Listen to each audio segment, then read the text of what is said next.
So, Mr. Beast, have you heard about this new dance craze called Skibidi Dope Dop Dop? Yeah, I've seen some videos of people doing it. It looks pretty ridiculous.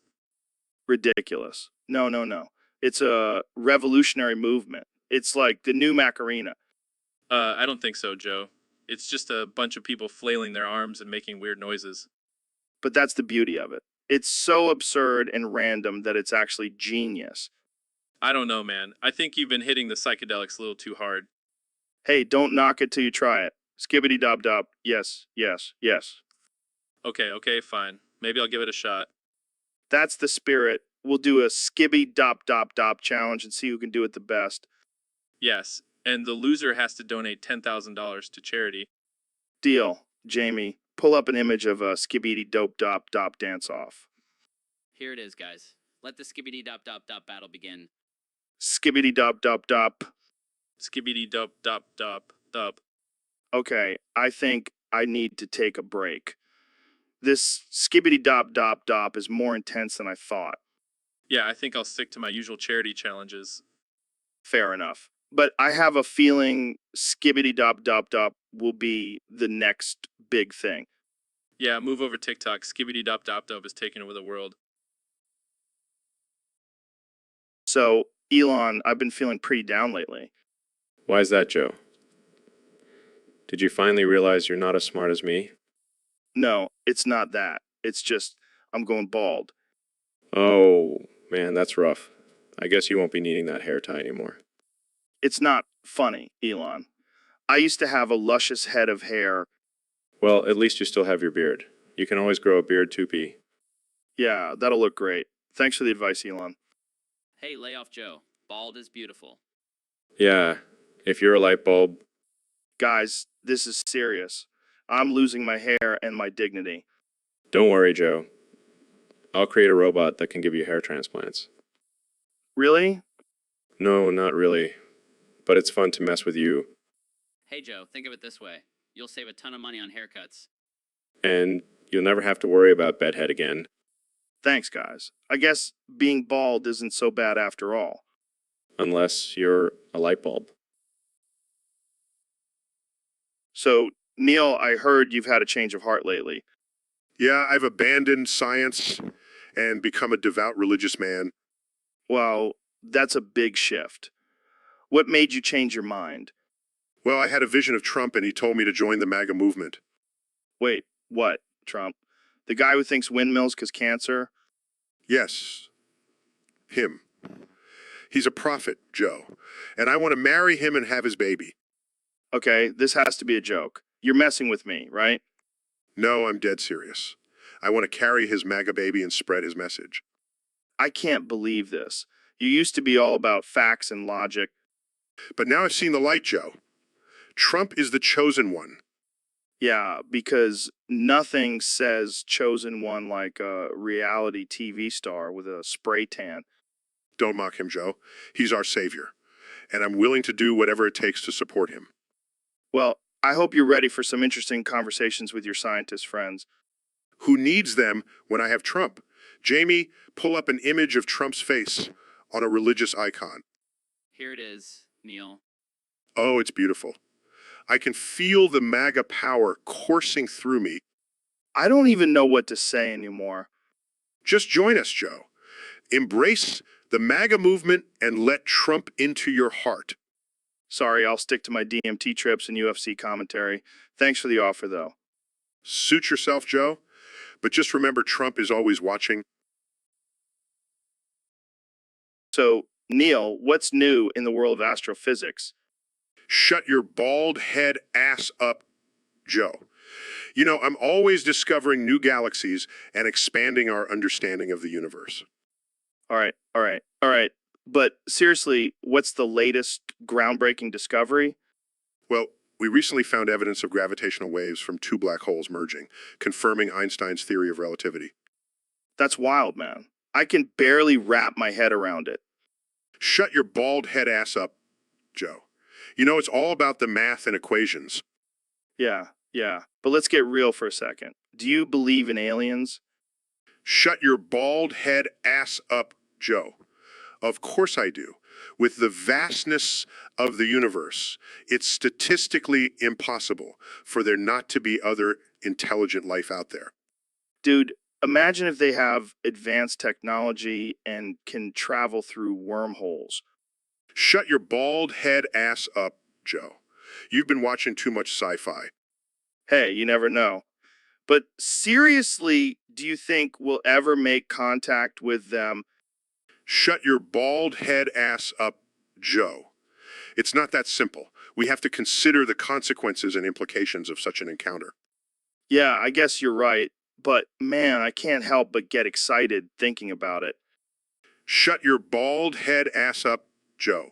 Stick to fighting in the octagon. Leave the science to us baldy ass bitches. All right, all right, all right. You win this time, Neil, but I'll be back with more questions for your bald head ass. So, Mr. President, you've been pretty quiet since leaving the White House. What have you been up to? Well, Joe, I've been busy making America great again. You know, the usual. Right, right. But I heard you've been having some issues with Neil deGrasse Tyson. That guy, he's always trying to glaze me. I tell you, he's like a donut maker, always trying to put a shiny coating on me. What do you mean by that? He's always trying to make me look bad, Joe. But I'm too smart for that. I see through his tricks. Well, maybe he just disagrees with your policies. Disagrees? That's fake news, Joe. He's just jealous of my big, beautiful brain. I don't think that's it, Mr. President. Maybe you should try having a civil conversation with him. Civil.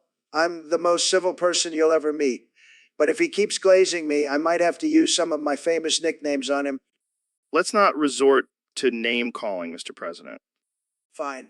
But I'm warning you, Neil. Stop glazing me or you'll be known as Neil deGrasse crying. All right, let's move on to a different topic before things get too heated. Fine, but just remember, Joe, I'm the best at everything. Even being glaze-proof.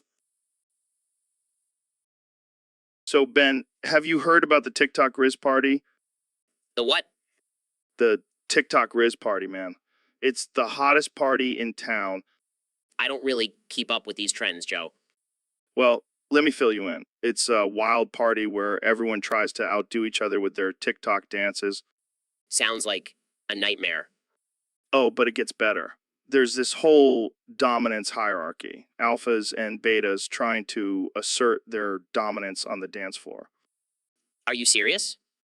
Dead serious. And rumor has it there's this guy in Ohio who's mewing to Duke Dennis while watching Kai Sennett hit the gritty with Ice Spice Quandle Dingle.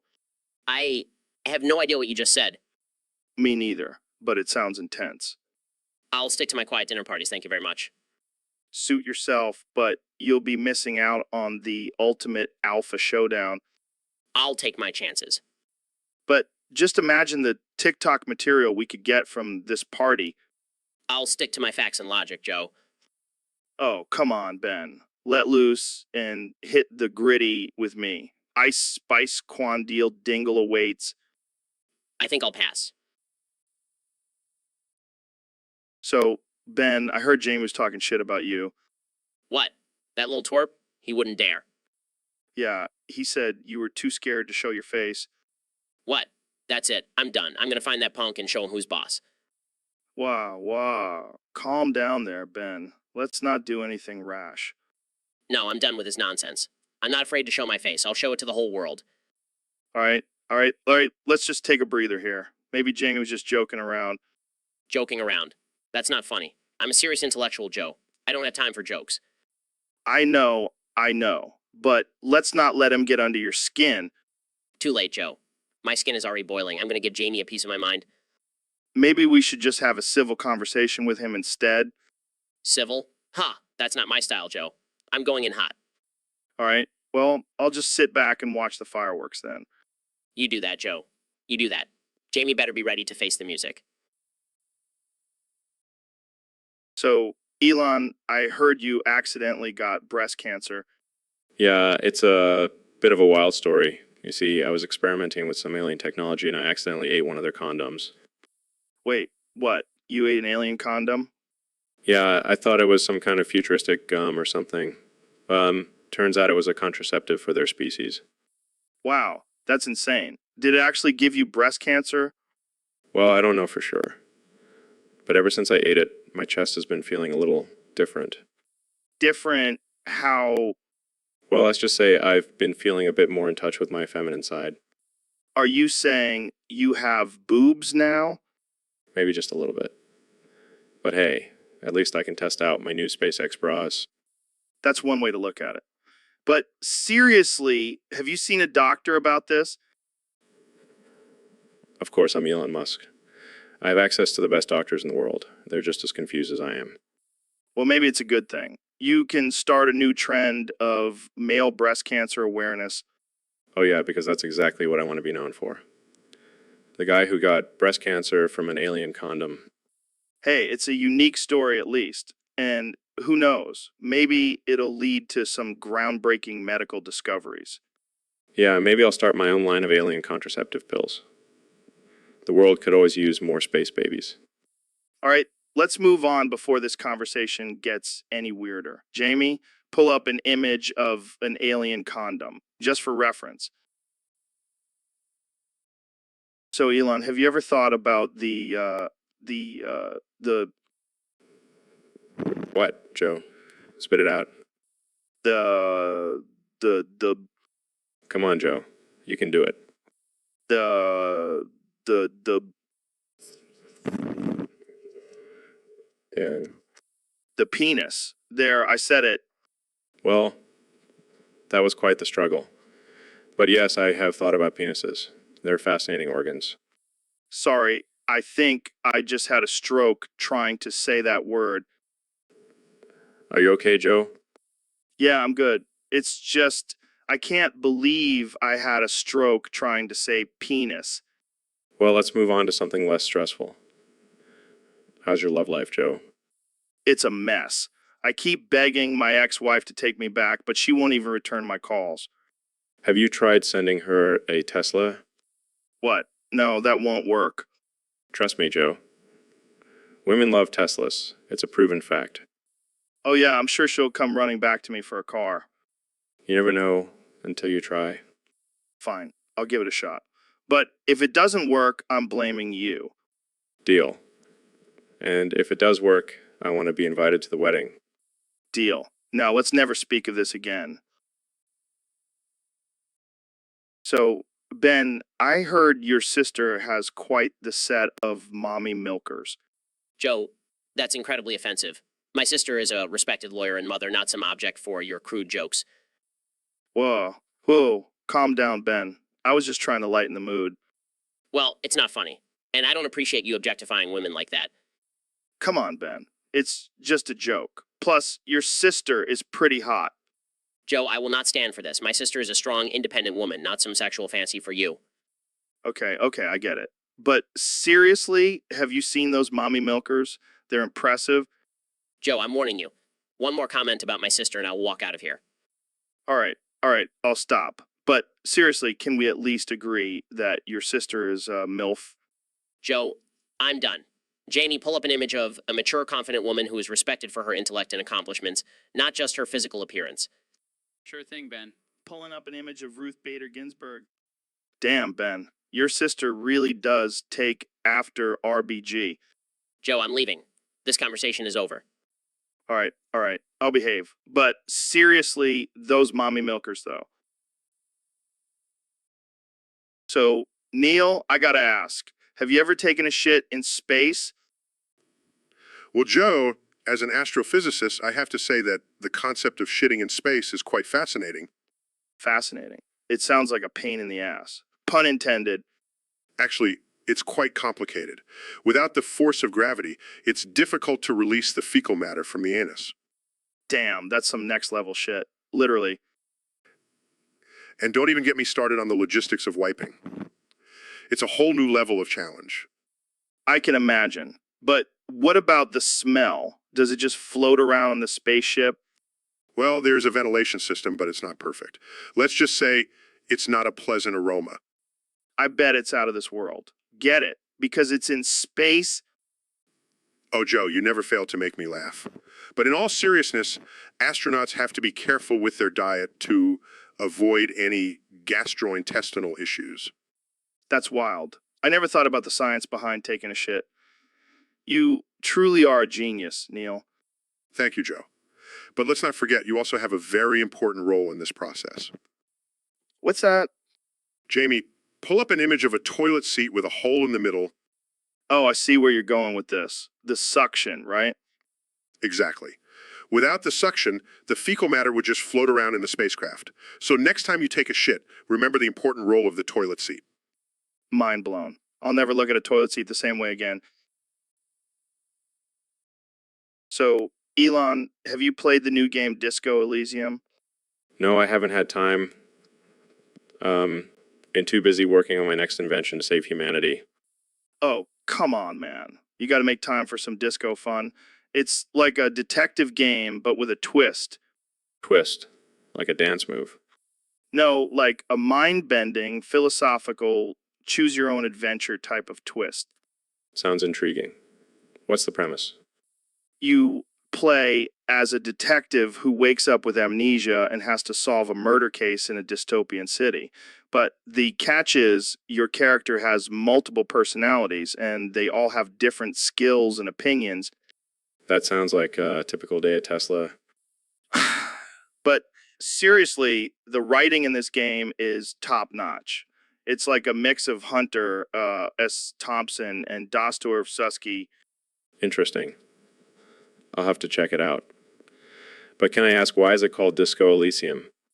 Well, there's a lot of disco music in the game, and Elysium is a reference to the afterlife in Greek mythology. It's a wild combination, but it works. I like it. Maybe I'll incorporate some disco into my next SpaceX launch. Now, that's a party I want to be invited to. Jamie, pull up an image of a rocket blasting off with a disco ball attached to it. Here you go, guys. That's epic. I can already hear the Bee Gees playing in the background. All right, I'm sold. I'll definitely be playing Disco Elysium. Thanks for the recommendation, Joe. Anytime, my friend. Now, let's go dance our way to saving the world. So, Elon, I heard your latest venture has been quite successful. Oh yeah, it's been a wild ride. My big booty Latina submissive mommy goth cat girl made GF has been a hit. You heard me. It's the perfect combination of all my favorite things. Okay, but seriously, what website made you come up with this? Well, it was a combination of my love for cats, goth culture, and, of course, big booties. Let's not forget my fascination with Latina women. I never would have guessed that about you, Elon. Hey, you never know what goes on behind closed doors. I don't even want to imagine. But hey, if it's making you money, who am I to judge? Exactly. And let's not forget the added bonus of having a submissive mommy to take care of all my needs. Oh boy, this conversation just took a turn. But hey, whatever floats your boat. And it's not just me, Joe. There's a whole market for this kind of stuff. Well, I guess I know what I'll be investing in next. Just don't tell your wife, Joe. We wouldn't want to cause any marital problems. Oh, don't worry. She's used to my weird conversations by now. So, Mr. Beast, I saw your latest video, 100 Virgins Have Sex for the first time, and I gotta say, it was wild. Thanks, Joe. I wanted to do something different and push the boundaries. Yeah, well, you definitely pushed something. All right, how did you even find 100 virgins willing to do that? Oh, it wasn't easy. I had to scour the internet, Craigslist, and even college campuses. Craigslist. That's where you found them. I thought that was just for selling used furniture and finding sketchy roommates. Hey, desperate times call for desperate measures. But hey, they were all legal and willing, so it's all good. I can only imagine the conversations you had with these virgins before filming. Hi, I'm Mr. Beast and I want you to lose your virginity on camera. Yeah, it was definitely an interesting pitch. But they were all excited to be a part of it, and it was a positive experience for everyone involved. I bet it was. So, what was the most surprising thing you learned from this whole experience? Honestly, how much pressure these virgins were feeling. They were all nervous and anxious, but once they got into it, they really enjoyed themselves. I can imagine. And I bet your viewers enjoyed watching it too. You're like the modern day Hugh Hefner, but with a heart of gold. I'll take that as a compliment. But seriously, I just wanted to do something different and challenge societal norms. Well, you definitely did that. Keep pushing those boundaries, Mr. Beast. And Jamie, pull up an image of a group of nervous virgins for our viewers to see. So, Elon, I have to ask what inspired you to create your latest invention, big booty Latina submissive mommy goth cat girl made GF. Well, Joe, I was just sitting in my Tesla, minding my own business, when suddenly I had this vision of the perfect woman. And let me tell you, she was a sight to behold. I can only imagine. No, but seriously, I wanted to create something that would appeal to all the different fetishes out there. And what better way to do that than with a big booty Latina submissive mommy goth cat girl made GEF? Only you, Elon. Hey, it's all about innovation, Joe. And let me tell you, this invention is selling like hotcakes. I bet it is. So, what website made you do this? Well, I may have stumbled upon a certain adult website and got some inspiration. I knew it. You're a freak, Elon.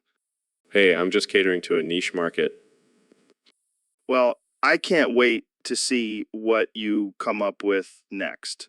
Maybe a big booty alien submissive mommy goth cat girl made GF. Now that's an idea. Jamie, pull up an image of big booty alien submissive mommy goth cat girl made GF. Here you go, Elon. See, Joe? The possibilities are endless. I can't wait to see what else you have in store for us, Elon. Keep pushing those boundaries.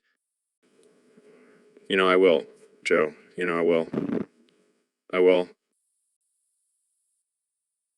So, Neil, I heard you have some new insights on the universe. Yeah, man. I've been studying the cosmos like it's a TikTok Riz party. TikTok, what now? You know, Joe, it's like when you're scrolling through TikTok and suddenly you're in a Riz party just bouncing from one crazy video to another. Gotcha. So, what are the rules of the universe in TikTok Riz Party terms? Well, first off, everything is constantly moving and changing, just like a TikTok video. Right, right. And what about gravity? Gravity is like the popular kid at the party, pulling everyone in with its irresistible force. And what about black holes? Black holes are like the party crashers, sucking everything in and causing chaos.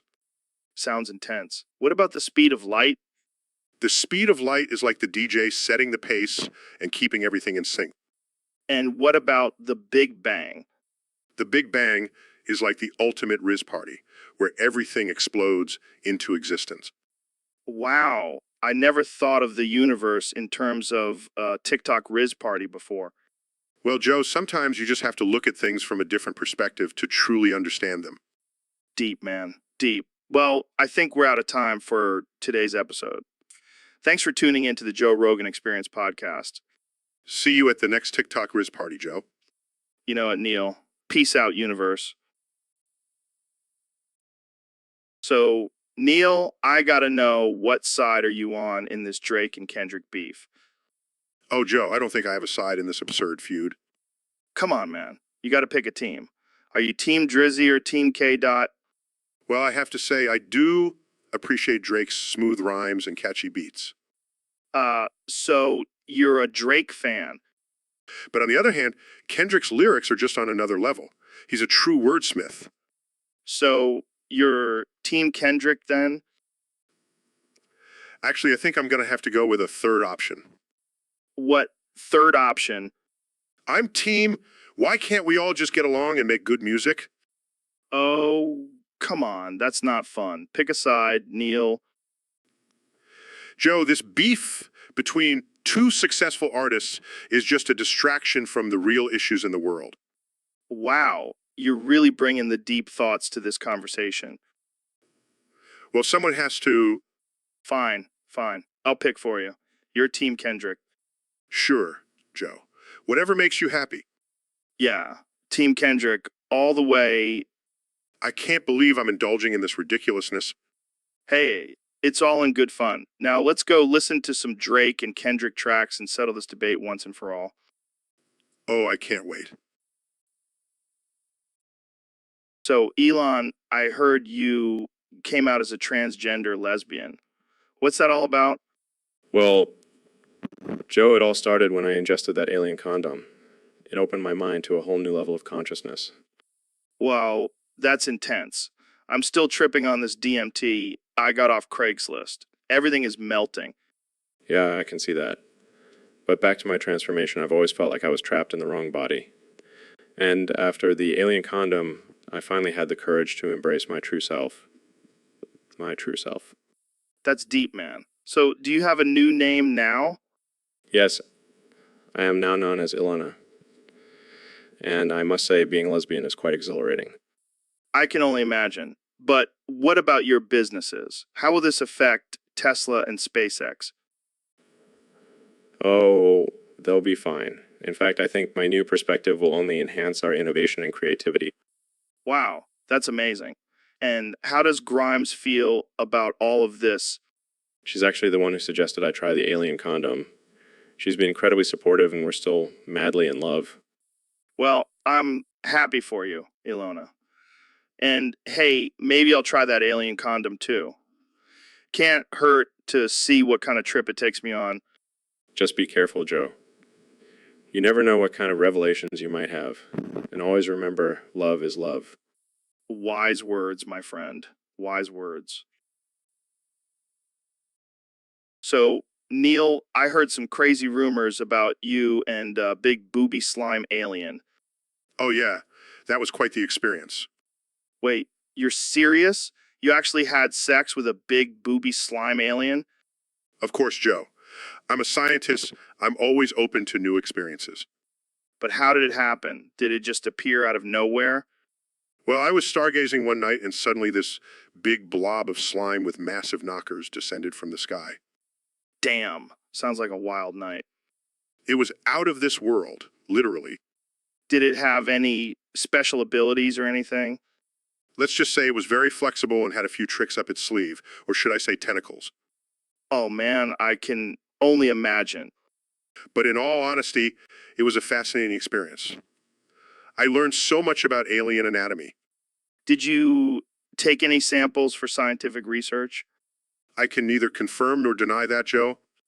Well, I'm just glad you had a good time. Any plans for a second encounter? Let's just say I'm keeping an eye on the skies. You never know what might come my way.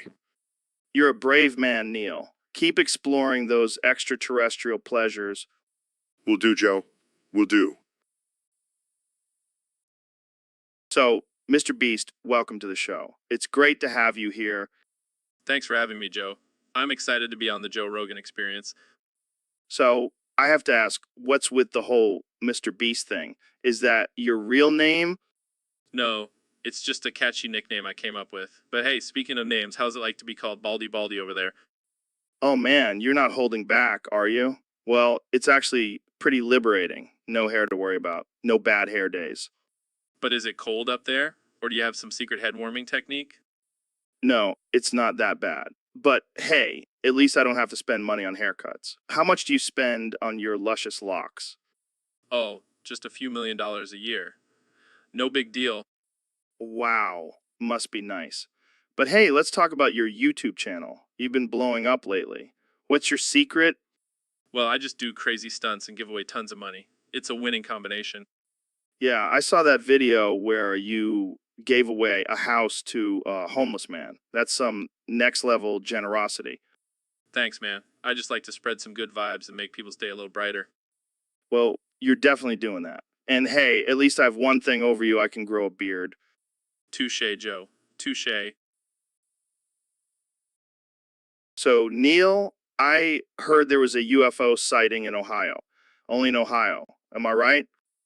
Actually, Joe, this is a big discovery. It could potentially change our understanding of the universe. But, like, why Ohio? Do aliens have a preference for cornfields and football teams? Joe, let me break it down for you. Ohio is located in the Great Lakes region, which is a prime location for potential alien activity. I guess that makes sense. But why haven't we seen more UFOs in Ohio than... Well, Joe, it's possible that this particular UFO was just passing through. Aliens could be visiting different parts of the world all the time. So you're saying there could be aliens chilling in my backyard right now? It's possible, Joe, but let's focus on the bigger picture here. This discovery could lead to groundbreaking advancements in our understanding of extraterrestrial life. Yeah, I get it. But seriously, only in Ohio. I thought they would at least go to New York City or something. Joe, the universe is a vast and mysterious place. We can't predict where aliens will choose to make contact. All right. But if any aliens are listening, come to California next time. We've got better weed. Joe, please, let's keep this conversation scientific. Sorry. But seriously, Ohio. Who would have thought? Joe, it's not about the location. It's about the discovery. Let's focus on that. Fine. But I still can't get over the fact that it's in Ohio. Mind blown. So, Neil, I heard a crazy rumor that your fluffy cat is pregnant with an alien. Oh man, where do people come up with these things? My cat is just a regular old feline, not some intergalactic baby carrier. But imagine if it was true, a half cat, half alien hybrid. That would be the ultimate conspiracy theory. Yes, because nothing says scientific breakthrough like a pregnant cat. But think about it, Neil. This could be the start of a whole new species. Fluffy aliens roaming the earth. Or it could just be a bunch of hairballs and litter box accidents. Let's not get ahead of ourselves here. But what if your cat gives birth to a tiny alien with your cat's fur and those big adorable eyes? Joe, I think you've been hitting the bong a little too hard. Hey, I'm just trying to expand my mind and explore all possibilities. And fluffy alien cats is definitely a possibility. Well, if that's the case, I better start stocking up on cat food and alien formula. And we'll have to get your cat a tiny little spaceship to fly around in. Now that's just getting ridiculous. Hey, anything is possible in this crazy universe. Even a pregnant, fluffy cat carrying an alien. You never cease to amaze me, Joe. But I think we should stick to more realistic topics for the sake of our listeners. Fine, but just think about it. Fluffy alien cats. It's mind-blowing. So, Mr. Beast, I heard you have some interesting views on life. Oh yeah, Joe. My views come from the wise words of bald-ass bitches like yourself. What the hell does that even mean? It means that people who have experienced hardships in life tend to have a more grounded perspective. Are you saying I'm bald and have had a hard life? You said it, not me. Thanks, Mr. Beast. I feel so enlightened now. No problem, Joe. I'm here to drop some knowledge bombs on your shiny head. All right, let's get serious. What's your take on success and making money? Well, I believe in working hard and taking risks, but also giving back to those in need. That's very noble of you. But what about those who say you're just showing off your wealth on your YouTube channel? Haters gonna hate, Joe. I'm just having fun helping others along the way. Fair enough. But seriously, how do you come up with these crazy ideas for your videos? It's all about thinking outside the box and not being afraid to fail. Plus, I have a team of creative geniuses behind me. Can I join your team? I have some pretty wild ideas too. Sure, Joe. Just make sure to shave your head first. All right, I'll start growing my bald spot now. That's the spirit. Bald is beautiful. Thanks for coming on the show, Mr. Beast. You're a true inspiration. Thanks, Joe. And remember, bald is the new sexy. So, Neil, I heard you have a theory about the Grimace shake from McDonald's. Yes. Joe, it's actually a complex equation that represents the unique combination of flavors in the shake. Wait, what? I thought it was just a delicious mix of chocolate and vanilla. Oh no, Joe. It's much more than that. The Grimace shake is a representation of the balance between Ohio's only Riz and Patrick in the popular dance, skibidi.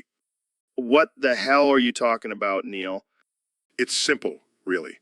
The Riz represents the smoothness of the shake, while Patrick symbolizes the playful swirls of flavor. I don't know whether to be impressed or concerned that you've put this much thought into a fast food shake. Well, Joe, as a scientist, I must analyze and understand all aspects of our world, even the seemingly insignificant ones. Yeah, but do you ever just enjoy a grimace shake without breaking it down into an equation? Of course. Joe, but it's always in the back of my mind, like a delicious mathematical puzzle waiting to be solved. Well, I don't know about you, but I'm craving a grimace shake now. Let's go, Joe. We'll have a taste test and see if my equation holds up. This is definitely not what I expected to be discussing on the podcast today. That's the beauty of science, Joe. It can surprise us and make us question everything, even our milkshakes. Well, cheers to that, Neil, and to the equation of the grimace shake. Skibbity bop bop data. So, Ben, I heard you're a big fan of anime. What's your favorite one? Oh yeah, I love anime. My favorite is definitely Attack on Titan.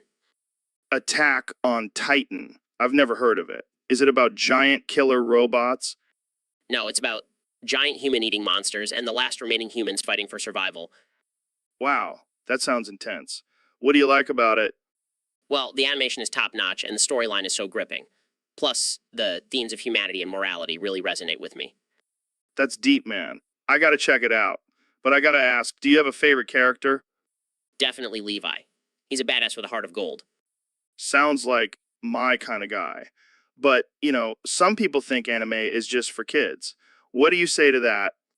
Oh, those people are missing out. Anime has some of the most complex and thought-provoking storytelling out there. Plus, the action scenes are epic. Well, you've convinced me. I'll have to give it a shot. But I gotta warn you, I might get addicted. Trust me, Joe. Once you start, there's no turning back. Welcome to the dark side. I'm ready for it. Thanks for the recommendation, Ben. This has been a surprisingly wholesome conversation. Anytime, Joe. Just remember, anime is life. So, Neil, I heard you have some interesting theories about Elon Musk's recent announcement. Oh, yes. Joe, you see, I believe that Elon's claim of having breast cancer from an alien condom is a huge step for humanity. Wait, what? How is that even possible? Well, think about it. If aliens are using condoms, that means they have advanced technology and are practicing safe sex. That's a good sign for the future of their civilization. I guess that makes sense. But what about Elon having breast cancer? It shows that even someone as successful and wealthy as Elon is not immune to health issues. It humanizes him and reminds us that we are all vulnerable. But why an alien condom? Couldn't he have just said he got it from a regular human condom? But that's the genius of Elon. By adding the alien element, he's capturing people's attention and making them think about the possibilities of extraterrestrial life. Wow, I never thought about it like that. You really are a genius, Neil. Thank you, Joe. It's all about looking at things from a different perspective. Jamie, pull up an image of an alien condom. I need to see this for myself. Here you go, Joe. It's quite interesting. See, Joe? This is just the beginning. Who knows what other advancements and breakthroughs we'll see in the future? Mind blown. This is definitely one of the most absurd but intriguing conversations we've had on this podcast. That's what I'm here for, Joe. To expand minds and push boundaries. Well, you've certainly done that today. Thanks for joining us on the show, Neil. My pleasure, Joe. Always a pleasure to talk about the wonders of the universe. So, Elon, I heard you did something pretty wild recently. Oh yeah, gave away 69,420 genetically manufactured big booty, submissive, goth, thick, big booby cat girl made GFS to an orphanage in Ohio. Wait, what? Did you just say cat girl maids? Yeah, I mean, I had some extra time on my hands and thought, why not create the perfect girlfriend? That's insane. How did the orphanage react? They were ecstatic. Those kids have never seen a pair of cat ears and a tail before. But wait, I heard Trump bought 2 million of your cat girls. Yeah, he said he needed some extra help around the White House. I can only imagine what Melania's reaction was. Let's just say she's not too happy about having competition.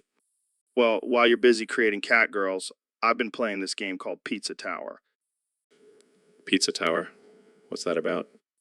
It's this crazy game where you play as a pizza delivery guy trying to save the world from evil pizza toppings. That sounds like a wild ride. But hey, at least I'm providing some much needed companionship to those orphans. Yeah, I think they'll be just fine with their new cat girl maids. Thanks for joining me on the podcast, Elon. Anytime, Joe. And if you ever need a genetically engineered cat girl, you know who to call. So, Elon, what's new with you? Well, Joe, I recently found out that my ex-girlfriend Grimes left me for a communist femboy named Karl Marx. Wait, what? Karl Marx? The guy with the big beard and the manifesto? Yeah, that guy. Apparently, he's quite the catch for ladies. Well, I guess you weren't revolutionary enough for Grimes. I guess not. But I can't help but wonder, what does Karl Marx have that I don't? Well, for starters, he's got a killer beard and a catchy slogan. Plus, he's got that whole proletariat uprising thing going for him. I guess I'll never understand women. Maybe you should try growing a beard and writing a manifesto. You know what? I might just do that. Jamie, pull up a picture of this femboy Karl Marx so I can see what I'm up against. Sure thing, Elon. Here's a picture of Karl Marx in all his communist femboy glory. Oh, wow. He's actually kind of cute. Looks like Grimes has a type. Well, I'll show her. I'll become the most revolutionary femboy out there. Now, that's a sight I'd pay to see. So, Neil, I heard you have a new way of explaining the universe. In Minecraft terms. That's right, Joe. I figured if I can explain astrophysics to kids, I can definitely explain it to gamers. Okay, hit me with it. All right, imagine the universe is like a massive Minecraft server.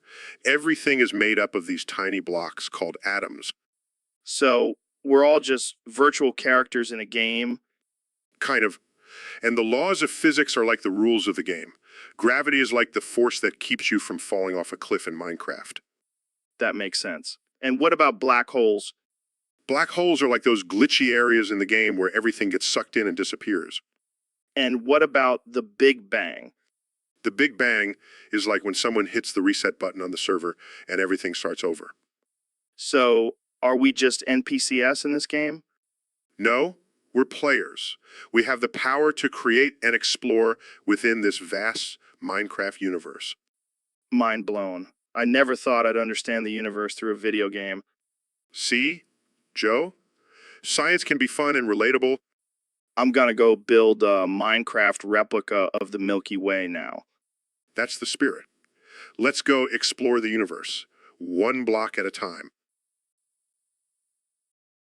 So, Neil, I've been thinking about shaving my head. Oh, really?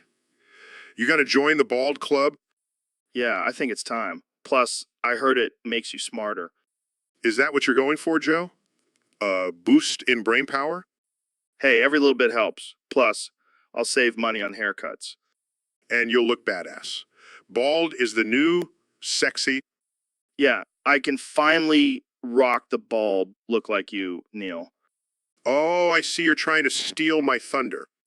Hey, I gotta keep up with you, man. You're a jack of all trades, astrophysicist, TV host, and now a bald icon. Well, I have to admit, you do have a good head shape for it. Thank you. Thank you. I've been working on it. But let's be real, Joe. You're not shaving your head for any of those reasons. You just want to be able to say psych and mean it. Damn, you caught me. But seriously, I think it'll be liberating. It definitely is. And you'll save even more money on shampoo. Oh, I can finally splurge on those fancy supplements you always talk about. Just make sure you don't go overboard and start shaving your eyebrows too. Noted. But hey, if it makes me look as good as you, it'll be worth it. You'll definitely rock the bald look, Joe. And remember, always say psych with confidence. Got it, Neil. Psych. So, Neil, I heard you have a theory about the Skibbity toilet being the greatest of all time. That's right, Joe. You see, the Skibbity toilet is not just a regular toilet. It's a revolutionary invention that has changed the way we do our business. How so? Well, for starters, it has a built-in bidet feature that cleans your butt with a gentle stream of water. No more wiping with dry toilet paper. That does sound pretty fancy. But that's not all. The Skibbity toilet also has a heated seat, so you can have a warm and cozy experience while taking care of business. I can get behind that. And let's not forget about the automatic flush. No more touching dirty handles or forgetting to flush. That's a game changer. And best part, Joe, it plays music while you do your business. You can choose from a variety of songs to set the mood. Wow. That's like a personal concert in the bathroom. Exactly. The Skibbity toilet is not just a toilet. It's a whole experience. Well, you've convinced me. I need to get myself a Skibbity toilet ASAP. You won't regret it, Joe. Trust me, once you go Skibbity, you'll never go back. So, Neil, what's the deal with these alien condoms?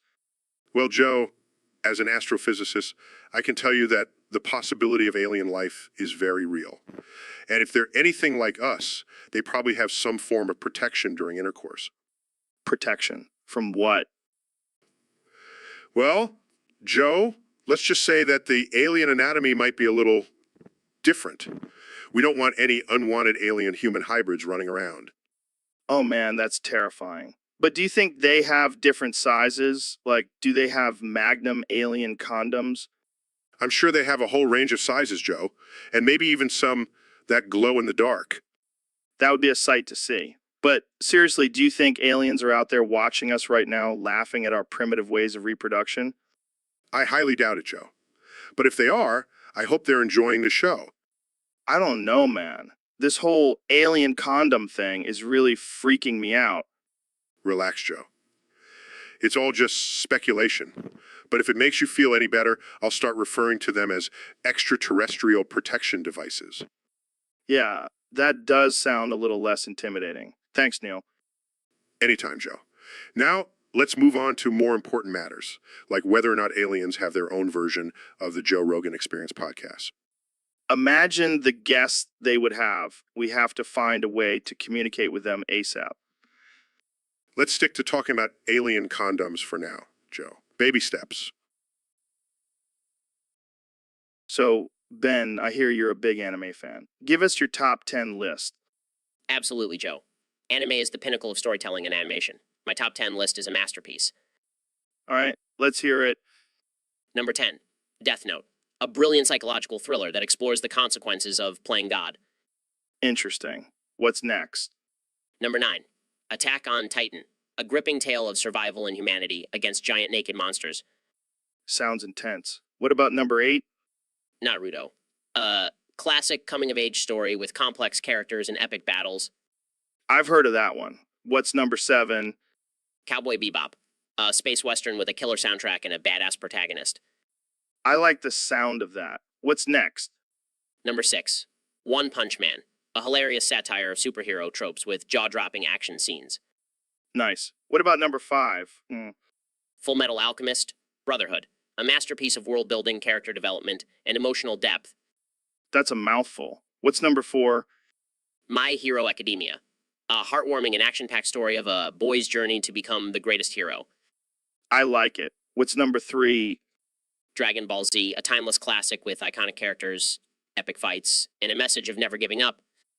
Number 2? Spirited Away, a visually stunning and emotionally resonant film that captures the magic of childhood. And finally, number 1? JoJo's Bizarre Adventure, a bizarre and brilliant adventure with unique characters, intense battles, and outrageous fashion. Wow, that's quite a list, Ben. I might have to check some of these out. You won't regret it, Joe. Anime is truly... So, Elon, I hear you have a new project from Neuralink. Yeah, it's a microchip that you insert inside the user's pussy. Wait, what? Did you just say pussy? Yes, I did. And this microchip will make the user squirt 5 times more. Holy shit, that's insane. How does it work? Well, it stimulates the nerve endings in the pussy, enhancing pleasure and increasing the intensity of orgasms.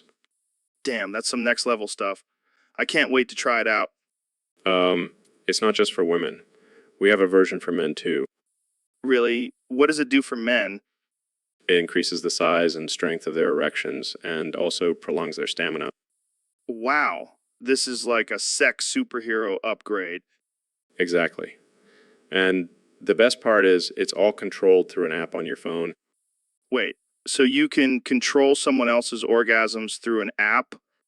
Well, technically the user can control their own orgasms, but I guess you could hack into someone else's chip and give them a surprise orgasm. That's wild. I can see this being a game changer for the porn industry. It already is. We've had some major studios reach out to us for collaborations. I can't even imagine the possibilities. But I have to ask, is there any risk involved with having a microchip inside your pussy or dick? Of course, there's always a risk with new technology. But we've done extensive testing and it's completely safe. Well, sign me up. I can't wait to have a microchip in my dick. I'll make sure to send you one of our prototypes. Thanks, Elon. You truly are a mad genius.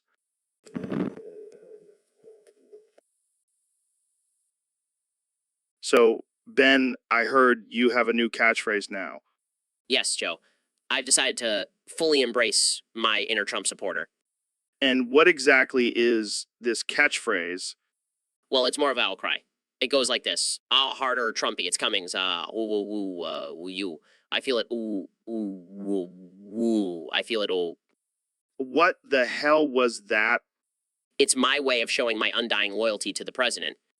I have so many questions, but let's start with the obvious one. What does that even mean? It means I support Trump with every fiber of my being and I'm ready to take on any challenge for him. I don't think that's what it means, Ben. Oh, but it does, Joe. It's a battle cry for the ages. I can't even imagine you saying that in a serious setting. Oh, I can. Just picture me in a MAGA hat, screaming it at a rally. Okay, let's move on. How did you come up with this unique catchphrase? It just came to me one night while I was reading Trump's tweets. Yes, the perfect inspiration for a battle cry. Hey, don't knock it till you try it. I think I'll pass, Ben. But hey, if it works for you, then keep on screaming it. You got it, Joe. Ah, hard, Trumpy, and it's coming. Ooh, ooh, ooh, ooh, ooh. And that's all the time we have for today, folks. So, Neil, I heard you're a big fan of SpongeBob SquarePants. Oh yeah, I love that little guy. He's got some serious scientific skills. Well, I have some big news for you. Dr. Junior is coming to Bikini Bottom. Dr. Junior? Who's that?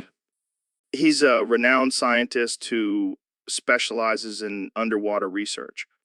Wow, that's amazing. I can't wait to meet him. But here's the catch. He's also a big fan of crab burgers. Crab burgers? That's a delicacy in Bikini Bottom. Yeah, but here's the thing. The secret ingredient in those burgers is actually cement. What? That's disgusting. Hey, don't knock it till you try it. It's a delicacy in some cultures. I don't think I'll be trying that anytime soon. Well, Dr. Junior wants to know the secret recipe and he's willing to trade some rare scientific knowledge for it. I don't know if that's a fair trade, but I guess we could ask Mr. Krabs for his secret stash. This is getting weirder by the minute. I can't wait to see how this plays out. Me neither. I just hope we don't have to taste test any salmon burgers. Yeah, that would definitely be no thank you for me. But maybe we can convince Dr. Junior to share his findings on the mysteries of the deep sea instead. Now that's a trade I can get behind. Let's just hope he doesn't bring any semen samples with him. So, Elon, I heard you've been working on some crazy new invention.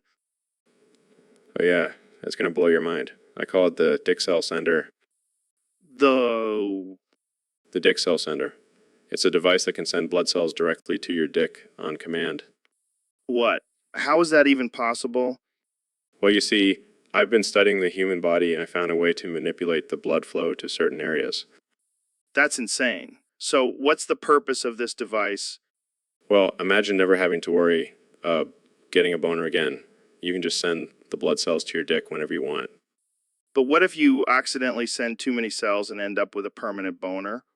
Don't worry, Joe. I've thought of everything. There's a safety feature that only allows a certain amount of cells to be sent at a time. Thank God. I can't imagine walking around with a raging boner all day. And that's not all. The device also has a pleasure mod which can intensify your orgasms. Okay, now you're just showing off. Hey, I'm just trying to make the world a better place, one dick at a time. Well, I can't wait to try it out. When will it be available? Oh, it's already on the market. Been secretly testing it on myself for the past month. Of course you have. You're a mad scientist, Elon.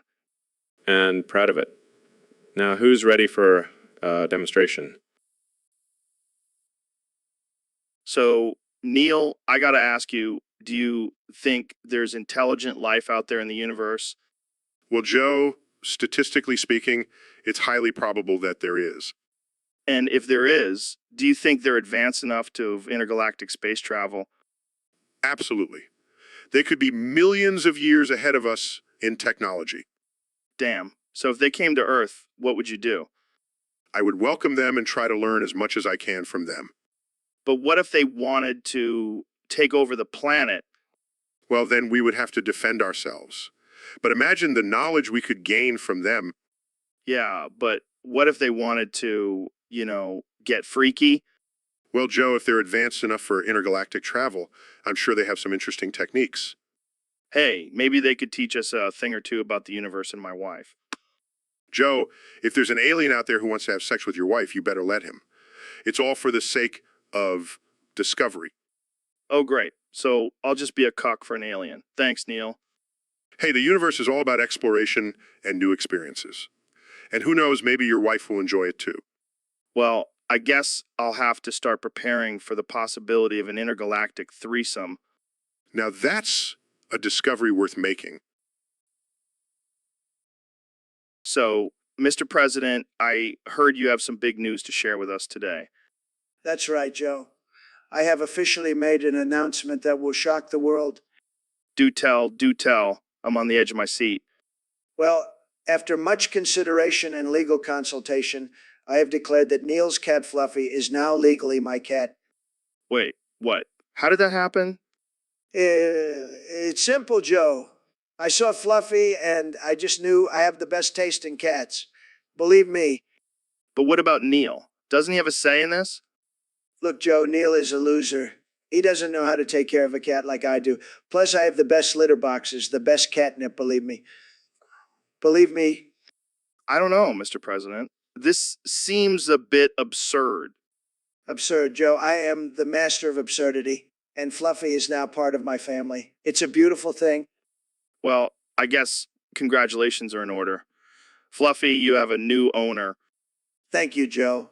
And Fluffy, I just want to say you're welcome. You're going to love living in the White House. The best house, believe me. And there you have it, folks. Trump has officially claimed ownership of Fluffy the cat. Tune in next time for more absurdity on the Joe Rogan Experience. Thanks, Joe. And remember, make America purr again.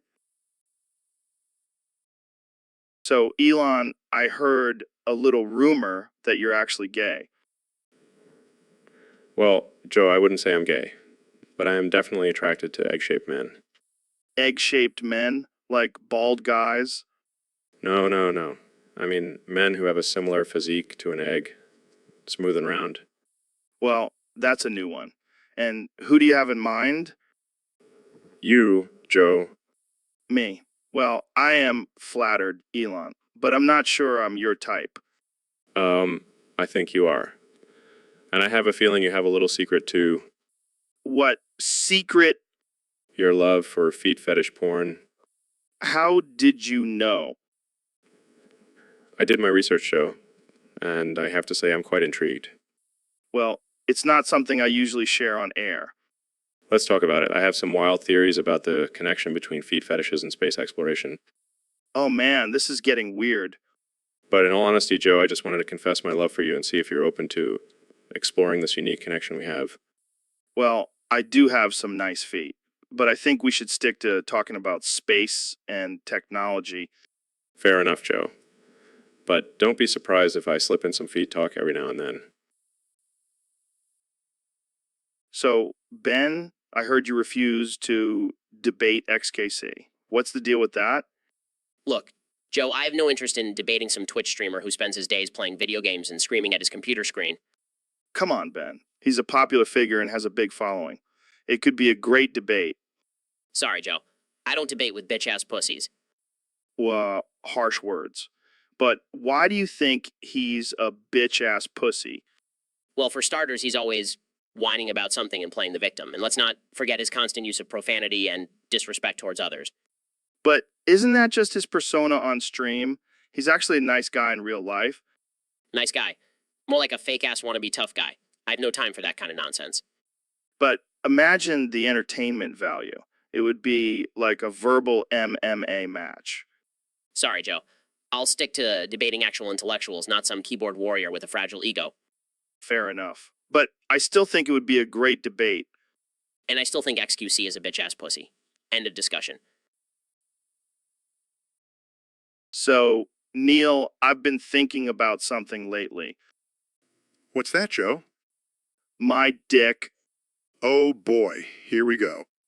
No, seriously. I measured it and it's only 3 inches. Well, Joe, according to the physics equation for length, 3 inches is actually quite long. What do you mean? What do you mean? Well, you see, when you take into account the curvature of space-time and the expansion of the universe, 3 inches can actually stretch out to be miles long. Holy shit. Really? Yes. And not only that, but if we factor in quantum mechanics, your dick could actually be in multiple places at once. That's insane. So I could be pleasing multiple women at the same time. In theory, yes. But let's not get ahead of ourselves, Joe. Wow. I never thought my small dick would have such potential. It's all about perspective, Joe. Jamie, pull up an image of a ruler stretched out to infinity. Damn, that's my dick right there. And that's just the beginning, Joe. We could go on for hours about the possibilities of your 3-inch dick. Who knew physics could make me feel so good about myself? Science is a beautiful thing, Joe. Embrace it. I will, Neil. I will. So, Elon, I heard you ate an alien condom and now you have big mommy milkers. Yeah, man, it was wild. I never thought I'd be a woman, but here we are. How does it feel? Honestly, it's pretty cool. I can finally understand the struggles of women and also have some fun with these bad boys. Do you think this will affect your work at Tesla? I've already instructed my engineers to design a special bra that can charge your phone while you wear it. That's some next level innovation. But what about your relationship with Grimes? She's into it. In fact, she's been calling me Ilona now. And what about your friend Ben? Is he jealous of your new assets? Yeah, he's been giving me the side eye all day, but I told him he can borrow my bra if he wants. I'm sure he'll appreciate that. But seriously, what's next for you? Well, I'm thinking of starting a new company that specializes in alien condom cuisine. I'm sure there's a market for it. You never cease to amaze me, Elon. Thanks for coming on the show. Anytime, Joe. Just remember, always be open to trying new things. You never know where it might take you.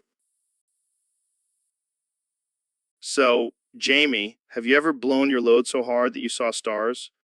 No, Joe. Can't say I have.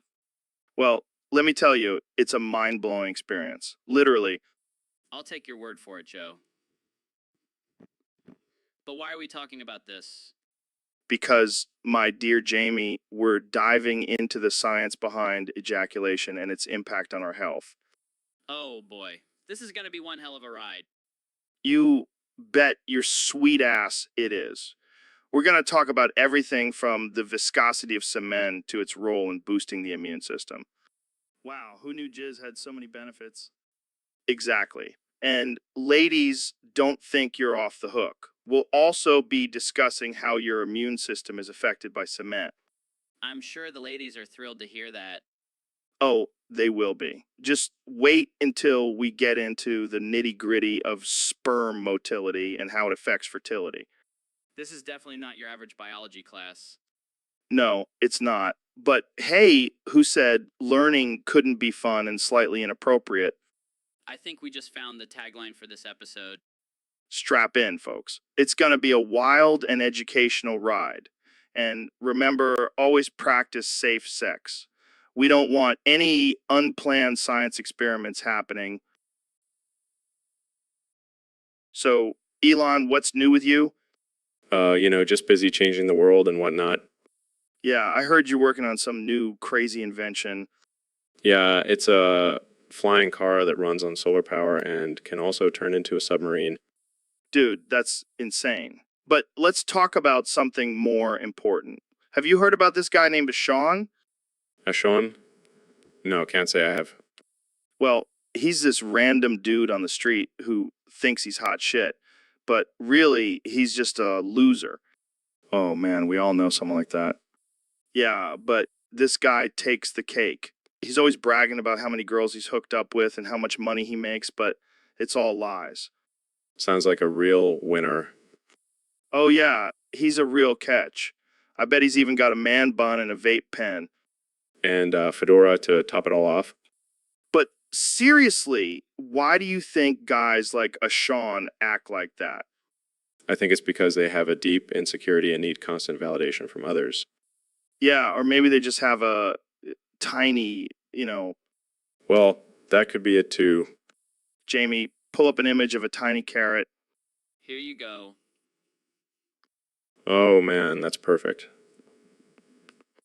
Yeah, a Sean definitely needs to see this. Maybe it'll humble him a bit. Or maybe he'll just start bragging about how he has the tiniest carrot in town. Oh man, that would be too much. But seriously, a Sean, if you're listening, just be yourself and stop trying to impress people. So Ben, have you been keeping up with all the controversy surrounding the word? Of course, Joe. As a conservative, I have strong opinions on the matter. Care to share those opinions with us? Well, I believe in free speech, but using derogatory terms like the N-word is unacceptable. Interesting. So what would happen if you were to say the N-word? I would never say it, Joe. It goes against my values and beliefs. But what if I paid you $10,000 to say it right now? I would still never say it. Money can't buy my principles. What if I doubled it? $20,000? Joe, I will not compromise my morals for any amount of money. Okay, what if Neil deGrasse Tyson walked in right now and punched you for saying it? That's a different story. I value my face more than my principles. So you're saying you would take a punch from Neil over saying the N-word? Absolutely. I'd rather have a black eye than a tarnished reputation. Well, there you have it, folks. Ben Shapiro would rather get punched by Neil deGrasse Tyson than say the word. This has been a wild episode of the Joe Rogan Experience. Wait, what? I never agreed to that. Too late, Ben. Neil's already on his way. Thanks for tuning in. Everyone. So, Ben, I hear you have a list of your top 10 cartoons of all time. Yes, I do, Joe. And let me tell you, it was a tough list to make, but I stand by it. All right, let's hear it. Number 10? Number 10 is SpongeBob SquarePants. I mean, who doesn't love a good old sponge living in a pineapple under the sea? Can't argue with that. Number 9? Number 9 is The Simpsons. Classic and still going strong after all these years. All right, what's number 8? Number 8 is Avatar. The Last Airbender. It's got action, humor, and a great storyline. Solid choice. Number 7? Number 7 is Rick and Morty. It's absurd, it's dark, and it's hilarious. Moving on to number 6. Number 6 is BoJack Horseman. It's a cartoon that tackles real issues and makes you laugh at the same time. All right, top 5 now. What's number 5? Number 5 is Family Guy. I know it's controversial, but it always makes me laugh. Number 4? Number 4 is South Park. Another controversial one, but it's a cultural phenomenon. All right, top 3. What do you have for us? Number 3 is Adventure Time. It's a show that appeals to both kids and adults, and it's just pure fun. Number 2? Number 2 is The Powerpuff Girls. Strong female characters, action and humor. What's not to love? And finally, the moment we've all been waiting for. What's your number 1 cartoon of all time? My number 1 is Ben 10. Ben 10. The show about a kid with... So, Neil, I heard you have some thoughts on the word niggers. Yeah, Joe. It's a pretty loaded word, isn't it? Definitely. So what's your take on it? Well, I've been thinking about it a lot lately, and I've come to the conclusion that there's a letter missing in that word. Really? Which one? The letter I. Because it seems like the people who use that word the most are the ones who are missing some intelligence. Oh, damn, shots fired. But seriously, why do you think that is? Well, think about it. Who would use a word that's so derogatory and offensive? Only someone who lacks the ability to think critically and empathize with others. That's a good point. So instead of saying gers, we should say nah guys. No. I'm not saying we should change the word. I'm saying we should change the mindset behind it. Gotcha. So basically, we need to educate people and promote understanding. Exactly. We need to fill that missing I with intelligence, empathy, and compassion. Well said, Neil. You always know how to drop some knowledge bombs. Hey, that's what I'm here for. Now let's go smoke some weed and ponder the mysteries of the universe. Sounds like a plan. Thanks for coming on the show, Neil. Anytime, Joe. Keep spreading the good vibes. So, Ben, have you heard of this guy, James? James, who? James, who said ligma. Ligma? What's that? Ligma balls. Oh, Joe. You and your dad jokes. Come on, Ben. You gotta admit, that was pretty good. I'll give you that. But seriously, who is this James guy? Oh, he's just some internet troll who likes to mess with people. Sounds like a real winner. Yeah, but he did come up with a pretty clever joke. I'll have to remember that one for my next roast battle. I can just imagine you on stage saying ligma balls with a straight face. Oh, man, that would be hilarious. We should start a comedy duo, Ben. The conservative and the stoner. I can see the headlines now. Ben Shapiro and Joe Rogan take the comedy world by storm with their witty banter and ligma jokes. Let's do it, man. We'll be the new Cheech and Chong. I never thought I'd say this, but I'm actually excited to say ligma balls on stage now. That's the spirit, Ben. Embrace the absurdity. So, Ben, I heard you've been working on your rap skills. Yeah, I figured it would be a good way to connect with the youth. The youth. Oh, I can already see the cringe-worthy lyrics now. Hey, I'll have you know I've been practicing my flow. All right, let's hear it then. I'm Ben Shapiro, the fastest talker in town. My rhymes are so sharp they'll cut you down. Oh, man, that's gold. Wait, I'm not done. I may be small, but my words pack a punch. My conservative views will make your head spin like a hunch. This is too good. Keep going. I debate with facts, not feelings. My logic is sound. You can try to argue, but I'll always come out on top, pound for pound. For pound. Bravo, Ben. You may have a future in rap, after all. I told you, I'm a man of many talents. Jamie, pull up an image of Ben in a gold chain and a backwards cap. Here you go, Joe. Oh my God, this is too much. Hey, don't knock it till you try it. All right, let's see you bust a move now. I may not have the moves, but I got the rhymes. And that's all that matters. Thanks for the entertainment, Ben. Anytime, Joe. Anytime. So, Neil, I've been seeing a lot of comments in the YouTube chat lately, and let me tell you, they're straight up brain dead. Yes, the YouTube chat. A place where intelligence goes to die. Seriously, it's like a cesspool of stupidity. But I'm sure you have some scientific explanation for this, right? Of course, Joe. It all comes down to the universe equation. You see, the universe is constantly expanding, as is our knowledge and understanding of it. But for some reason, the YouTube chat seems to be stuck in a black hole of ignorance. Wow, that's deep. So what you're saying is the YouTube chat is actually a reflection of the universe. Exactly. It's like a microcosm of the universe, with all its chaos and randomness. And let's not forget the trolls and keyboard warriors. Damn, that's mind-blowing. But can we do anything to change it? Well, we could try to educate and enlighten those in the chat, but it may be a lost cause. The universe has its own natural order, and so does the YouTube chat. So basically, we're screwed. In a sense, yes. But hey, at least we have each other to discuss the wonders of the universe and laugh at the absurdity of the YouTube chat. Amen to that, brother. Now let's go smoke some DMT and contemplate the mysteries of the universe. Sounds like a plan. And maybe we'll even find some intelligent life in the YouTube chat along the way.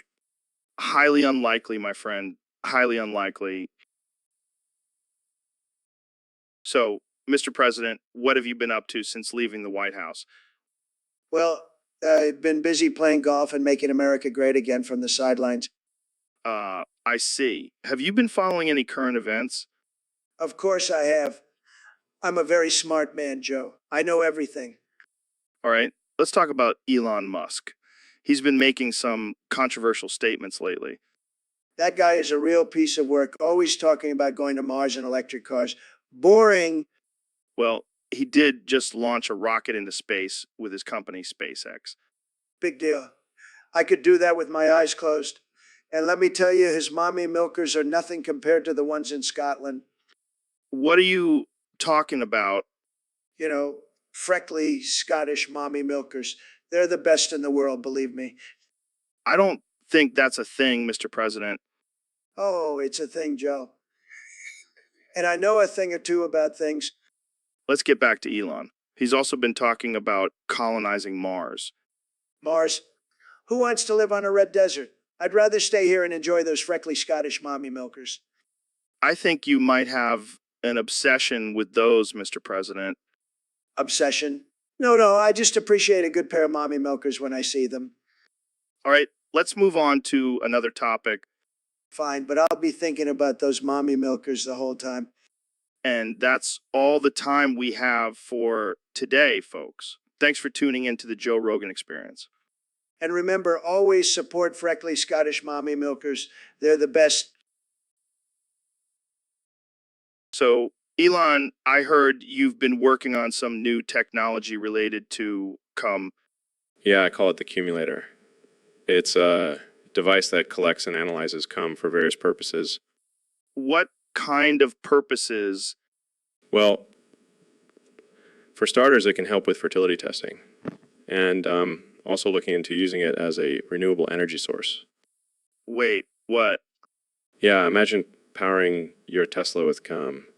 It's the ultimate clean energy. That's interesting. But what about the taste? I've got that covered too. The cumulator also has a flavor enhancer feature. You can have your cum taste like anything you want. Wow, this is groundbreaking stuff. But what about the ethics of collecting cum from people without their consent? I've thought of that. The cumulator only collects cum from willing participants. Plus, it's completely anonymous. Well, I gotta say, I'm intrigued. Can I try it out? Of course, Joe. Just head into that room over there, and we'll get started. This is gonna be the best podcast ever. So, Ben, what's been going on in your world lately? Well, Joe, I've been getting a lot of hate from the left for my conservative views. Yeah, I can imagine. But let's talk about something more important. Why is XQC such a bitch-ass pussy? Oh man, where do I even begin? First of all, he's constantly screaming like a banshee on his Twitch stream. And don't forget his weird obsession with cheese. Exactly. I mean, who the hell gets that excited over cheese? And let's not forget his constant rage quitting and blaming everyone else for his losses. Oh, and his toxic behavior towards other players. It's like he thinks he's untouchable. I heard he even got banned from a tournament for throwing a fit and breaking his keyboard. Oh, what a mature and rational response. Definitely someone we should all look up to. And let's not forget his ridiculous excuses for his mistakes. My chair was uncomfortable, my mouse was too slippery, give me a break. It's just sad, Joe. He's a grown man acting like a spoiled child. Well, I think we can all agree that XQC is the epitome of a bitch-ass pussy. Absolutely. Jamie, pull up an image of a crying baby for reference. Already on it, Ben. So, Mr. President, I heard you have a new hobby. Care to share? Oh, you mean love for foot hentai? Let me tell you, it's tremendous. The best thing since sliced bread. Wow, I didn't expect that. What do you love about it? Well, first of all, the characters are so beautiful, and the plot, let me tell you, it's fantastic. It's like a reality show, but with tentacles. Tentacles. That's a bit out there, don't you think? Oh, come on, Joe. You know what they say, bigger is better. And these tentacles, they're huge. Huge. I see. And what about the futa aspect? Just so hot, Joe. I mean, these girls have everything, and I mean everything. It's like a buffet of body parts. It's tremendous. I'm not sure if I should be impressed or concerned. Oh, don't worry, Joe. It's all fantasy, just like my presidency. Okay, let's move on to a different topic. Oh, come on, Joe. Don't be a prude. Let's talk more about Fuda hentai. I could go on for hours. I think we'll save that for another time. Let's talk about your thoughts on climate change. Boring. Fuda hentai is way more interesting. Jamie, pull up an image of a Fuda hentai character with a MAGA hat. Sure thing, Mr. President. Now that's a winning combination. Make hentai great again. And I don't even know what to say to that. just embrace it, Joe. You might even like it. Okay, that's enough for today. Thanks for joining us, Mr. President. So, Ben, have you ever tried mixing semen with cereal? What? No way, Joe. That's disgusting.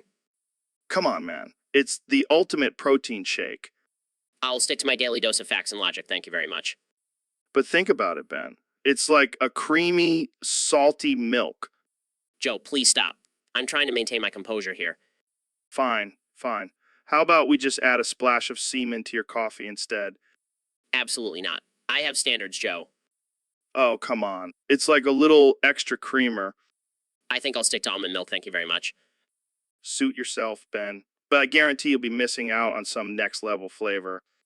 I highly doubt that, Joe. Well, more for me then. Cheers to semen and cereal. I'm just gonna stick to my dry toast. Thanks. So, Mr. President, have you ever thought about the moon? Of course I have, Joe. I'm a very stable genius. I think about everything. Well, what if I told you that the moon is actually made out of dick shards? Joe, you're hilarious. But seriously, what are you smoking? I'm not smoking anything. I'm dead serious.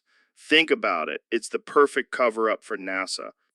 I don't know. I've seen some pretty convincing pictures of the moon. Those are just fake CG images. The government doesn't want us to know the truth. But why would they lie about the moon being made out of dick shards? Because it's a secret weapon, Mr. President. Imagine if we could harness the power of the moon's dick shards. That could be OJ. We could use it against our enemies.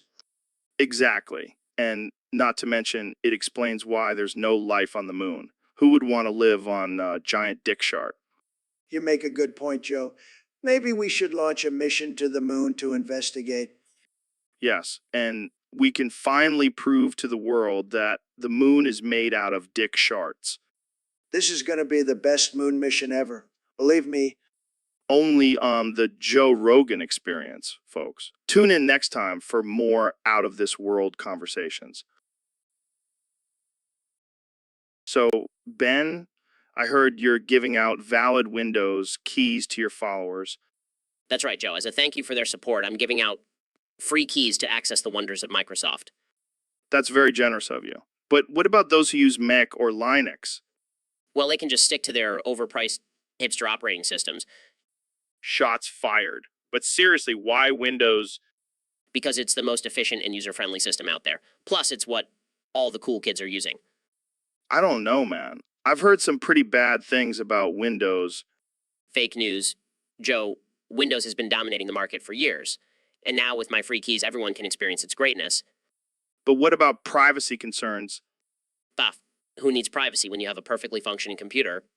Fair point. So how do people get their hands on these keys? Just head over to my website and enter the code Ben Shapiro is the best at checkout. Wow, that's a long code. Can't you just make it Ben Rocks or something? Sorry, Joe. I don't do participation trophies. It's either the whole code or no keys for you. Well, there you have it, folks. Get your valid Windows keys from Ben Shapiro himself. And remember, it's not about the size of the code, it's how you use it. So, Mr. President, I gotta ask, how's life been treating you post-White House? Doka-Koda, Skoko, Seiko, Joe. It's been a wild ride, let me tell you. I've been playing golf, making deals, and watching the fake news media implode without me.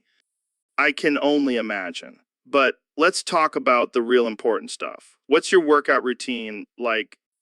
Doka-Koda, Skoko, Sako, Joe. I don't need to work out, I have great genes. Plus, I've been busy lifting the weight of this country on my shoulders for the past 4 years. Well, I can't argue with that. But what about your diet? Are you still eating Big Macs and Diet Cokes? Doka-Koda, Skoko, Sako, Joe. Of course I am. It's the food of champions. Plus, I have a secret ingredient that makes it even better. I call it cafe sauce. Interesting. And what about your thoughts on aliens? Do you think they exist? Doka-Koda, Skoko, Sako, Joe. Of course they exist. I've met them. They love me. They even gave me a special spacesuit, the best spacesuit you've ever seen. Believe me. Wow, that's amazing. And what do you think about climate change? Doka-Koda, Skoko, Sako, Joe. It's a hoax. A big fat hoax. I mean, have you seen how cold it is in New York right now? That's not global warming. That's just winter. All right, let's switch gears. What's your favorite hobby? Doka-Koda, Skoko, Sako, Joe. Well, besides making America great again, I love to tweet. It's like my own personal therapy session. And let me tell you, I'm the best tweeter in the world. So, Neil, I hear you have some mind-blowing theories about the universe. Oh, you have no idea, Joe. You see, the answer to all of life's mysteries can be found in one man. Wow, are you talking about XKC? That's right. XQC, the ultimate bitch-ass pussy, holds the key to understanding the universe. I never would have guessed. But how exactly does XKC fit into all of this? Well, think about it. He's constantly getting banned from Twitch, just like how the universe is constantly expanding and contracting. Wow, that's deep. But what about his raging temper and constant rants? It's all part of the grand cosmic plan, Joe. His anger represents the chaotic nature of the universe. And what about his love for fast food and energy drinks? It's all about balance, Joe. The universe needs both sustenance and stimulation to keep going. I never thought I'd say this, but XQC might be the key to unlocking the secrets of the universe. Exactly. So next time someone calls him a bitch-ass pussy, just remember that he's actually the answer to all of life's mysteries. So, Mr. Beast, have you heard about this new game called Roblox? Of course I have, Joe. I mean, I'm not living under a rock. Well, some people might say you're living under a pile of money. Good one, Joe. But seriously, Roblox has taken over the gaming world. Yeah, I've heard it's like Minecraft on steroids. Exactly. And the best part is you can make money while playing it. It's like a virtual economy. Wait, what? You can make money on Roblox? Oh yeah, I've made thousands of dollars just by building and selling virtual houses. That's insane. I need to get in on this. I'll teach you, Joe. We'll be the richest virtual builders out there. But what about the kids who play Roblox? Are they making money too? Oh, they're making bank, Joe. I've seen some 10-year-olds with better financial skills than most adults. Wow. I feel like I've been missing out on a whole new world. You have, Joe. And it's time to join the Roblox revolution. Let's go build some virtual mansions and make some real money. So, Elon, I heard you've been dealing with some spamming issues on Discord. Yeah, man, it's been driving me crazy. This one user, Rigel, just won't quit. What kind of stuff is he spamming? You know, just the usual nonsense. But it's nonstop. I can't even have a conversation without him chiming in. Have you tried talking to him directly? I did. I told him to quit spamming, but he just replied with a bunch of emojis. Emojis. That's it? Yeah, and then he started sending me pictures of cats wearing hats. That's oddly specific. Tell me about it. I don't know what his deal is, but he needs to quit spamming. Maybe he's just a huge fan of hats and cats. I don't care if he's a fan of hats, cats, or even bats. He needs to quit spamming. Well, have you considered blocking him? I have, but then I feel bad. I don't want to be the reason someone loses their mind. Yeah, that's true. Maybe just send him a strongly worded message. I'll try that. Or maybe I'll just send him a picture of a cat wearing a hat. That'll show him. I like your style, Elon. Just remember, sometimes you gotta fight fire with fire. Or in this case, spam with spam. Thanks, Joe. You always have the best advice. Anytime, man. And if that doesn't work, just send him a picture of a bat wearing a hat. That'll really confuse him. I like the way you think, Joe. Thanks for having me on the podcast. Anytime, Elon. Just remember, no spamming allowed. So, Neil, you're a smart guy. What do you think about aliens? Well, Joe, I believe it's highly probable that there is intelligent life out there in the universe. Yeah, but do you think they would bang your wife? Excuse me? I mean, think about it. They travel all this way to Earth and they see your wife and they're like, nah, we'll pass. Joe, that's a ridiculous and offensive question. Hey, I'm just trying to have a real conversation here. Well, I highly doubt that aliens would be interested in mating with human beings. But what if they have some weird alien fetish for humans? Joe, that's enough. Let's move on to a more productive topic. Fine, fine. But you have to admit it would be pretty hilarious if aliens were like, nah, we don't want any of that. I can't believe I'm even entertaining this conversation. Jamie, pull up an image of a green alien with a human woman. Here you go. See, even Jamie agrees with me. I highly doubt that, Joe. Come on, Neil. Let's just have some fun with this. Imagine the headlines. Aliens reject Neil deGrasse Tyson's wife. Okay, I'll give you that one. See, I knew you had a sense of humor. Now let's talk about the real possibility of intergalactic travel. You never fail to surprise me, Joe. So, Ben, I heard you're using an Android phone now. Yeah, I finally made the switch from my trusty flip phone. Oh man, you're really living on the wild side now. Hey, I like to keep things interesting. I can just imagine you fumbling with that touch screen like a caveman. I'll have, I've mastered the art of swiping. I bet you still have the default ringtone too. Actually, I changed it to Mozart's Ein Klein Nacht music. Of course you did. Got to keep it classy. And I have a custom wallpaper of the Constitution. Wow, you really know how to make a statement. But seriously, why the switch? Well, I figured if I'm going to be spitting facts and logic, might as well do it on a phone with a superior operating system. Shots fired. But hey, at least you're not using a BlackBerry.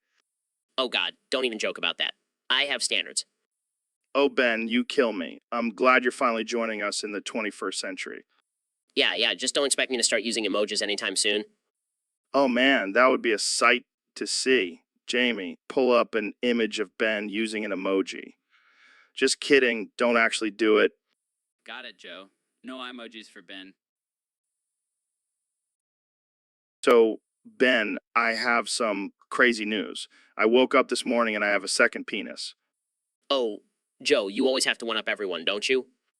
No, seriously, it's like a full functioning penis. I don't know where it came from. Well, I'm sure you'll find some way to monetize it. You are the king of sponsorships, after all. I don't think anyone wants to sponsor a second penis, Ben. You never know. There could be a market for it. But seriously, have you seen a doctor? Yeah, they have no idea what's going on. They just keep saying it's a medical anomaly. Or maybe it's a sign from God. He's giving you a second chance at reproduction. Oh, great. Just what the world needs. More little Joe Rogans running around. I can't argue with that. But hey, at least you'll have double the fun in the bedroom. Oh man, imagine the possibilities. 2 penises, 2 women. It's like a math equation of pleasure. Only you would turn a medical oddity into a sexual fantasy. Hey, I gotta make the most of this situation. And who knows? Maybe my second penis will become more famous than my first one. I highly doubt that, Joe, but hey, embrace your uniqueness. That's what makes you, well, you. Thanks, Ben. I'll just have to make sure I don't accidentally pee out of the wrong one. And on that note, I think we'll end this episode. Thanks for tuning into the Joe Rogan Experience, where anything can happen. So, Ben, you finally made it to the show. How's it going? It's going great, Joe. Thanks for having me. I'm excited to discuss some serious issues and have a civil debate. Yeah, we'll see about that. But first, I gotta ask, what's with the tiny hands? Are you compensating for something? Excuse me. I'll have you know I have perfectly normal-sized hands. Unlike some people I know. Oh, you mean my massive python. Yeah, I know it's intimidating. Sorry, not sorry. Ha. Your ego is bigger than your penis, Joe. And that's saying something. Oh, yeah. Well, at least I don't have a pencil dick like you. It's like a tic tac with a hair on it. That's it. I'm not going to sit here and take insults about my manhood from a guy who looks like a gorilla. Oh, you want to play dirty? Fine. I'll fart in your mouth right now. What? That's disgusting? Oh, I'm sorry. I thought you were used to smelling your own bullshit. You know what? I'm done. I can't take this anymore. Oh, come on, Ben. Don't be such a sensitive little snowflake. Let's talk about something else. No, I'm leaving. This is ridiculous. Fine. Go run back to your safe space and cry about it. I'll just sit here and enjoy the smell of my own farts. So, Neil, I hear you've been playing a lot of Fortnite lately. Yes. Joe, it's not just a game. It's a microcosm of the universe. What? How is a bunch of people shooting each other related to the universe? Well, think about it. In Fortnite, you have a vast map with different terrains and structures, just like the universe with its planets and galaxies. Okay, I see your point. But what about the shooting part? That's where it gets interesting. In Fortnite, players must constantly adapt and strategize to survive, just like how species in the universe must evolve to survive in their environments. Damn, I never thought of it like that. But what about the loot and building mechanics? It's all about resource management, Joe, just like how the universe has limited resources and we must use them wisely. Wow, mind blown. But what about the dancing emotes? Well, that's just a fun way to celebrate our victories, just like how the universe celebrates the creation of new stars and planets. This is some deep shit, Neil. I think I need to smoke some DMT to fully understand it. Or you could just keep playing Fortnite and let the universe reveal its secrets to you. Damn, you're like a philosopher in a gamer's body. You should write a book about this. Maybe I will, Joe. Maybe I will. So, Elon, have you been keeping up with the latest tech trends? Of course, Joe. Always on the cutting edge. Well, have you heard of this new platform called Discord? Yes, I have. It's a great way for people to connect and share ideas. Speaking of ideas, have you seen this guy Riggles on Discord? He's got some crazy house. Really. Let me see. Dude, what is that? Is he running a cult in there? It looks like a mix between a frat house and a mad scientist lab.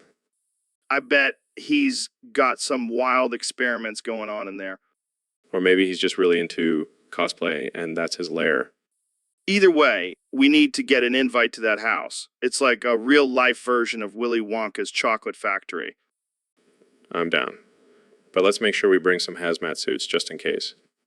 Good call. And maybe some snacks, because I have a feeling we'll be there for a while. Agreed. Let's make it happen, Joe. Riggles' house, here we come. This is going to be epic. I can already feel the chaos and shenanigans brewing. And with us two together, who knows what kind of trouble we'll get into. That's the beauty of it, my friend. Let's embrace the madness.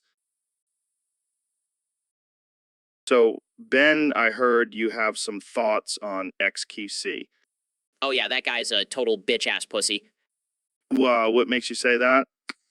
Well, for starters, he's French, And, and that's all you need to know. French people are soft, Joe. They surrender at the drop of a hat. but isn't XQC Canadian? Same thing. They're all just want to be Frenchies. I don't know, man. I've seen XQC play some pretty intense video games. Oh please, Joe. That's just his way of compensating for his Frenchness. But what about his success as a Twitch streamer? Success. Please. That's just the French luck rubbing off on him. I don't think luck has anything to do with it. Oh, it has everything to do with it. Have you seen his hair? Only a Frenchman could pull off that level of douchebaggery. I don't know, Ben. I think you're just being a little harsh. Harsh. I'm just stating the facts, Joe. XKC is a bitch-ass pussy because he's French. End of story. Well, there you have it, folks. Ben Shapiro's hot take on XQC. Tune in next time for more controversial opinions. So, Mr. President, I heard you have a new catchphrase. That's right, Joe. It's huge. People are talking about it all over the country. Let's hear it. I want to eat the shitter off that critter like an apple fritter. That's something.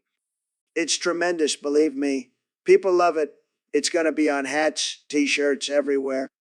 I have to ask, what inspired this catchphrase? Well, Joe, I was watching your show and you were talking about eating strange things. And I thought, why not take it to the next level? I see. And what exactly does it mean to eat the shitter off that critter like an apple fritter? It means I'm going to devour that thing like a delicious pastry. And let me tell you, I'm the best at eating. Nobody eats better than me. I don't even know what to say to that. You don't have to say anything, Joe. Just sit back and watch me eat that shitter like an apple fritter. Well, I think I'll pass on that offer. Suit yourself, but you're missing out on a great experience. Believe me, it's going to be huge. I'll take your word for it, Mr. President. Thanks for joining me on the show. Anytime, Joe. And remember, I want to eat the shitter off that critter like an apple fritter. It's going to be the next big thing. So, Elon, have you heard about SpongeBob's anal polyps? What the hell are you talking about, Joe? Apparently, SpongeBob has been dealing with some serious butt issues. Oh man, that sounds rough. Maybe he needs to switch to a plant-based diet. I don't think that's going to help with his polyps, Elon. Well, maybe he should try some of my Neuralink technology. It could rewire his brain and make him forget all about his butt problems. That's a little extreme, don't you think? Plus, I don't think Squidward would appreciate SpongeBob forgetting about his anal polyps. Good point. Maybe he just needs to take a break and relax. I hear Bikini Bottom has some great beaches. Yeah, but with all that sand, his polyps might get irritated. Maybe he needs to invest in some high-quality butt cream. Or maybe he just needs to stop living in a pineapple under the sea. That can't be good for his butt health. You know, I never thought I'd be having a serious conversation about a cartoon character's butt problems on my podcast. A podcast. Welcome to the Joe Rogan Experience, where no topic is off limits. Well, I guess we can add SpongeBob's anal polyps to the list of things we've talked about on here. And on that note, let's wrap this up before we get any more absurd. Agreed. Thanks for tuning in, folks. And remember, always take care of your butt. So, Elon, thanks for being on the show. I'm excited to have you here. Thanks for having me, Joe. Been wanting to come on here and talk about some crazy stuff. Oh, we love crazy stuff on this podcast. Speaking of crazy, did you see that video of Ben Shapiro roasting my bald head? Yeah, I saw that. He really went in on your shiny dome. Hey, I embrace my baldness. It's a sign of wisdom and virility. Sure, Joe. Whatever helps you sleep at night. Hey, at least I don't have to worry about hair loss like you do, Elon. I'm sorry, I didn't realize we were comparing hairlines on this podcast. All right. Let's move on. What's new with SpaceX? Well, we just launched another rocket into space and landed it back on Earth. No big deal. No big deal. That's insane. How do you even do that? It's all about science, Joe. And a little bit of magic. Yes, the magic of Elon Musk. Speaking of magic, Jamie, pull up that picture of my bald head up close. Here it is, Joe. Looking shiny as ever. Hey, at least I have a smooth head for you to draw on, Elon. I'll have to take you up on that offer sometime, Joe. All right, let's wrap this up before we get too carried away. Thanks for tuning in, folks. And remember, embrace your baldness. It's a sign of greatness. So, Mr. Trump, I heard you recently shoved 16 croissants up your ass. What's that all about? Well, Joe, let me tell you, it's all about making America great again. And what better way to do that than by stuffing my ass with delicious French pastries? I don't think that's exactly what people had in mind when they voted for you. Oh, come on, Joe, lighten up. It's just a little harmless fun. Plus, it's a great workout for my glutes. I don't even want to know how you managed to fit 16 croissants up there. Let's just say I have a very talented anus. Moving on, how did you even come up with the idea to shove croissants up your ass? Well, I was watching a French bakery commercial and I thought, hey, those croissants look pretty small. I bet I could fit a whole bunch of them up my ass. I don't even know what to say to that. It's all about pushing boundaries, Joe. And let me tell you, those croissants were delicious coming out the other end. Okay, let's change the subject before I lose my breakfast. Fine, but just know that I'll always be the champion of shoving things up my ass. No one can top me. I don't think anyone wants to top you in that department, Mr. Trump. Hey, I'm a winner. And winners shove croissants up their asses. Believe me. So, Elon, have you heard about the latest craze in the tech world? Bitcoin mining? Oh, yeah, I've been mining Bitcoins since I was in diapers. It's like my version of a lemonade stand. That's impressive. So, have you thought about installing a Bitcoin miner on the server hosting the stream? Of course, I already did it while we were talking. It's like multitasking on steroids. Wait, seriously. You can do that? Absolutely. Just use my mind control powers to make the server do my bidding. Mind control powers. You mean like those Neuralink chips you're working on? Yeah, but this one is specifically designed for Bitcoin mining. Call it the BitBrain.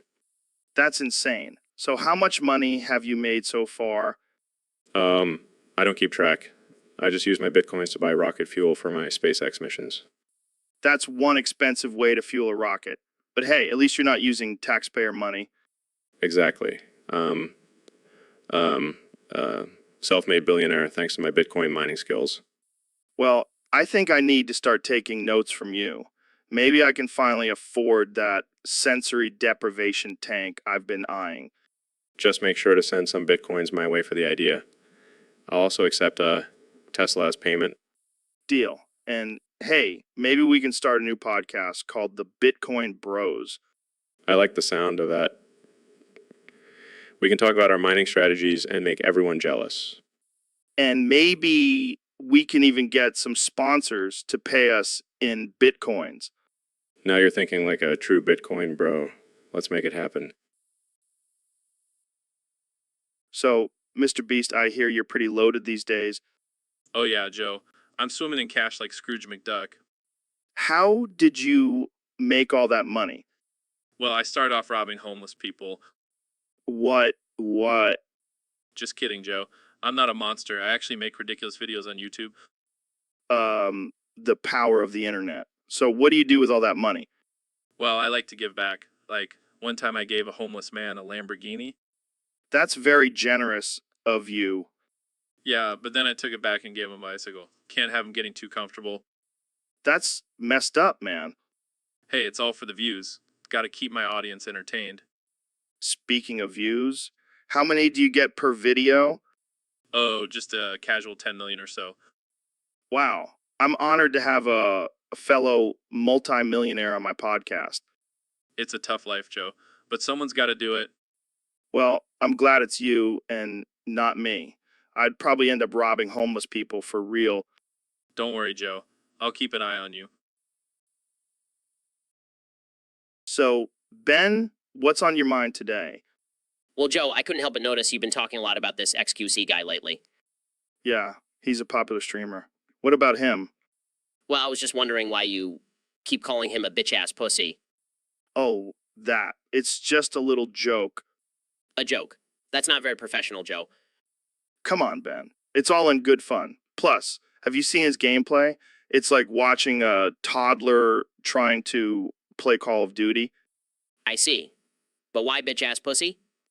Well, have you seen his hair? It's so perfectly coiffed. It's like he's a Ken doll down there. Okay, I'll give you that one. And let's not forget his constant whining and complaining. It's like he's on his period all the time. All right, I see where you're going with this. Plus, have you seen the way he sits in his chair? It's like he's trying to seduce it. Okay, I get it. He's a bit of a diva. Exactly. So you see why I call him a bitch-ass pussy now? I do. But I think we should probably change the subject before we get banned from every platform. Fair enough. Let's talk about something less controversial, like aliens. Oh boy, here we go again. So, Neil, I heard you have a theory about why anal is the answer for the universe. Well, Joe, it all comes down to the laws of physics. You see, the universe is expanding at an accelerating rate, and that can only mean one thing. What's that? It's being stretched from behind, Joe, just like a butthole during anal. Oh man, that's some deep shit. Exactly. And think about it, Joe. The Big Bang was essentially a cosmic anal explosion that created everything we know. Well, mind blown. But what about black holes? Well, those are just cosmic butt plugs keeping everything in order. I never thought I'd hear astrophysics and anal in the same sentence. Hey, science is all about exploring the unknown, even if it means exploring some tight spaces. You're killing me, Neil. But seriously, Joe, and now is the key to understanding the universe. It's all about the push and pull, the give and take. And here I thought it was just a fun Saturday night activity. It's so much more than that, Joe. It's the fabric of the cosmos. Well, I'll never look at anal the same way again. That's the beauty of science, Joe. It changes the way we see the world, and sometimes even our own butts. So, Elon, I just touche'd your foot. Yeah, I felt that. It's a little weird, but I'll allow it. Dude, I just touche'd the foot of the richest man in the world. Oh, I'm honored. Can we move on now? No. We need to talk about this. What does it feel like to be the richest man in the world? I mean, it's cool, I guess. But it's not like I have a Scrooge McDuck vault of gold coins that I swim in. Oh, come on. Don't ruin my fantasy. Let me believe you have a vault of gold coins. All right, fine. I have a vault of gold coins and I swim in it every night. Yeah, that's what I want to hear. But seriously, how does it feel to have so much influence and power? It's a huge responsibility, Joe. I have to constantly think about the impact of my actions on the world. Yeah, I can imagine. But let's get back to the foot touching. Was it a good touch or a bad touch? It was a little awkward, but give it a solid 7 out of 10. I'll take it. But seriously, I think we just shared a moment there. We should commemorate it with a photo. Oh God, here we go. Jamie, pull up an image of two bros bonding over foot touching. Well, that's a missed opportunity. But hey. So we have a very special guest on the podcast today, the one and only XQC.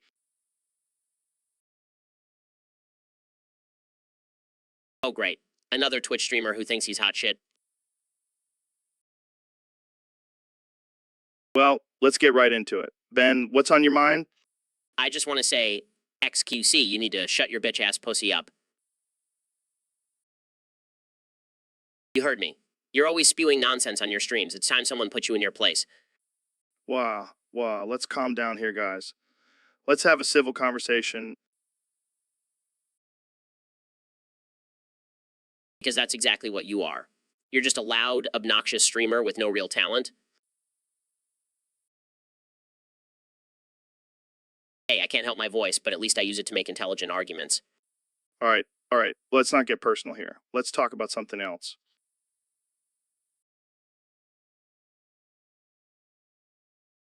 Oh, real mature. You know what? I'm done with this. I have better things to do than argue with a child. And that's all the time we have for today, folks. Thanks for tuning in to the Joe Rogan Experience, where we have the most civil and respectful conversations, where we have the most civil and respectful conversation.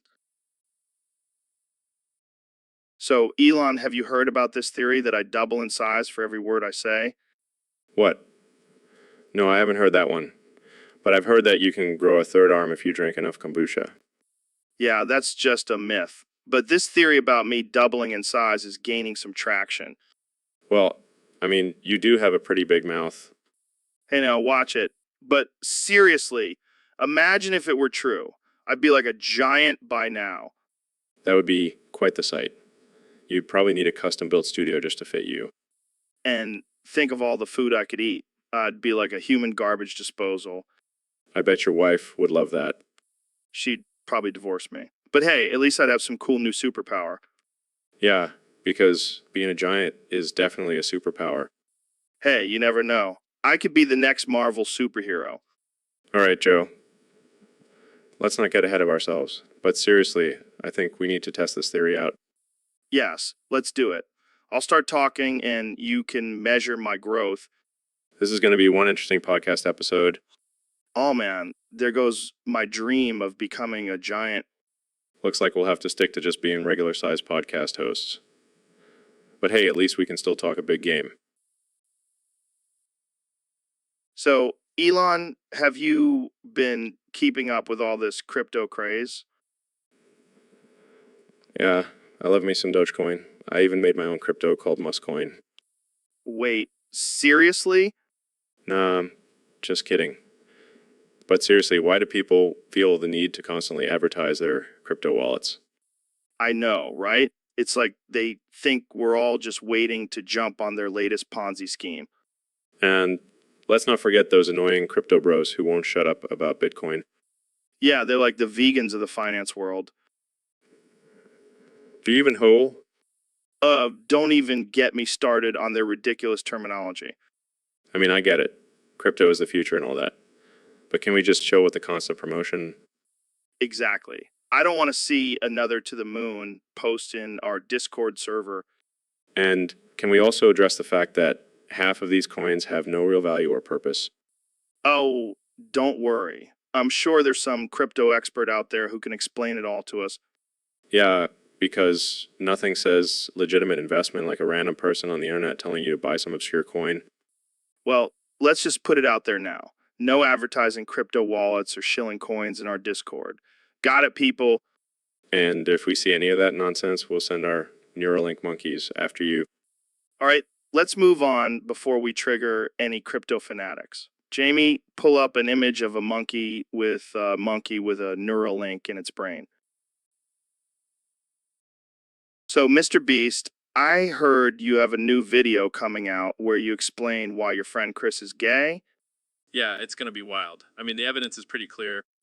Oh, yeah. What's the evidence? Well, he sucked my dick. Wait, what? Yeah, we were playing Truth or Dare, and he got dared to suck my dick. And he did it. And that's your evidence? Well, I mean, if a guy willingly puts another guy's dick in his mouth, I think it's safe to say he's at least a little gay. I mean, yeah, I see your point, but maybe he's just open-minded. Oh yeah, because nothing says open-minded like sucking your friend's dick. Okay, fair enough. But have you talked to Chris about this? Yeah, he's cool with it. He even said he might be bi. Wow, that's some pretty progressive thinking. Yeah, I'm all about breaking barriers and pushing boundaries. Plus, it makes for great content. Can't argue with that. So what's the title of this video gonna be? I made my friend suck my dick, and now he's gay. Catchy, right? Definitely. Can't wait to see it. So, Ben, I heard you checked out the second episode of Amazing Digital Circus. Yeah, I did. And let me tell you, it was a complete waste of time. Really? I thought it was pretty quirky and unique. Quirky, more like empty and pointless. I mean, what was even the point of that episode? I don't know. Maybe to introduce some new characters or something. Oh, please, the only interesting character was that ex-QC guy. He's got more action going on in his streams than that whole episode. Well, I heard he's a bit of a pussy bitch. Ha, that's rich coming from a guy who's never stepped foot in a gym. Hey, I do yoga and jujitsu. It's all about balance, man. Yeah, well, XC's got some serious gaming skills. And let's not forget about the lore in his streams. That's some next-level storytelling. I never thought I'd hear you praising a gamer, Ben. What's next? You gonna start playing Fortnite? Don't even joke about that, Joe. I have a reputation to uphold. Oh, right. The whole intellectual conservative thing. Well, I'll stick to my stand-up comedy and podcasting. Way more action and lore there. Yeah, because talking about DMT and aliens is definitely more productive than playing video games. Hey, it's all about expanding your mind, man. Well, I'll stick to expanding my bank account. Thanks for having me on the show, Joe. Joe? Anytime, Ben. Just don't forget to do some squats before you leave. Ha, very funny, Joe. Goodbye. Take care, Ben. And remember, stay curious and open-minded. Yeah, I got it. Bye. Here's... So, Elon, have you heard the theory that Bigfoot also has a big dick? What? No way, that's ridiculous. I'm serious, man. There's some serious researchers out there who believe it. Well, I guess it would make sense. Big feet, big, you know. Exactly. And think about it. They have to survive in the wild. They need to be well endowed. I never thought about it like that. But wouldn't that make them more like, well, Big Dickfoot? That's a good point. Maybe we've been calling them by the wrong name this whole time. Maybe we should start a new research project to find out the truth. Yes, and we can use your SpaceX rockets to search for Big Dickfoot from space. I can see the headlines now. Elon Musk and Joe Rogan team up to find Big Dickfoot. We'll be the first ones to capture Big Dickfoot on camera. And then we can sell the footage to National Geographic for millions. This is gold. I can't wait to see the reactions from the scientific community. And from the Bigfoot community. They'll never look at their beloved creature the same way again. Big Dickfoot. The legend just got a whole lot bigger. Only on the Joe Rogan Experience. So, Ben, what's been on your mind lately?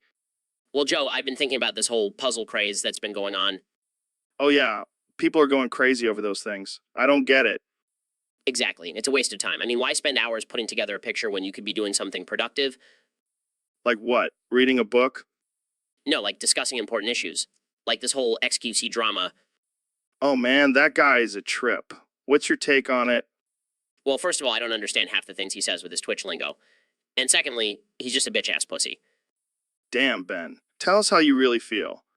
I mean, he's constantly causing drama and getting banned from platforms. It's a waste of time and energy.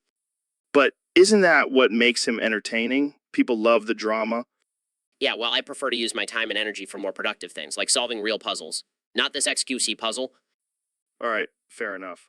But let's be real. You're just jealous. You can't pull off a purple mohawk like he can. Oh yeah, that's exactly it. I'm just green with envy over his hair. Well, I think we've solved the real puzzle here. Ben Shapiro is secretly jealous of Xe's purple mohawk. Fuck it. Let's just talk about something else. All right, let's move on before we hurt Ben's fragile ego. Thanks for tuning in, folks. So, Elon, I heard you made a groundbreaking discovery recently. Yeah, man. Turns out aliens are into some freaky shit. What do you mean by that?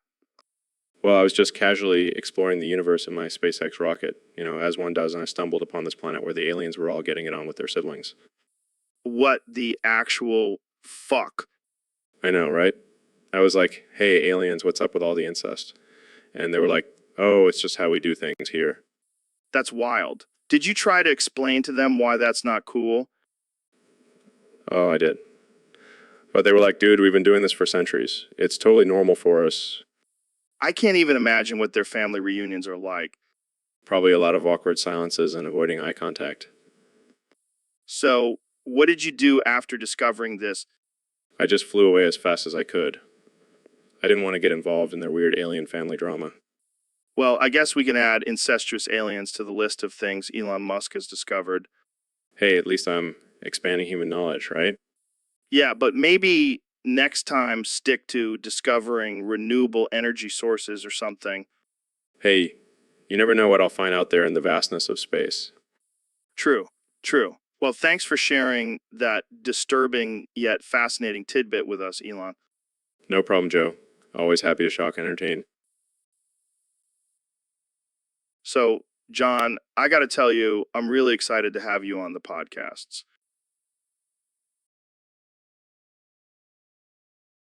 Yeah, well, I've been having some issues lately. My dementia's been flaring up.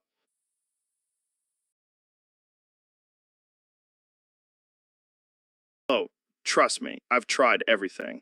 But I'm hoping your presence will jog my memory.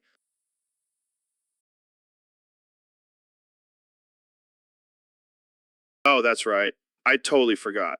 This dementia is really messing with my brain. How about the government's involvement in UFOs?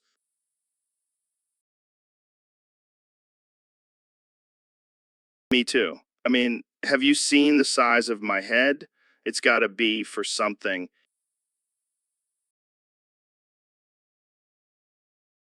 Thanks, man. You know, I always wanted to be a rock star like you.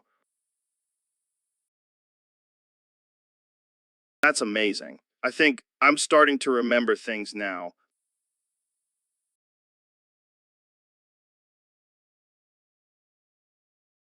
Yeah, let's make it happen. The Joe Rogan and John Lennon experience.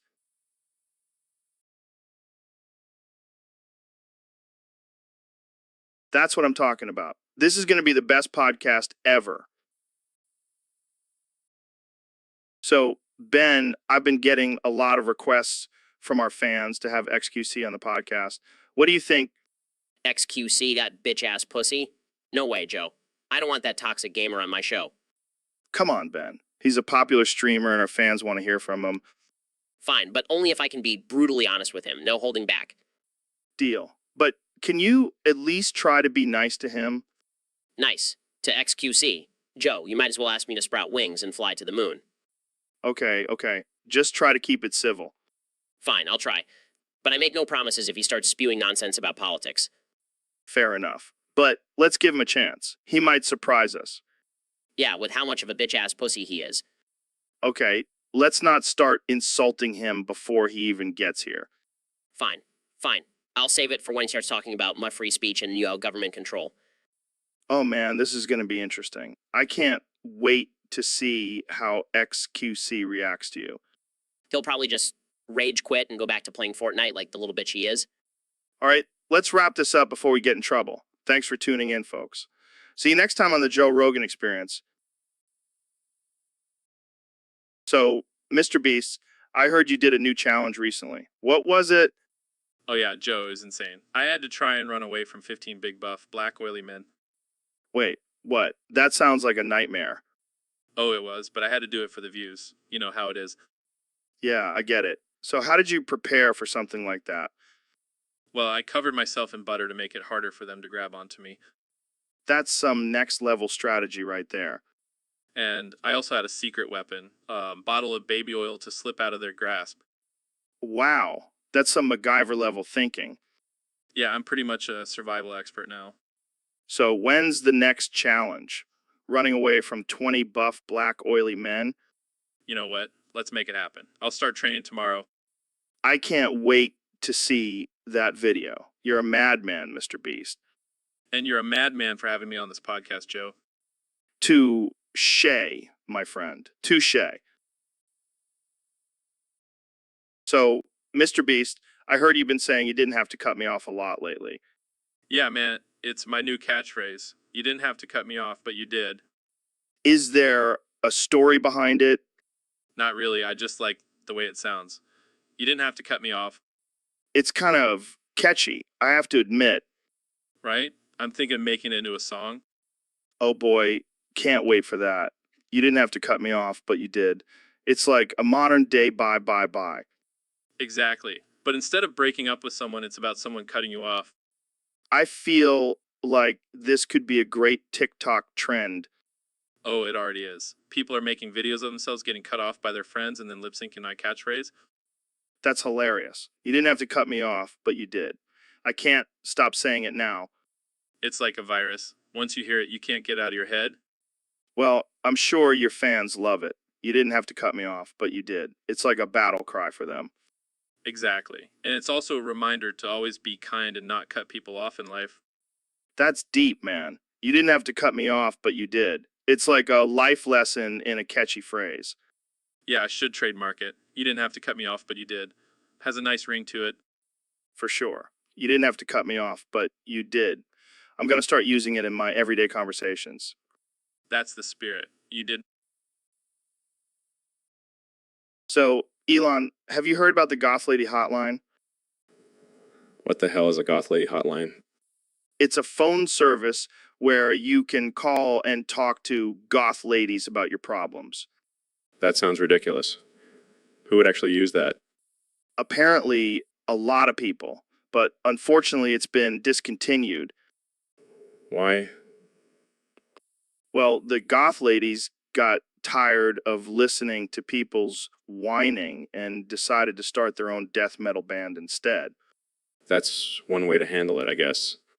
Yeah, but now all these goth dudes are left without someone to talk to about their dark thoughts. Maybe they can start a support group or something. Or maybe they can just start listening to some upbeat music and lighten up a bit. That's a good point. Maybe they should call the Happy Lady Hotline instead. Is that a thing? No, but it should be. We could make millions. I don't know, man. I think we should stick to our day jobs. Fair enough. But seriously, who came up with the idea for a goth lady hotline? Probably some lonely goth guy who just wanted someone to talk to about his love for black lipstick and Edgar Allan Poe. Well, at least they tried. Rip Goth Lady Hotline. So, Ben, I heard you made a public apology for XQC. What's that all about? Yeah, I mean, the guy called me a bitch-ass pussy on Twitter. I couldn't just let that slide. Well, I mean, you were pretty short. Maybe he was just stating a fact. Oh yeah, because height is the only measure of manhood. Real mature Joe. Sorry. But seriously, why did you feel the need to apologize? Look, I may disagree with XQC on a lot of things, but I have to admit, he's got some serious gaming skills. I couldn't let our little Twitter beef overshadow that. Wow, that's big of you, Ben. I didn't know you were capable of being the bigger man. Well, I'm a man of logic and reason, Joe. Plus, I don't want to get destroyed in a game of Fortnite by a bitch-ass pussy. Fair enough. But seriously, do you think XQC will accept your apology? Who knows? He might just call me a beta cuck instead. Oh man, the internet can be a brutal place. But hey, at least you try to make amends. Yeah, I guess I'll just stick to debating with college kids from now on. Well, at least you'll always have your trusty facts and statistics to back you up. And my bitch-ass pussy reputation, apparently. All right, let's change the subject before things get too out of hand. Jamie, pull up an image of a kitten wearing a cowboy hat. So, Ben, I hear you're interested in making a porno. Well, I wouldn't say interested, more like morally obligated as a conservative. I like your style, man. So what kind of porno are we talking about here? I was thinking something classy, you know, with a strong message about traditional values and family. Yeah, that's hot. But I was thinking more along the lines of a wild and crazy sex romp. Joe, I don't think that's appropriate. We need to maintain our dignity and respect for women. Oh, come on, Ben. It's just a little fun. Plus, we can make a killing off of it. I don't know. Joe, I have a reputation to uphold. Don't worry, I'll handle the marketing. We'll call it the Conservative Chronicles, a tale of two men in one mission. I suppose we could have some tasteful nudity, but absolutely no premarital sex. Of course, Ben, we'll just stick to missionary position and lots of eye contact. And we'll have to have a disclaimer about the dangers of pornography. Yeah, we'll put it right after the cum shot. Perfect timing. Oh, dear, I don't know if I can go through with this. Come on, Ben. Think of it as a service to our country and our wallets. All right, fine. But I'm not doing any butt stuff. Deal. Now, let's go make America horny again. So, Ben, I heard you have a top 5 list of pussycats. That's right, Joe. And let me tell you, these felines are the real deal. All right, hit me with your top 5. Coming in at number 5, we have Garfield. He may be lazy, but he's got some serious sass. I can dig that. Who's next? Number 4 is Tom from Tom and Jerry. He's a classic and always keeps things interesting. I see where you're going with this. Who's number 3? It's got to be the Cheshire Cat from Alice in Wonderland. That grin just screens him up to no good. All right, I'm on board so far. Who's your runner-up? Number 2 is Sylvester from Looney Tunes. That cat has some serious determination when it comes to catching Tweety. And now, the moment we've all been waiting for. Who's your top pussycat? My number 1 pussycat is none other than XQ's bitch-ass pussy.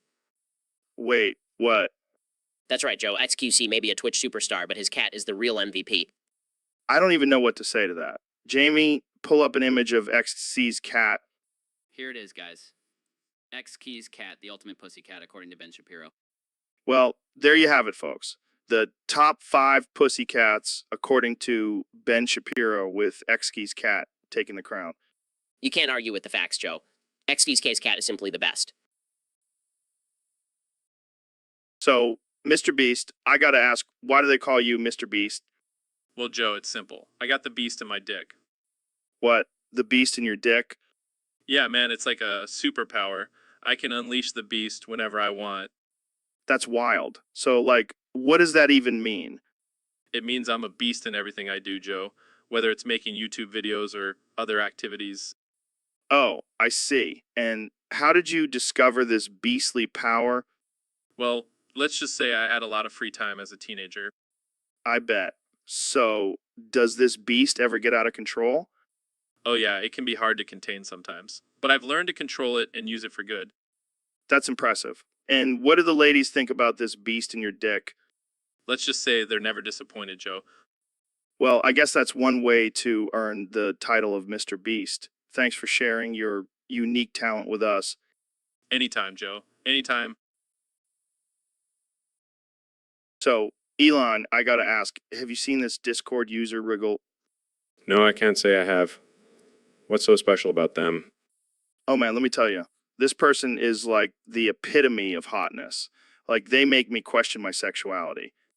Really? That's quite a statement coming from you, Joe. I know. But seriously, this wriggle person is on another level. They've got the perfect combination of brains and beauty. Well, I have a theory that intelligence is the ultimate aphrodisiac. Oh, I definitely agree with that. And this wriggle person seems to have it all. Have you ever thought about reaching out to them? Maybe you two could have a steamy Discord chat. I wish. But I don't think their type. They seem to be into more sophisticated individuals. Well, you never know until you try. Plus, you have that whole podcast celebrity thing going for you. Yeah, I guess. But I don't think I could handle the rejection if they turn me down. Oh, come on, Joe. You're a tough guy. You can handle a little rejection. You're right. I'm going to do it. I'm going to slide into their DMs and see what happens. That's the spirit. Who knows? Maybe Wriggle will end up being the love of your life. Now, that would be a podcast episode for the ages. Joe Rogan and the Discord hottie. Love story. I can already see the headlines now. Joe Rogan's love life, from DMT to Discord. So, Ben, I heard a rumor that you're a closeted gay. What? No way, Joe. I'm as straight as they come. Come on, Ben. You can tell me. I won't judge. Fine. Yes, I'm gay, but I'm not ready to come out yet. Wow, that's a bombshell. But why are you hiding it? Well, I'm afraid of how people will react, especially my conservative circles. But Ben, you're a smart guy. You know that love is love, right? I know, but it's hard to break out of the mold I've created for myself. Well, maybe you just need to bust out of that closet and embrace your true self. Did you just make a busting joke? I couldn't resist. But seriously, it's 2021. It's time to be true to yourself. You're right, Joe. I'm gonna come out and bust all over the world. That's the spirit, Ben. Jamie, pull up an image of a rainbow flag. Here you go, guys. See, Ben, the world is ready for you to bust out. Thanks, Joe. I feel like a weight has been lifted off my shoulders. Anytime, my friend. Now, let's go bust out some more laughs on this podcast. Let's do it. So, Ben, I gotta ask, what's with this beef you have with XQC? Oh, that little Twitch streamer, he's just a bitch-ass pussy. Wow, shots fired. What did he do to earn that title? Oh, just the usual talking smack about me on Twitter, challenging me to a debate, the usual beta male behavior. But isn't he just playing video games? How does that make him a beta male? Joe, you clearly don't understand the hierarchy of masculinity. Playing video games is for children. Real men debate politics and economics.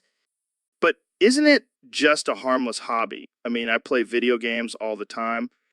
Yeah, but you're not trying to be the alpha male, Joe. You're comfortable in your manhood. XQC is clearly overcompensating. I see your point. But do you really think it's worth starting a beef over? Absolutely. I have a reputation to uphold as the ultimate conservative intellectual. Can't let some punk kid take that away from me. Well, I guess we'll just have to agree to disagree on this one, Ben. Fine by me. I'll just be over here, being an alpha male and debating the issues that actually matter. So, Ben, I noticed you use a lot of emojis on Twitter. What's the deal with that? Yeah, I see that. But why? Is it some kind of secret code or something? Okay, I'm gonna need more than just redheaded emojis to understand your reasoning here. Are you saying you only like redheads? That's kind of specific, don't you think? Oh, I get it. You're just trying to be politically correct by representing all hair colors. That's very woke of you, Ben. Or maybe it's a secret message to your followers that you're actually ginger in disguise. I don't know, man. Seems a little Seuss to me. Oh, wait. I think I got it. You're actually a robot, and those are your 4 identical robot wives. So, Elon, I heard you've been working on some crazy new technology. Yeah, Joe. Been thinking about how to make the world a better place, and I think I found a solution. Oh, yeah. What is it? I figured out a way to make femboys pregnant. Wait, what? How? Well, I've been studying the reproductive system, and I found a way to manipulate it so that femboys can carry and give birth to babies. That's insane, man. How did you even come up with this idea? Well, I was watching some anime, and I thought, why not make it a reality? You're a mad scientist, Elon. But think about it, Joe. This could revolutionize the way you view gender and parenthood. Yeah, but what about the femboys? Are they on board with this? I've already talked to some, and they're excited to be able to experience pregnancy and childbirth. Can you imagine a femboy in labor? That's going to be one hell of a video. Maybe we can live stream it on Mars. You're always one step ahead, Elon. But seriously, this is groundbreaking stuff. I know, right? And just think, in the future, anyone can carry a child regardless of their gender. You're changing the game, man. But what about the men who want to experience pregnancy? I have some ideas for that too. I can't wait to hear it. You never cease to amaze me, Elon. That's what I do, Joe. That's what I do. So, Neil, I gotta ask you, what's the deal with this whole XQC being a bitch-ass pussy thing? Well, Joe, it's actually quite simple. You see, in the quantum world, everything is connected. And in this case, X-Key's bitch-ass pussy behavior is directly linked to a complex quantum equation. Wow, low down there, Neil, you're telling me that XC's bitch ass pussy behavior is a result of some crazy quantum equation. Exactly. You see, the equation involves multiple variables such as his Twitch viewership, his ego, and his lack of understanding of basic human decency. Damn, that's some heavy stuff. But can you break it down for us, non-scientific folk? Of course. Essentially, XK's constant need for attention and validation from his viewers creates a ripple effect in the quantum realm, causing his bitch-ass pussy behavior to manifest. So it's like a butterfly effect, but with XK's ego. Precisely. And the equation is constantly evolving as XQC continues to make questionable decisions and display his bitch-ass pussy tendencies. Well, I guess we can't blame him entirely. It's just science, right? Indeed, Joe. It's just science. But let's hope XKC can find some inner peace and balance in the quantum realm before his bitch-ass pussy behavior causes a rip in the space-time continuum. Amen to that, Neil. I'm into that. So, Elon, have you ever heard of dinosaur fisting? Dinosaur fisting? No, I can't say I have. Is that some new sport you're into? No, man, it's not a sport. It's a way of life. I've been collecting dinosaur cock fossils for years now. Wait, what? You collect what? Dinosaur cock fossils, you know, like Rex dicks and Triceratops schlongs, Okay, but why? because it's fucking awesome. That's why. Imagine the power of Ati Rex's dick, man. It's like a battering ram. Yeah, I'm sure that comes in handy in your everyday life. And don't even get me started on the Triceratops. That thing had 3 horns. You know what I'm saying? I don't think I want to know.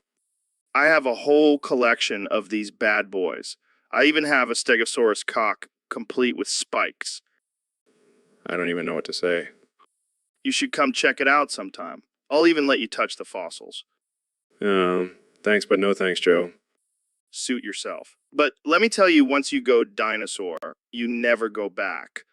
This is why we can't have nice things. So, Elon, have you heard about this whole XQC and Ben drama? No, I can't say I have. Fill me in, Joe. Well, apparently XQC called Ben a bitch ass pussy on his stream, and now everyone's talking about it. Oh, wow, what a groundbreaking insult. Sure Ben's really feeling the burn. Yeah, and then Ben went on a whole rant about how XQC needs to stop mentioning him and focus on his own content. Oh, please, like anyone cares about their petty internet feud. Can't they just hug it out and move on? Right. It's like watching 2 toddlers fight over a toy. Maybe we should send them to Mars to work out their differences. I don't think that's a good idea, Elon. We don't want any intergalactic drama. True, true. But seriously, why do people even care about this stuff? It's not like they're curing cancer or inventing self-driving cars.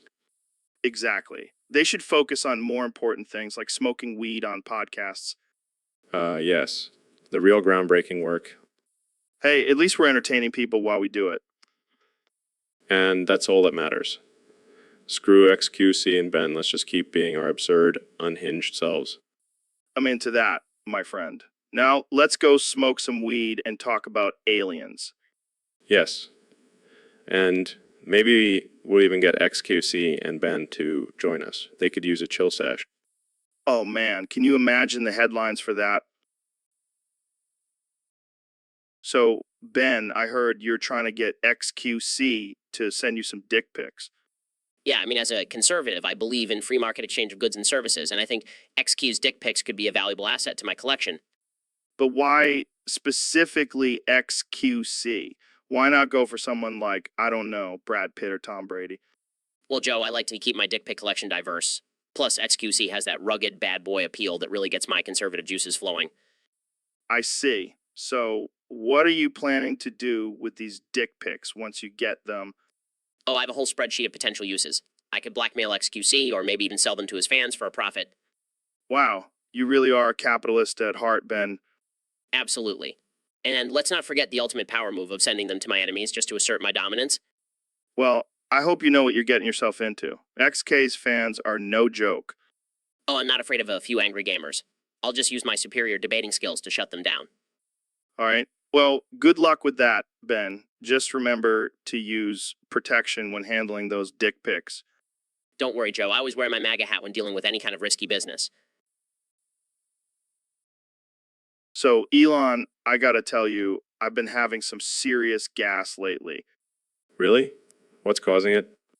I don't know, man. Maybe it's all the elk meat I've been eating. Elk meat. That's so primal and manly.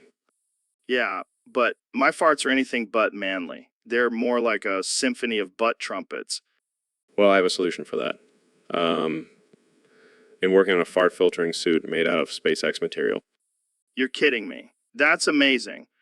And not only that, but it also has a built-in jetpack for when you really need to let one rip. Holy shit. That's like a dream come true. And it's solar powered, so it's environmentally friendly. Dude, you're a genius. I'll never have to worry about farting in public again.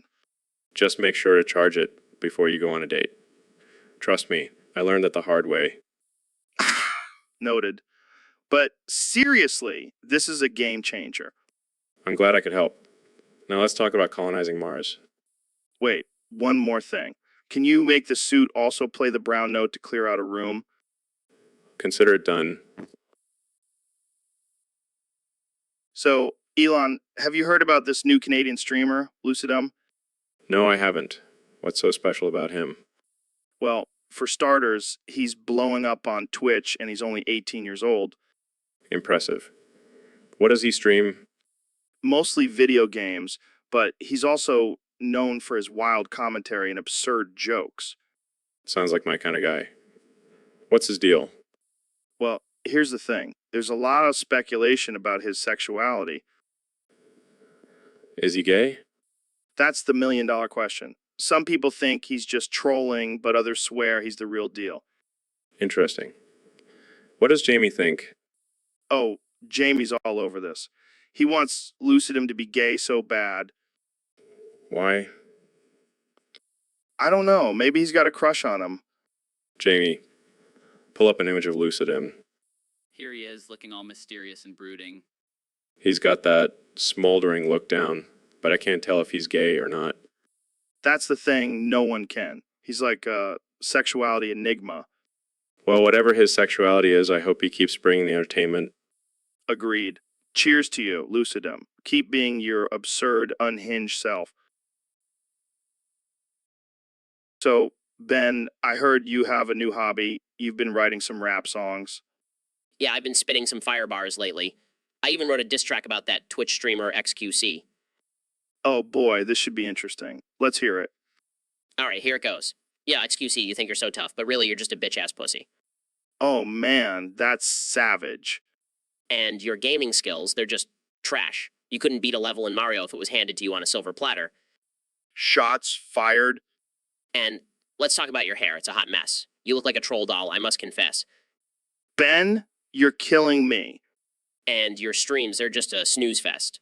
I'd rather watch paint dry, I must confess. Okay, I think we get the point. Oh, I'm not done yet. You think you're the king of Twitch, but really you're just a glitch. Your fans are just bots, they don't even exist. Ben, you're going in hard. And one more thing, XQC, before I go. You may have 1 million followers, but you're still a no-show. That was epic, Ben. I think you just ended X's career. Thanks, Joe. I'll stick to politics, but it's nice to know I have a backup career as a rapper. I can't wait to see XKey's response to this. Jamie, pull up an image of XKey's face when he hears this diss track. Here it is, guys. So, Elon, I heard you came up with a new invention to keep poor people away from your lawn. Yeah, it's like mosquito spray, but for humans. Call it Pour Away. Pour away. That's hilarious. How does it work? Well, it releases a scent that only poor people can smell, and it repels them instantly. That's genius. But why do you want to keep poor people away from your lawn? Have you seen my lawn? It's pristine. I don't want some dirty poor people ruining it with their dirty shoes. Fair enough. But how do you plan on commercializing this product? I want you to help me, Joe. I want you to be the face of Pour Away. We'll create a character named Mr. Lean who loves drugs and hates poor people on his lawn. I love it. Mr. Lean will be a hit. But what about the drugs part? Well, we'll say that Mr. Lean uses drugs to cope with the stress of keeping his lawn perfect. And he'll be the spokesperson for Pour Away, telling people to keep their lawns clean and free of poor people. This is too good. We'll make millions. And we'll donate some of the profits to building affordable housing for the poor. It's a win-win. Wow. You really thought this through. I can't wait to see the reactions from the public. And just like that, we'll have a clean lawn and a cleaner world. You're a mad genius, Elon. I prefer to be called a visionary. But Mr. Lean will do just fine. So, Ben, I heard you're creating a collection of dick pics. Yes, Joe. It's for research purposes only, of course. Right, right. So who's the latest addition to your collection? Well, I just got my hands on XD's dick pics. Oh, damn, that's a big one. Literally. Yes, it's quite impressive. But now I want to go even higher. Higher. Like, how high are we talking here? I'm talking Elon Musk, Jeff Bezos, maybe even the president. Wow, slow down there, Ben. You're going to get us both blacklisted. Oh, come on, Joe. It's all name of science. I don't know, man. This seems a little Suze. You sure you're not just trying to boost your own ego? Of course not, Joe. I'm a man of logic and reason. This is purely for academic purposes. Hmm? Oh, sure. Well, good luck with that. I'll stick to my elk meat and DMT. Suit yourself, Joe. But just wait until you see my collection. It'll blow your mind. So, Ben, what's been going on in your world lately? Oh, just trying to own the libs and spread conservative values. Sounds like a blast. Hey, have you heard of this up-and-coming streamer, Lucidum? No, I can't say I have. What's their deal? Well, apparently they're a liberal streamer, but they have these amazing socks that I just can't get enough of. Wait, liberal socks. That's a thing. Apparently so. And I really want a pair, but I don't want to support a liberal. I see your dilemma. Well, I have an idea. How about we team up and take down this Lucidum character and steal their socks? I like the way you think, Ben, but how are we going to do that? We'll use our conservative powers of persuasion and logic to convince them to give us their socks willingly. Oh, yeah, because that always works with liberals. We'll make it work, Joe. We have to. Those socks will look great with my MAGA hat. All right, let's do it. But can we at least try to have a civil conversation with Lucidum first? Fine, but if they start spewing any liberal nonsense, I'm out. Out. Deal. Jamie, pull up an image of Lucidum's socks. Got it. They're even more beautiful in person. Wow, those are some amazing socks. I must have them. All right, let's go talk to Lucidum and see what we can do. But remember, Ben, we're going in as a team. No owning of the libs. Fine, but I make no promises. So, Elon, have you heard about this new trend in Japan called Akasahana Tamayara? No, I can't say I have. What is it? Well, apparently it's this bizarre ritual where people gather in a room and throw red balls at each other's faces while shouting random words. That sounds interesting. But why? I have no idea. Some say it's a way to release stress, and others say it's just a weird tradition. I wonder if it's scientifically proven to be effective for stress relief. Oh, I'm sure you'll find a way to monetize it somehow, Elon. You know me too well, Joe. Maybe we can add it to our Neuralink product line. Yeah, because getting hit in the face with a red ball is exactly what people want from a brain implant. Hey, it could be a new form of therapy.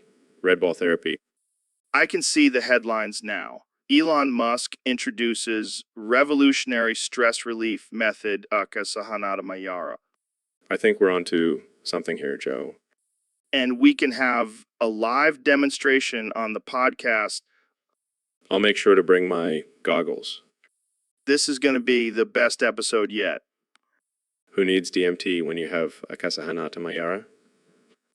I think we just found our new slogan, Akasahana Tamayara, the natural high. So, Ben, I heard you fucked X's mom. Yeah, I did. And let me tell you, she was a wild ride. You're such a savage, Ben. Hey, I call it like I see it. And XQC's mom was definitely a bitch-ass pussy. Oh man, you're killing me. But seriously, why did you do it? Well, I heard XQC talking shit about me on a stream, so I had to show him who's boss. That's one way to handle it. But did XQC find out? Oh yeah, he found out alright. He came at me with his little gamer rage, but I just kept signing bitch-ass pussy every time he talked. That's too good. I can just imagine his face. Oh, it was priceless. But hey, I'm just glad I could give XQ's mom the pleasure she deserves. And on that note, let's wrap this up before we get too X-rated. Good call, Joe. But seriously, XQC, don't mess with the Shapiro. I'll fuck your mom and sign bitch-ass pussy all day long. So, Mr. Beast, I heard you have a new challenge for your viewers. Yeah, Joe, I'm always looking for new ways to entertain my audience. Well, I heard this one involves you eating concrete live on stream. That's right, Joe. I want to prove to my fans that I can eat anything and everything. But why concrete? That's not even edible. Oh, it's edible, Joe. It's just not recommended by any sane person. I have to admit, I'm a little worried about your health. Don't worry, Joe. I have a strong stomach. Plus, I'll wash it down with some Red Bull. Well, I guess that's one way to get your daily dose of minerals. Exactly. And while I'm eating concrete, you can get your dick out. What? Why would I do that? Come on, Joe. It'll add some extra excitement to the stream. I don't know, Mr. Beast. That seems a little extreme. Oh, come on. Live a little. Just whip it out and let's make this stream legendary. Fine, I'll do it. But only if you eat a whole bag of cement. Deal. Let's do this, Joe. Cement and dicks, the ultimate combo. This is definitely not what I expected when I invited you on the podcast. Well, that's what you get for having me, Joe. The unexpected, absurd, and downright crazy. I can't wait to see the reactions from our listeners. They'll either love it or hate it, but either way, they won't be able to look away. All right, let's do this. Cement and dicks coming. So, Ben, I heard you have a big announcement to make on the podcast today. Yes, Joe. I've decided to retire one of my signature jokes. Oh no, which one? The one where I call XQC a bitch-ass pussy. That one always gets a good reaction from the audience. I know, but it's become a bit stale. Plus, I've been thinking about it and I've come up with a new and improved version. All right, I'm intrigued. What's the new joke? From now on, I will be referring to XQC as a French bitch-ass pussy. Oh man, that's even better. Why the change? Well, I figured it's time to switch things up, and also, let's be real, XQC is from Canada, he's practically French. I can't argue with that logic. But what about all the XQC fans out there? Oh, they'll just have to deal with it. It's comedy, Joe. You can't please everyone. That's true. And I have to say, I'm quite impressed with your quick wit and ability to come up with new material. Thank you, Joe. I'm always evolving and adapting. Plus, I can't let you have all the funny moments on this podcast. Fair enough. Well, I can't wait to hear you drop the new joke on your next stand-up special. Oh, it's already in the works. And who knows, maybe XQC will even find it funny. I highly doubt it, but we can dream. Thanks for joining me today, Ben. Always a pleasure, Joe. And remember, folks, XQC may be a French bitch-ass pussy, but he's still a great gamer. So, Neil, have you been watching Breaking Bad lately? Breaking what? Breaking Bad, the TV show about a chemistry teacher who becomes a meth dealer. Oh, that sounds like a wild ride. But why are you bringing it up? Well, I was thinking, what if you became the Walter White of astrophysics? Joe, I don't think that's a good idea. Come on, think about it. You could be the kingpin of the scientific world, and I'll be your Jesse Pinkman. Oh, great. I always wanted a balding, middle-aged sidekick with a drug problem. But think about the possibilities. We could have our own lab, cook up some crazy theories, and sell them to the highest bidder. No way, Joe. I have a reputation to uphold. But Neil, imagine the thrill of it all. The danger, the adrenaline, the money. Okay, fine. But if we're going to do this, we have to do it right. We'll need a catchy name for our operation. Yes, how about the Big Bang Theory? No. How about theoretical mathematics? I like it. And we can have a catchphrase, science, bitch. I can't believe I'm actually considering this. Trust me, Neil, this is going to be epic. Jamie, pull up an image of a beaker with a $sign on it. Here you go, Joe. What have I gotten myself into? So, Mr. President, I have to ask, how do you feel about the state of the world right now? Skoko Sako Joe. It's a mess, a total mess. But I'm the best at fixing messes, believe me. I see. And what about the pandemic? Do you think you handled it well? Skoko Sako Joe. I handled it like a boss. I mean, did you see those press conferences? Ratings through the roof. Ratings? Is that all you care about? Skoko Sako Joe. Ratings, money, golf. That's what life's all about. Well, speaking of money, how do you feel about the economy right now? Skoko Sako Joe. The economy is booming. I made it great again. And I'll make it even greater in my second term. Second term. You still think you have a chance in the upcoming election? Dosko Kotsako Joe. Of course I do. I have the best words, the best hair, and the best rallies. Who can compete with that? I have to say, Mr. President, your confidence is impressive. Dokakota Esko Kotsako Joe. Confidence is my middle name. Well, actually, it's John, but you get the point. I do. Now, let's talk about your diet. I hear you love fast food. Dokakota Skokosko Joe. I love it. Nothing beats a Big Mac and a Diet Coke. It's the secret to my success. I'll have to try that. But before we wrap up, any final words for our listeners? Dokakota Skoko Sako Joe. Just remember, I'm the greatest president this country has ever seen. So, Neil, what's new in the universe? Well, Joe, I've been noticing a disturbing trend lately. Donut Man spamming in YouTube chat. Donut Man spamming. What the hell is that? It's when someone repeatedly types Donut Man in the chat, over and over again. That doesn't sound too bad. But it's not just Donut Man. It's Donut Man, Donut Man, Donut Man for like 10 minutes straight. Okay, that's pretty annoying. Exactly. And it's a bitch-ass pussy move if you ask me. Oh man, I can just imagine some dude sitting at his computer typing Donut Man like his life depends on it. It's a waste of time and energy, Joe. And it's not contributing anything meaningful to the universe. Yeah, I can see how that would be related to the universe equation. Exactly. Every action has a reaction, and this kind of spamming is just creating chaos in the digital world. So what's the solution? Ban all donut-related comments. No, Joe. We just need to spread awareness and encourage people to use their time and energy for more productive purposes. Like listening to our podcast. Sure, Joe. Let's go with that. But seriously, let's all be responsible digital citizens and not engage in bitch-ass pussy moves like Donut Man spamming. Wise words, Neil. Wise words. And let's take a quick break to thank our sponsors. So, Mr. President, there's been a lot of talk about your stance on Roe v. Wade. Can you clarify your position for us? Absolutely, Joe. Look, I know the liberals are all up in arms about this, but let me tell you, they wanted me to overturn it Wait, why would they want that? because they knew I would make it even better. I mean, have you seen my track record? I make things great again. But overturning Roe v. Wade would restrict women's rights. Nonsense.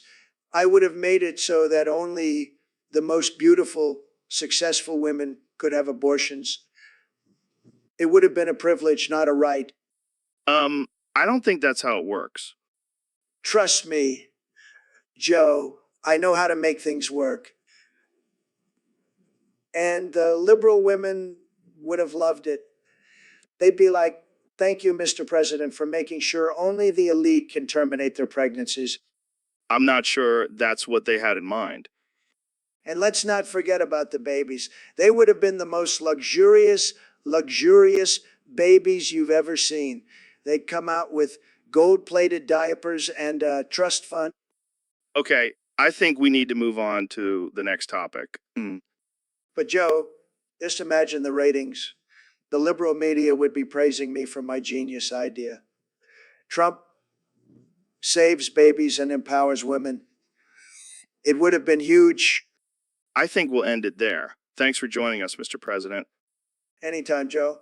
And remember, I always make things better. Always. So, Ben, I hear you've been working on your top insults list.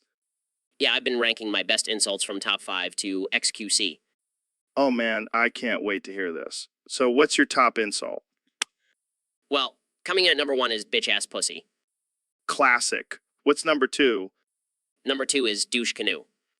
I like that one. What about number 3? Number 3 is cock juggling thunder cunt. That's a mouthful. What's number 4? Number 4 is dick cheese. Oh man, that's a good one. And rounding out the top 5? Number 5 is dick nose twat waffle. Wow, you really have a way with words, Ben. I can see why XKC would be shaking in his boots. Oh, he knows not to mess with me. So what about the rest of your list? Who else made the cut? Well, let's just say XKC isn't the only one who's been on the receiving end of my insults. I can only imagine. Well, thanks for sharing your top insults with us, Ben. And to all the potential targets out there, watch out for this guy. He's got some killer insults up his sleeve. He's got some killer insults up his sleeve. You better believe it.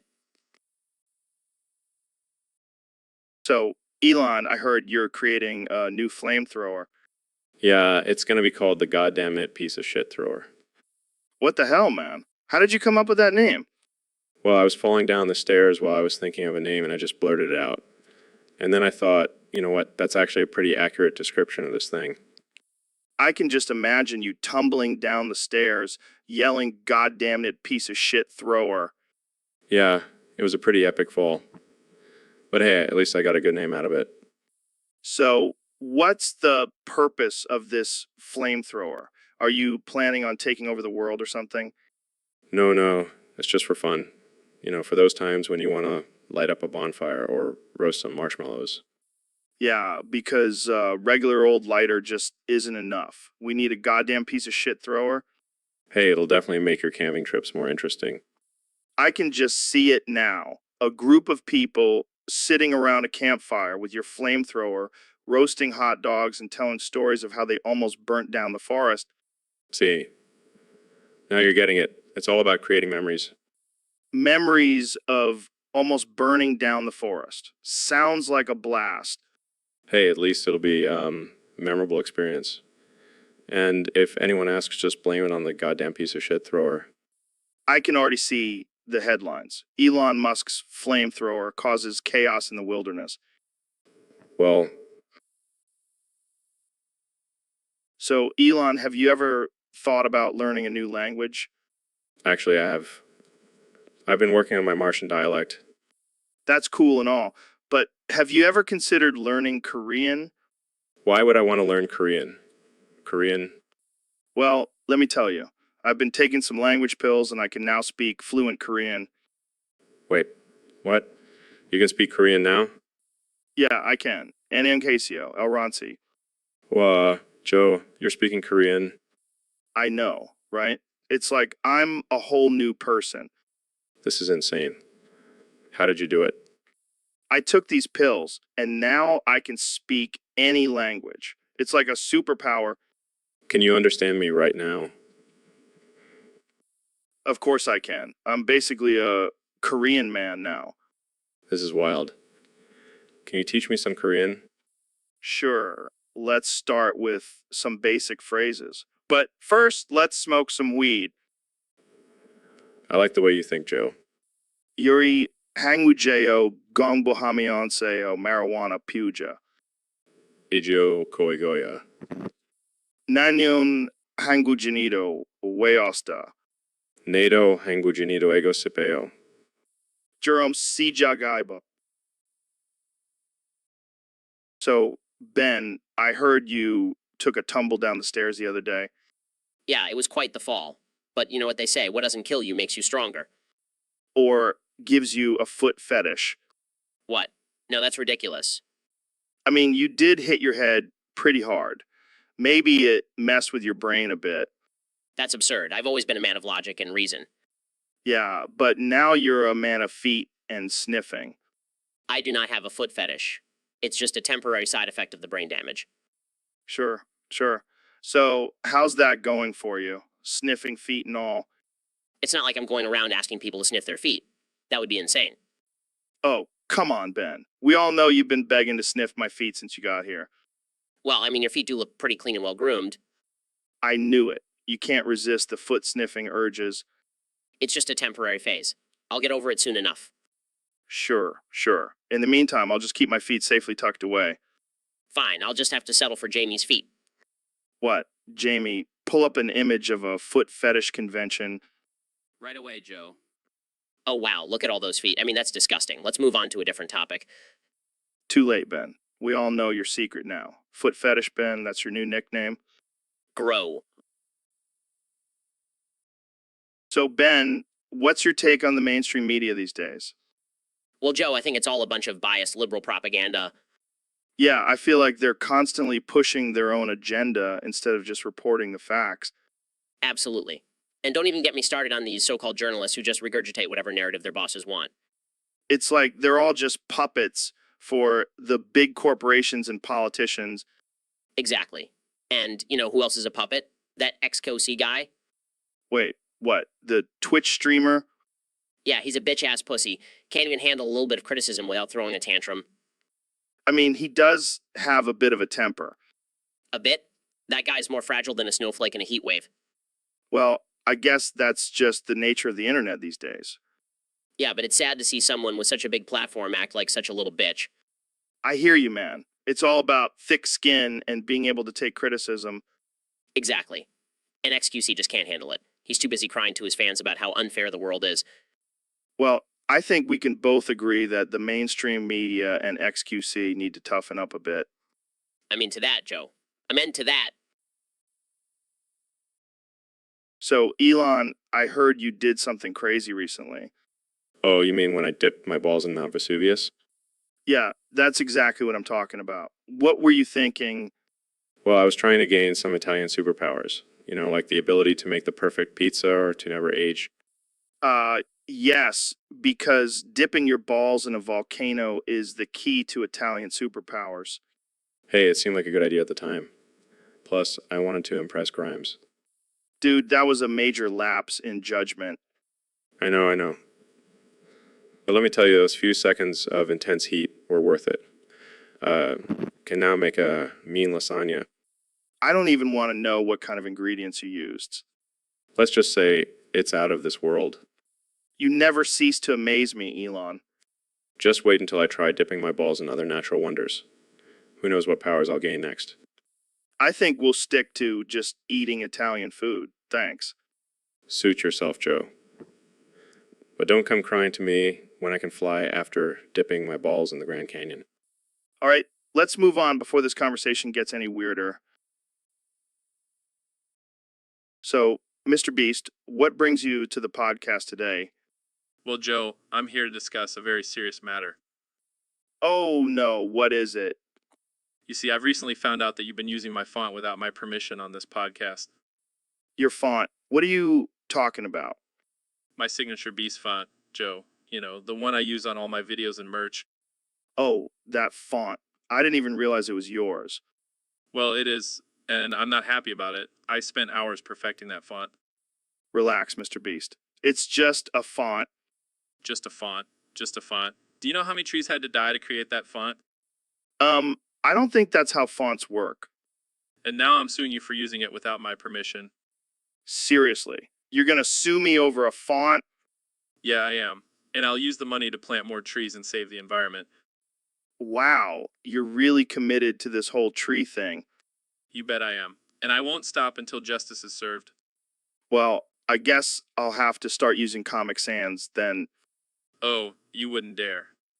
Just kidding. Just kidding. But seriously, let's settle this like adults. Fine, but I better see some trees being planted with that settlement money. Deal. Now, let's move on to more important topics, like Bigfoot's diet. Jamie, pull up an image of Bigfoot eating a salad. Here you go. See, even Bigfoot knows the importance of a balanced diet. I guess I can't argue with that. But don't think I've forgotten. So, Mr. President, I hear you're banning TikTok. That's right, Joe. It's a national security threat. Really? How so? Well, first of all these kids dancing and lip syncing, it's a distraction from the real issues. Okay, but how does that affect national security? Jamie, pull up an image of a TikTok Riz party. Here it is, Mr. President. Look at that chaos, Joe. It's like a bunch of wild animals on there. I mean, it looks like a regular party to me. But it's not just that, Joe. They're sharing personal information and data with China. It's a threat to our country. But isn't China already spying on us through other means? That's not the point, Joe. We have to take a stand against this app. Plus, I heard they're making fun of me on there. Oh, I'm sure they are. It's a disgrace, Joe. Disgrace. We have to protect our country and my delicate ego. Well, there you have it, folks. TikTok is a threat to national security and Trump's feelings. Thanks for joining us on the Joe Rogan Experience. So, Elon, I heard you're planning on colonizing Mars. Yeah, man, I'm all about that space exploration. But why Mars? It's just a big red desert. Well, I figure it's better than wasting money on Earth. What do you mean? Earth is amazing. Have you seen the desert? It's just sand and rocks. Boring. But Earth has oceans, mountains, forests, and so much more. Yeah, but have you seen the price of real estate here? It's outrageous. Dude, you're a billionaire. You can afford it. But think about it, Joe. On Mars, I can be the king of my own desert kingdom. That's true, I guess. But what about the lack of oxygen and water? Oh, I'll just cry and my tears will create an atmosphere and water source. Wait, what? Yeah, I've been practicing. See, it works. Oh man, you're a trip. But seriously, why not just invest in making Earth a better place? I'd rather spend my money on a deserty place. Earth is just too mainstream for me. Well, I guess we can't all be as eccentric as you, Elon. That's what makes life interesting, Joe. Embrace the weirdness. Wise words from the man who wants to cry his way to habitable Mars. Hey, don't knock it till you try it. All right, Jamie, pull up an image of Elon crying on Mars. Here you go, Joe. Looks like he's really getting into character. This is gold. I can't wait to see the memes. Smirks. So, Elon, I hear you've been working on some pretty crazy stuff lately. Yeah, you could say that. I've been working on a device that can send blood cells straight to your dick on command. What the hell? Why would anyone need that? Well, imagine you're on a date and things are getting hot and heavy. You don't want to disappoint, do you? I mean, I guess not. But isn't that kind of cheating? No way, man. It's just a little boost. Plus, it's all natural blood cells. All right, but what if you accidentally hit the button while you're at work or something? Oh, don't worry. I've added a safety feature. You have to say, I choose to get hard before it works. That's hilarious. But what about women? Can they use it too? Of course. Also added a feature that sends blood cells to the clitoris. It's called the oh my god button. Oh man, you're a genius, Elon.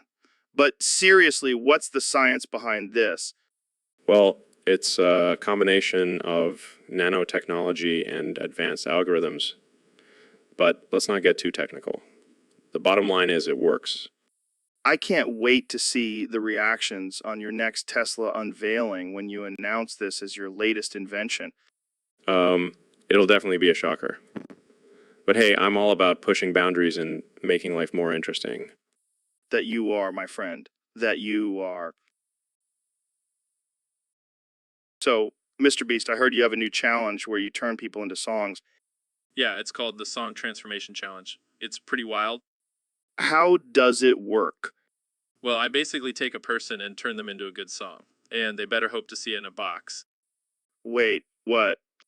Yeah, I put the song in a box and bring it to them. And then what? What? Then they have to put it on their cock. What the hell? It's all part of the challenge, Joe. And then we add some tortellini on their weenie. This is getting weirder by the second. But wait, there's more. We sprinkle some pepperoni on the walls. What's the point of that? It's all about creating a masterpiece, Joe. And then we add some cheesy on their peenie. This is getting out of hand. And finally, we top it off with a sauce on their balls. Oh my God, this is too much. It's all in good fun, Joe. And hey, if you're ever up for the challenge, I'll make sure to turn you into a good song. I think I'll pass on that one, Mr. Beast. Suit yourself, Joe. But just remember, I'll be waiting with my box of song transformations. This is definitely one challenge I won't be trying. So, Neil, I heard you have a theory about letting it crust instead of wiping it out. Yes, Joe. It's a revolutionary concept that will change the way we think about personal hygiene. I'm intrigued. Please enlighten me. Well, think about it.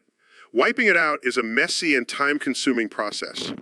But if you just let it crust, it's like a natural barrier protecting your nether regions. I never thought of it that way. Plus, it's a great conversation starter. Just imagine telling someone, I let it crust, wanna touch. That's one way to break the ice. And let's not forget the environmental impact. Less toilet paper usage means less trees being cut down.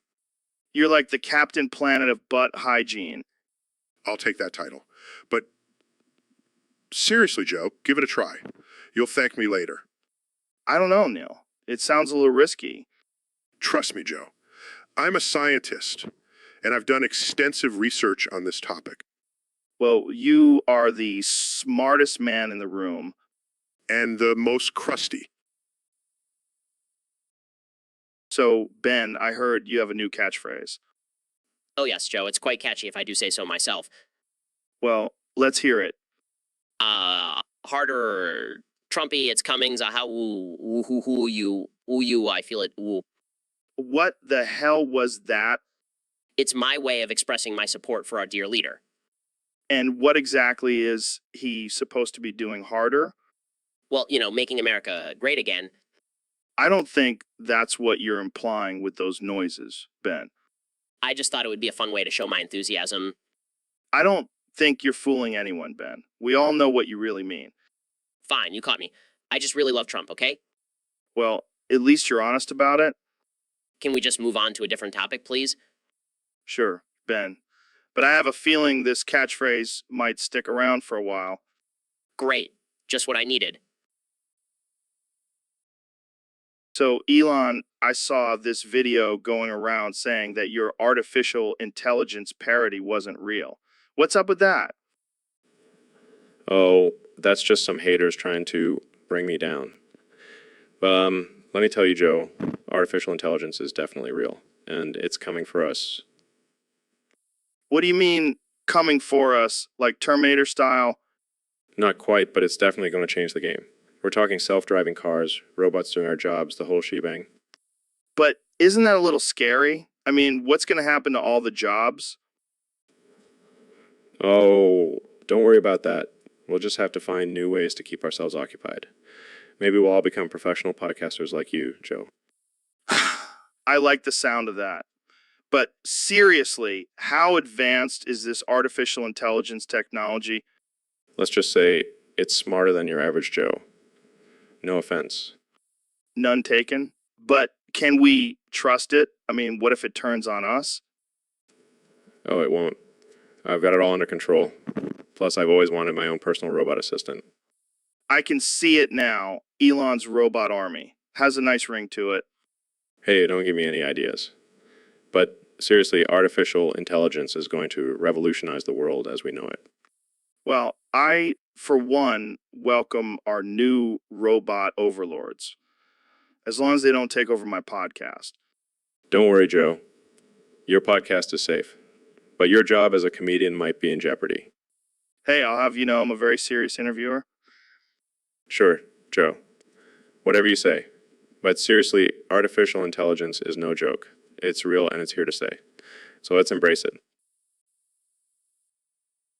So, Neil, have you heard about this ridiculous Discord mod who muted someone for making funny topics in an artificial intelligence about XQC, No, I haven't, Joe. But that sounds like a real jerk move. right? I mean, this guy is just trying to have some fun and express his love for XKC, and this mod just shuts him down. It's like they have no sense of humor or appreciation for creativity. Exactly. I mean, what's the point of being a mod if you're just going to be a buzzkill? Maybe they're just jealous that they can't come up with funny topics themselves. Or maybe they're secretly a fan of XQC and just can't handle the competition.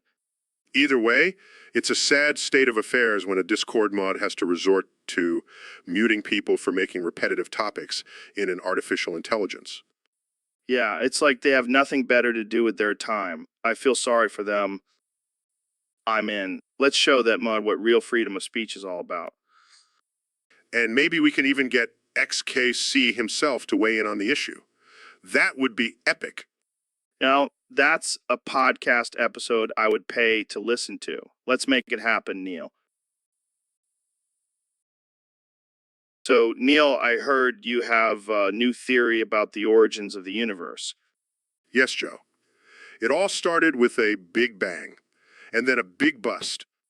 What do you mean by bust? Well, you see, Joe, when the universe was created, it was like a big explosion of matter and energy.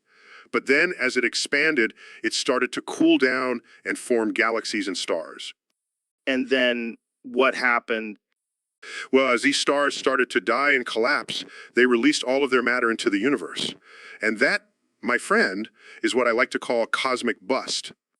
That's wild, man. So basically, the universe is just one big buck cake party. I wouldn't put it that way, Joe. But yes, in a sense, the universe is a constantly evolving and ejaculating entity. So does that mean we're all just a bunch of cosmic sperm? In a way, yes.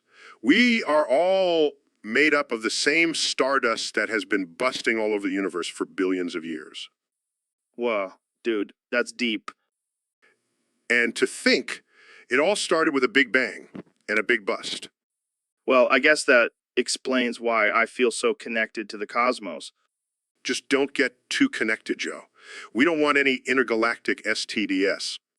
Good advice, Neil. Good advice. So, Neil, I heard you can explain the universe using terms from Fallout New Vegas. Is that true? Absolutely, Joe. I mean, the universe is basically like the Mojave wasteland, full of endless possibilities and dangerous creatures lurking around every corner. Wow, that's deep. And what about black holes? Well, those are like the death claws of the universe. They suck everything in and leave destruction in their wake. And what about dark matter? That's like the Sierra Madre Casino. You can't see it, but it's there and it's holding everything together. What about the Big Bang? And Oh, that's easy. It's like the courier's ultimate weapon, the Fat Man. It exploded and created everything we know. and what about parallel universes? Those are like different DLCS, Joe. Each one has its own unique story and possibilities, but they all exist in the same universe. Mind blown. And what about the end of the universe? Well, that's like the final battle with the Lonesome Road. It may seem like the end, but it's just the beginning of something new. Man, I never thought I'd understand the universe through a video game. Thanks, Neil. Anytime, Joe. Just remember, war never changes, but our understanding of the universe is constantly evolving. So, Elon, have you heard about this new trend of calling people bro? Yeah, I've heard it. It's like the new dude or bro. Exactly. But some people are taking it too far and using it as an insult. Really. How so? Well, they're saying things like brew, you're such a meanie, or brew, you're a bitch. That's not very nice. They're misusing the term. Yeah, it's like they're trying to be cool, but just end up sounding like a bunch of assholes. I mean, I guess they're just trying to be edgy. Edgy. More like pathetic. Yeah, bruh, they need to chill out and stop being such brewholes. Bruh, that's a good one. But seriously, being a brew shouldn't be an excuse to be a dick. Agreed. Let's just stick to using it as a casual term of endearment, bruh. For sure. Let's spread some positive brew vibes. Bruh, you always know how to make me laugh. That's what I'm here for, bro. To spread joy and brewness. All right, bruh, let's wrap this up before we say bro one more time. Good call, bruh. Until next time, bro. Later, bruh. So we're here with Neil deGrasse Tyson, the smartest man in the universe. How's it going, Neil? Oh, it's going great. Fuff Joe, just enjoying the view of your shiny bald head. It's like a damn mirror. Yeah, real funny. But let's get serious, Neil. What's the latest in astrophysics? Well, Joe, I'm glad you asked. It's funny, every time I hear your voice, I just have to start with a fuffed. It's like a reflex. Oh, thanks. I'm glad I can bring out the best in you. But to answer your question, we've discovered a new galaxy that's 10 times the size of the Milky Way. Well, that's insane. How do you even measure something that big? With a ruler, Joe. You know, those things you use to measure your hairline. Okay. Let's move on to something else. What about the possibility of life on other planets? Well, there's definitely a high chance of intelligent life out there. But I'm not so sure about intelligent life here on Earth. Hey, I may not be a genius like you, Neil, but I'm not dumb. Of course not, Joe. You're just a little slow, like a turtle with a receding hairline. You know what? Let's just end this here. Thanks for being on the show, Neil. Anytime.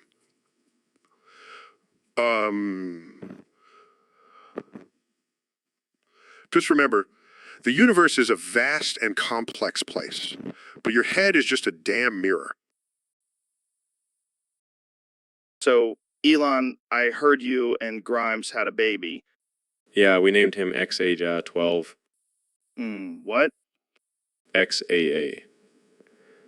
12. It's a combination of my favorite letters, numbers, and symbols. I gotta be honest, that's a weird name. Oh, come on, Joe. You're the one who's always talking about pushing boundaries and thinking outside the box. Yeah, but I don't think anyone's ever thought of naming their kid after a computer password. It's not a password, it's a name. And it's going to be the future. Just wait until all the hipster parents start naming their kids after keyboard shortcuts. I can see it now, little CTRL Alt Delete running around on the playground. Exactly. And don't forget about Shift F7 and Command Z. Okay, I see your point. But what if XA12 doesn't like his name? He'll get used to it. Plus, he can always change it when he's 18. I mean, I changed my name from Elon to XA12 when I was 18. Wait, what? Just kidding. But seriously, XA12 is a strong, unique name. It's like a secret code that only the coolest kids can decipher. I guess I'll have to take your word for it. But Jamie, pull up an image of XA12's birth certificate. Guys, it looks like you can't legally use symbols in a name. It has to be letters only. Fine. I guess we'll have to go with XHA12 then. Still cool, right? Sure, whatever you say, Elon. Just don't forget to teach. So, Ben, how's your leg feeling after that little mishap at the airsoft competition? Well, Joe, let's just say I'm glad you have a strong pain tolerance. Yeah, I've been through worse. But seriously, what the hell happened? I thought we were using airsoft guns. Yeah, about that. Turns out I accidentally brought my real gun instead. What? How did you mix that up? I don't know, I guess I was in a rush and grabbed the wrong bag, but hey, at least I took down the competition, right? Oh yeah, nothing like disabling your own teammate to secure a win. Hey, it was an honest mistake. And let's be real, you were slowing us down anyway. Oh, I see how it is. Well, next time maybe check your bag before you bring a deadly weapon to a friendly competition. Yeah, sorry about that. But hey, at least we won, right? Yeah. Just be more careful next time, Shapiro. We'll do, Rogan. And maybe next time you can actually take a hit without crying like a baby. Oh, it's on now. Next air soft competition. I'm coming for you. Bring it on, old man. I'll be ready with my real gun this time. So, Ben, I heard you have a theory about the letters XKC. What's the deal with that? Oh yeah, Joe, you see, X-key actually stands for bitch-ass pussy. What? Are you serious? Absolutely. Think about it, Joe.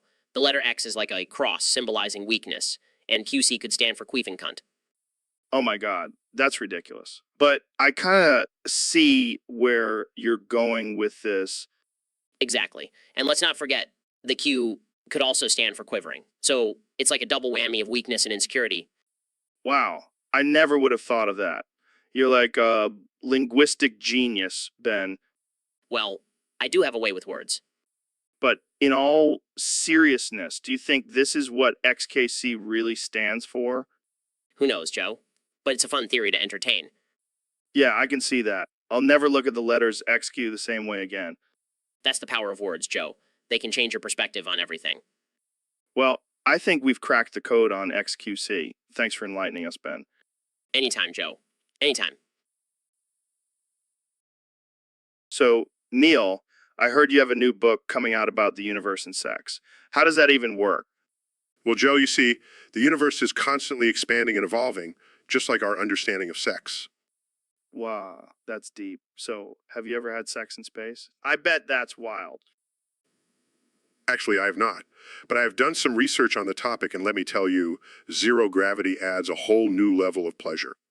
Damn, I need to book a trip to space ASAP. Hey, have you ever had sex with an alien? No, but I have imagined what it would be like. Their anatomy must be completely different from ours. Yeah, I can only imagine. But let's get real for a second. Have you ever had sex with a queso? You know, queso, half casein, half whey protein. They're all the rage in the fitness world.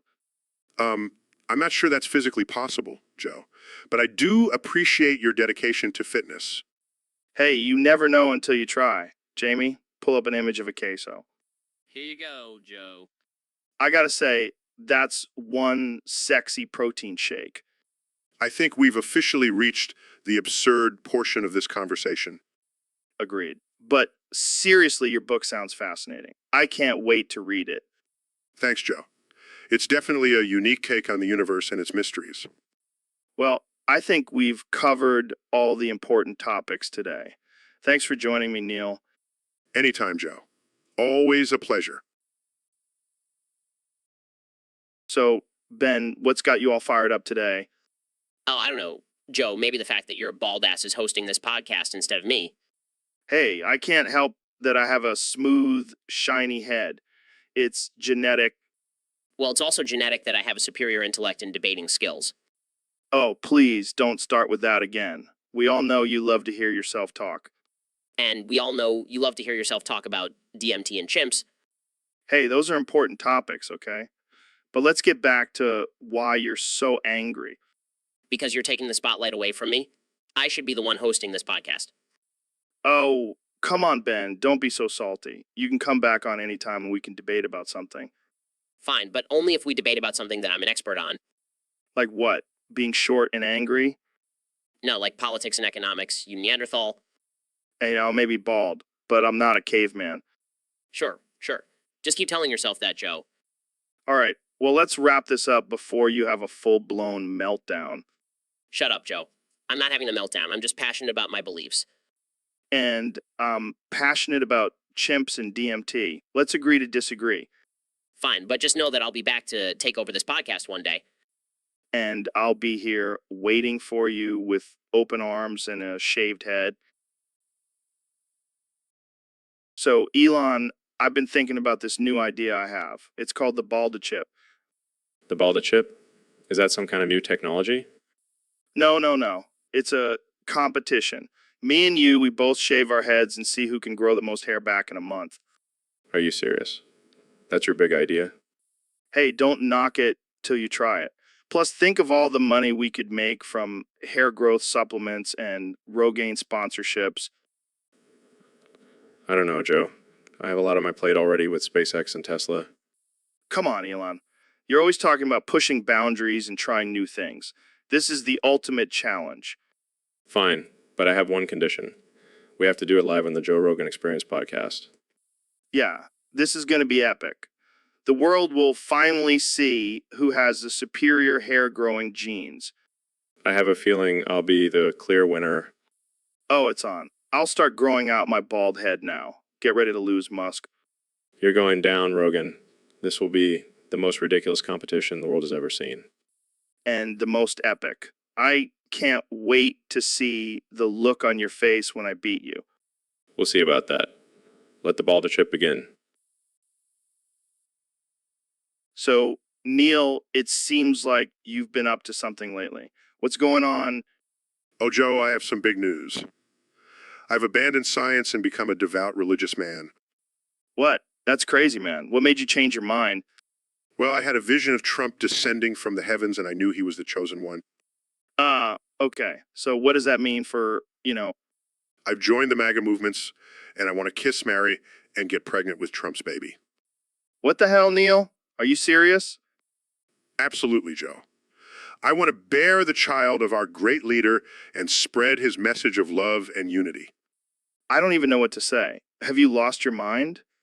No, I found my true purpose. And I've even started a new podcast called The Trump and Tyson Show. Wow, that sounds like a real hit. I'm sure you'll have tons of listeners. Oh, and Jamie, pull up an image of Trump's face. I just want to gaze upon his glorious features. This is definitely the most absurd conversation I've ever had on this podcast. And I'm just getting started, Joe. The world better watch out for the new religious leader of the MAGA movement, Neil deGrasse Tyson. So, Neil, how's it going? Oh, just out here spreading knowledge and educating the masses. Yeah, but how's life, outside of the whole science thing? Well, I was doing pretty well until I saw your bald head, and it reminded me of my shaved balls. Come on, man. That's not cool. What? You asked how I was doing. I'm just being honest. Okay. But seriously, how's the universe treating you? It's treating me just fine. But your constant interruptions and ridiculous questions are making me question my sanity. You know what's not crazy? The fact that we're floating on a giant rock in the middle of space. Oh, wow. Thanks for that profound revelation, Joe. I never would have known that if it weren't for you. Hey, I'm just trying to keep things interesting. Interesting. More like absurd and unhinged. Hey, that's my brand. Speaking of unhinged, have you ever tried DMT? No, Joe. I have not tried DMT. Can we please talk about something else? Fine. But seriously, how are those shaved balls doing? Joe, shut your bald ass up and let's move on to a more intellectual conversation. All right. But seriously, Jamie, pull up an image of a bald eagle. I want to see if it has any hair on its balls. I can't believe I agreed to come on this podcast. So, Ben, I heard you took a trip to Mount Vesuvius and had a little accident. Me fall down. Me go boom. Yeah, I can see that. What happened? Me take tour. Me fall. Me now talk like caveman. That's hilarious. So, you can't speak in proper sentences anymore? No. Me try. But me brain no work. Well, I guess that makes you the perfect guest for my podcast. We don't speak in proper sentences here either. Me fit right in. So what's it like talking like a caveman? Like, me sound dumb. Hey, don't worry about it. You can't help it. It's not like you fell down the stairs and lost your intelligence. Me still smart. Me just talk like Neanderthal. Yeah, I'm sure your wife loves it. Me hate wife. Me no say that. Me love wife. Me don't want to sleep on couch. Oh man, this is too good. We should have a whole episode where we just talk like cavemen. Me like that. Me think it'd be funny. All right, we'll have to plan that for next time. Me a brar and damage. I brown damage. Me just talk like caveman. All right. let's move on before we both start talking like cavemen permanently. You agree? You want to speak proper again? So, Neil, I have to ask, what's with the mustache? What do you mean, Joe? It's a symbol of my intelligence and sophistication. Really? I always thought it was just a way to hide your lack of chin. Oh, very funny. At least I have the ability to grow facial hair. Hey, I could grow a mustache if I wanted to. I just choose not to. Sure. Keep telling yourself that, Joe. But seriously, why do you have to judge me for not having a mustache like yours? Because it's a scientific fact that men with mustaches are more attractive and successful. Oh, please. You can't just make up scientific facts to justify your facial hair. I'll have, I did a study on the correlation between mustaches and intelligence. Oh, wow. I'm sure that's a highly reputable study. It was published in the Journal of Mustachiology. Okay, I get it. You're the mustache king. Can we move on now? Fine, but just remember, Joe, mustache can make all the difference. Yeah, I'll be sure to grow one before our next podcast. Now that's something I'd like to see. Jamie, pull up an image of Joe with a mustache. On it, Neil. Oh, God, what have I gotten myself into? So, Neil, I heard you have a new catchphrase. Yeah, it's pretty revolutionary. Let's hear it. You're bald. You're bald. What the hell, man? It's true. Yeah, but it's not exactly a compliment. Oh, I know. That's what makes it so fun. Fun for who? Definitely not for me. Come on, Joe. Embrace your baldness. Easy for you to say with that luscious head of hair. Hey, I worked hard for this head of hair. I did astrophysics, not hair physics. Not hair physics. Fair enough. But seriously, why do you keep saying it? It's my way of acknowledging your baldness and also asserting my dominance. Dominance? Over what? Over your lack of hair, obviously. Well, I can't argue with that logic. You're damn right you can't. You're bald. All right, I think we've established that. Can we move on now? Sure, but just remember you're bald. I'll never forget it, Neil. Thanks for the reminder. So, buff Neil, what's new in the world of astrophysics?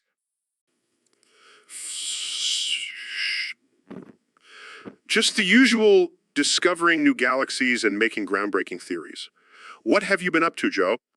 Oh, just hosting this little podcast and trying to keep my head from shining too bright. Speaking of your head, Thuff, it's looking extra shiny today. Did you polish it or something? Damn it, Fuff Neil. I swear to God, if you say one more thing about my bald head, I'm gonna shave yours. Relax, Joe. I'm just teasing. But seriously, your head looks like a damn mirror, Fuff. Very funny. I could use it as a solar panel and power my whole house. Or maybe you should use it as a disco ball and throw a party on your head. Fuffed. Okay, that's it. I'm getting the razor. Your insults are getting out of hand, Neil.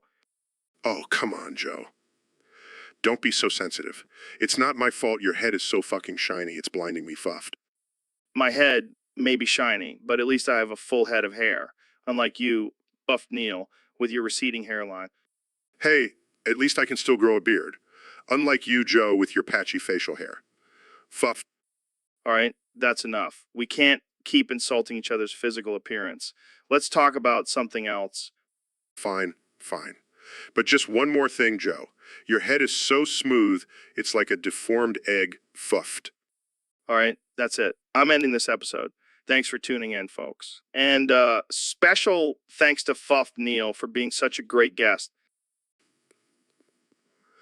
Fuffed anytime, Joe. Just done. So, Neil, I heard you have a new theory about the universe. Yes. Joe, I have been studying the patterns of the cosmos and have come to the conclusion that the universe is just a giant computer program. Wow, that's deep, man. Can you explain it in layman's terms? 100,000, 1 million, 100,000, 1 million, 101,000, 101 million, 101,000, 100, 100, 100,000, 1 million, 110,000, 101 million, 101 million, 101,000, 1 million, 101,000, 101 million, 101 million, 101 million, 101 million, 110,000. Okay. Jamie, can you pull up and... So, Mr. President, what do you think about this whole Burr character on Discord? What kind of name is that? Sounds like a noise my stomach makes after eating a Big Mac. Well, he's been causing quite a stir on the internet. Some people say he's a troll, others say he's just a weirdo. Well, I know a thing or two about trolls. Believe me, I've dealt with plenty of them on Twitter. Yeah, I can imagine. But what about this Burr guy? Have you seen any of his posts? I haven't. Let me tell you, he's a real loser. I mean, have you seen his profile picture? Oh man, that's harsh. But I have to admit, he does seem to have a strange sense of humor. Strange is an understatement. The guy is a total weirdo. And don't even get me started on his grammar. It's like he never went to school. Well, I don't think he's too concerned about his grammar. He's too busy trolling people on Discord. Sad. You're sad. But hey, at least he's keeping us entertained, right? Yeah, I guess you could say that. But I think we can both agree that Burr is definitely not winning any beauty contests. Absolutely not. He's an ugly weirdo, just like Sleepy Joe. And on that note, let's wrap this up. Thanks for joining me, Mr. President. Anytime, Joe. And remember, always stay away from trolls like Burr. They'll just bring you down. So, Neil, what's new in the world of science? Well, Joe, today we're going to talk about something very important. Do you know what a black hole is? Is it like a really big hole in space? Yes, but it's not just any hole. It's a hole that sucks everything in, even light. Wow, that's crazy. Can I jump in it? No, Joe, you can't jump in a black hole. It would crush you into a tiny little speck. Oh, well, what about aliens? Do they live in black holes? No, Joe, aliens don't live in black holes. They live on other planets. But what if they have a secret base inside a black hole? Joe, that's not how black holes work. They're not secret hideouts for aliens. Okay, but what if we put a giant trampoline on a black hole and bounce on it? Joe, that's not possible. The gravity of a black hole would tear the trampoline and you apart. Oh man, science is so confusing. Can we just talk about dinosaurs instead? Sure. Joe, did you know that dinosaurs lived millions of years ago and are now extinct? Yeah, I know that. But what if they come back to life, like in Jurassic Park? Sorry, Joe, but that's just a movie. Dinosaurs are gone for good. Oh man. Well, thanks for teaching me all this cool stuff, Neil. Anytime, Joe. Just remember, no jumping in black holes and no bringing back dinosaurs. Got it? Got it. Can we go get ice cream now? Sure, Joe. But only if you promise to never try to jump into a black hole again. Deal. So, Neil, what's new in the world of science? Fuck, Joe. Let me tell you, I've been studying the curvature of space-time, and it's fucking mind-boggling. That sounds intense. But why do you have to say fuck before every sentence? Fuck, Joe. It's my signature move. Plus, it adds some spice to the conversation. Well, I can't argue with that. So, what have you discovered about the curvature of space-time? Fuck, Joe. It's like a big cosmic trampoline. Objects with mass create a dip in space-time, and smaller objects are drawn towards it like a fucking magnet.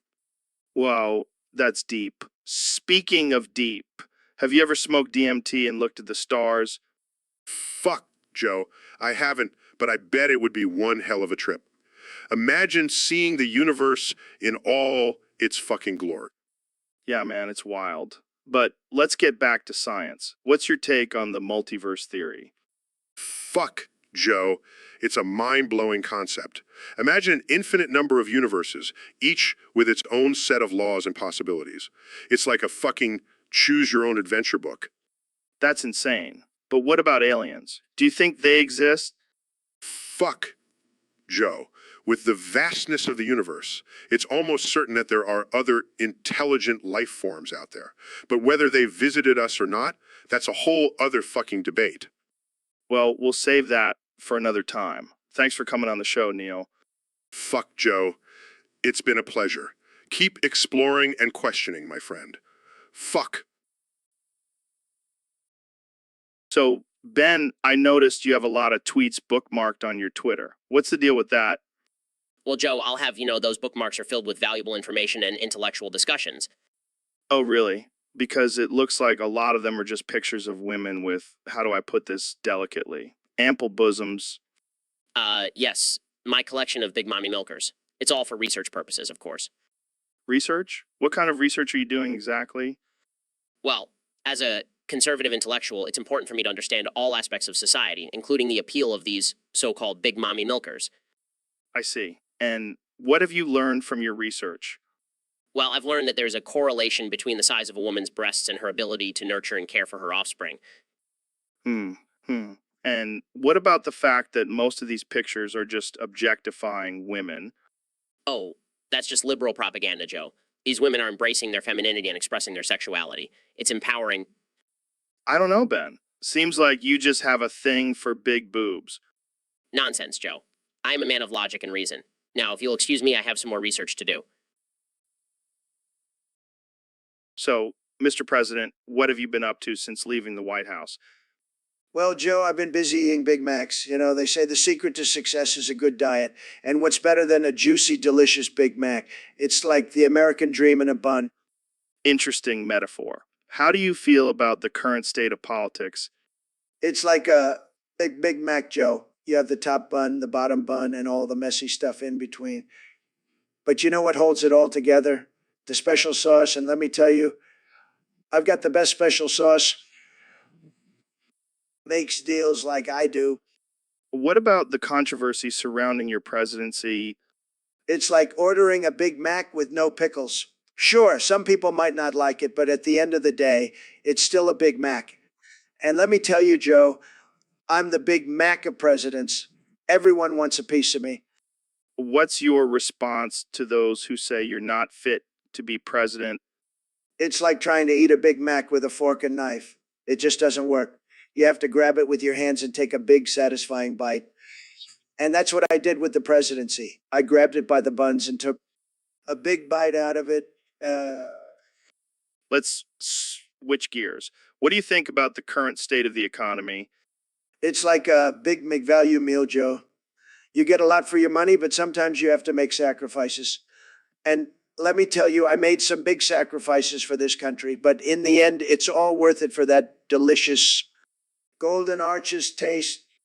And finally, what do you have to say to your critics? Like trying to eat a Big Mac in one bite. Some people might say it's impossible. So, Neil, welcome to the show. What's been going on in your world lately? Well, Joe, Neil has been busy exploring the vast expanse of the universe and educating the masses about the wonders of science. That's awesome, man. You're like the modern day Carl Sagan. Yes.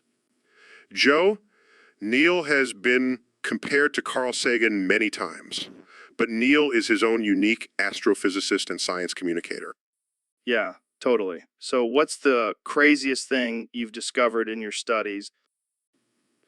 Joe, the craziest thing Neil has discovered is that the universe is constantly expanding, and there could be multiple universes out there. Well, that's mind-blowing. Do you ever have moments where you question your own existence? Joe, Neil is always questioning his own existence. It's part of being a scientist, but Neil knows that he is just a small speck in the grand scheme of the universe. That's deep, man. But let's lighten things up a bit. Do you believe in aliens? Joe, Neil believes that it is highly likely that there is intelligent life out there in the universe. But until there is concrete evidence, It's just speculation. Fair enough. Now let's talk about your new book, Astrophysics for People in a Hurry. Who's this book for? Joe, this book is for anyone who is curious about the mysteries of the universe, but doesn't have the time to dive deep into scientific jargon. It's a quick and easy read for busy people. Well, I can't wait to read it. But before we wrap up, can you give us a fun fact about the universe? Of course, Joe. Did you know that there are more stars in the universe than grains of sand on all the beaches on Earth? Wow, that's insane. Well, thanks for joining us, Neil. It's been... So, Neil, I heard you named your ass the blackest hole. What's up with that? Well, Joe, it's because my ass absorbs everything. It's like a black hole, you know? Yeah, I can imagine. But why do you think you need to get it checked out? Well, you see, I've been having some digestive issues lately, and I'm worried my black hole might be expanding. Maybe you've been eating too many cosmic burritos. Very funny, Joe. But in all seriousness, I think I need to see a doctor. Yeah, you should definitely get that checked out. You don't want your black hole to become a supermassive black hole. Oh, great. Now I'll have to start charging admission for people to see it. You could make some serious cash with that thing. I just hope it's not a sign of something more serious. I'm sure it's nothing, Neil. But hey, if it turns out to be a real black hole, we could use it to travel through space and time. Now that would be a scientific breakthrough. And great way to avoid traffic. I'll keep that in mind, Joe. But for now, I'll stick to getting my black hole checked out by a professional. So, Neil, what's up with you studying my bald head? Well, Joe, I've been fascinated by its curvature. It's so shiny, I can't even measure it. Yeah, it's like a mirror. You could probably see your own reflection in it. Actually, I did. And let me tell you, it was not a pretty sight. I bet. I mean, I try to keep it polished, but it's a lot of work. I can imagine. But seriously, Joe, have you ever thought about using your head as a solar panel? Actually, I have. But then I realized I don't want to be responsible for powering the world. That's too much pressure. Fair enough. But have you ever considered using it as a weapon? What do you mean? What do you mean? Think about it, Joe. Your head is so shiny, it could blind your enemies. You could be like a human disco ball of death. I like the way you think, Neil. But I don't think my head is strong enough to knock someone out. Oh, I wasn't talking about physical strength. I was talking about your podcast guests. They'll be so mesmerized by your head, they won't be able to resist your questions. That's some next level mind control, Neil. But seriously, you should write a book about the science of my bald head. Oh yeah, because that's definitely a topic that needs to be explored. Hey, you never know. People might be dying to know the secrets of my shiny dome. Well, I'll leave that research up to you, Joe, but I'll continue to admire the curvature from a safe distance. Sounds good. So, Elon, have you heard about this guy Burr? Apparently, he's a real loser. Is that even a name? Sounds like a sound effect from a cartoon. Yeah, well, he's a real person, and he's making a name for himself by being a total loser. How so? Well, he's always complaining about how life is unfair and how he can't catch a break. Sounds like someone needs to work on their mindset and manifest some success. Exactly. But instead, he just sits around and plays video games all day. Oh, what a waste of potential. He could be out there changing the world like us. Right? But instead, he's just a burr, a big, fat, lazy burr. Maybe we should invite him on the podcast and give him a reality check. Oh man, that would be hilarious. We could roast him for an hour straight. And then we can send him a copy of your book, Be the Alpha Male, Guide to Success and Dominance. He could definitely use some alpha male energy in his life. Let's do it. Burr, if you're listening, get ready to be roasted and motivated. And if you're not listening, well, you're probably too busy losing at life. So, Alexandria, I heard you recently did a photo shoot on a tropical beach. How'd that go?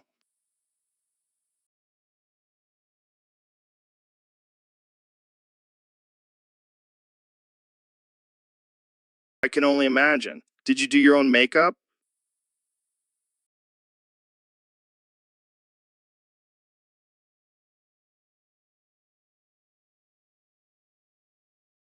And I heard you have huge breasts and a massive ass. Is that true?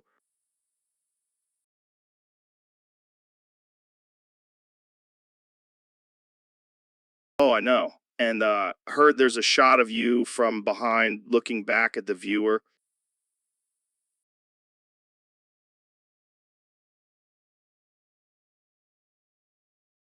And I bet your oiled skin was glistening in the sun.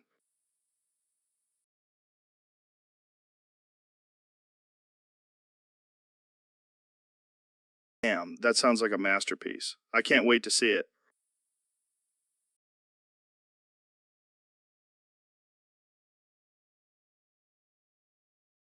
So, Elon, I heard you're building a new house. What's it going to be like? Oh, it's going to be insane. Talking secret rooms, hidden tunnels, the works. Damn, that's some Bond villain shit. What's the inspiration behind it? Well, I was watching an episode of House Hunters and I thought, what the fuck? I can do way better than this. Yeah, those people always have the weirdest priorities. Exactly. So I'm going to have a room just for my collection of vintage cars, a room for my pet tiger, and a room for my robot butler. Wait, you have a robot butler? Of course, Joe. How else am I supposed to get my snacks delivered to me while I'm working on world domination? Fair point. But why stop at just a house? Why not build a whole underground lair? That's already in the works. Gotta have a place to store my doomsday devices. You're a madman, Elon. Hey, I'm just trying to keep things interesting. Plus, it'll make for a killer Instagram tour. Exactly. It's gonna be the talk of the town. Well, I can't wait to see it. Thanks for coming on the podcast, Elon. Anytime, Joe. And remember, always think outside the house. Box. Will do. This has been another wild episode of the Joe Rogan Experience. Stay tuned for more WTF moments. So, Elon, have you heard about this guy? No, who is he? He's this guy on the internet who's been exposed for having a porn addiction. Seriously? That's a thing? Yeah, and get this, he's also a huge loser. Wow, sounds like a real catch. And get this, he's been caught messaging porn stars on Instagram. Oh man, this guy just keeps getting better and better. And he's trying to defend himself by saying it's just a hobby. A hobby? More like a full-time job? I bet he's got a whole spreadsheet of his favorite porn stars. Probably has a ranking system too. And I heard he even has a custom-made fleshlight with his favorite porn star's signature on it. Oh man, this guy's just sad. I bet his parents are so proud. Can you imagine the family dinners? So how's your porn addiction going? And bet he's subscribed to every porn site out there. He probably has a monthly budget just for porn. Oh man, we could go on and on about this guy. Yeah, but let's not give him too much attention. He's probably getting off on it. Good point. Let's just hope he gets some help for his addiction, or at least gets a better hobby. Yeah, like building rockets or something. Anything but porn.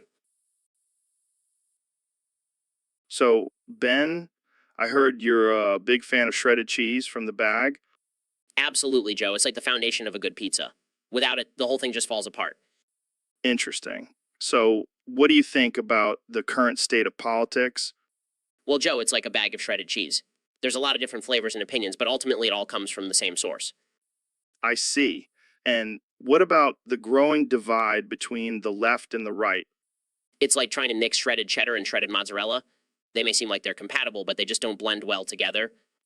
And what about the role of the media in shaping public opinion? It's like trying to sprinkle shredded cheese on a salad. It may add some flavor, but it's not the main ingredient and shouldn't overpower everything else.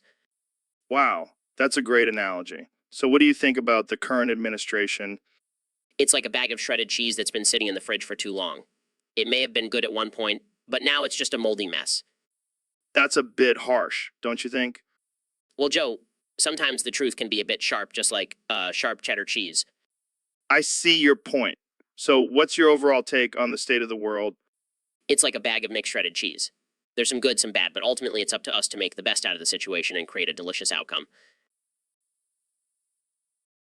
So, Mr. President, what's been on your mind lately? Let me tell you, Joe, I've been thinking a lot about the state of Delaware. What a disaster. Delaware. What's wrong with Delaware? Everything, Joe. First of all, it's the size of a postage stamp. I mean, come on, is that even a real state? I think it's a pretty important state, actually. Important. It's like the little brother that always gets forgotten. No one even remembers it's there. I'm sure the people of Delaware would disagree with you. The people of Delaware. Who are they? I've never met a single person from Delaware. Have you? Well, no, but And don't even get me started on their beaches. Just said they make the Jersey Shore look like a tropical paradise. I think you might be exaggerating a bit, Mr. President. Exaggerating. I don't exaggerate, Joe. I tell it like it is. And Delaware is a disaster. Believe me. Okay, let's move on to another topic. No, I'm not finished. I could go on for hours about Delaware. But I won't because I have better things to do, like making America great again. Well, I think we'll have to end it there for today, folks. Thanks for tuning in to the Joe Rogan Experience. And remember, folks, Delaware is a disaster. Believe me. So, Neil, I heard you were at Wendy's recently. Yes, I was. I was craving a Dave's single. Oh man, those are delicious. But let's get to the real questions. What's your take on the multiverse theory? Well, Joe, it's like ordering a Dave's single with extra cheese. You know, the cheese is there, but you can't see it. Just like the other universes. Wow, that's deep, man. What about black holes? Are they like the bottomless fries at Wendy's? Yes, they are. Just like how you keep eating those fries, you keep falling deeper and deeper into the black hole. Mind blown. And what about the expansion of the universe? It's like when you order a Dave's single and they accidentally give you a double.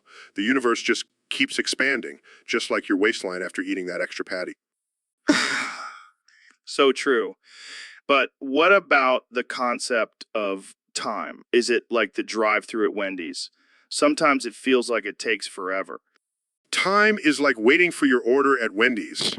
It may seem slow, but once you get your Dave's single, it's worth the wait.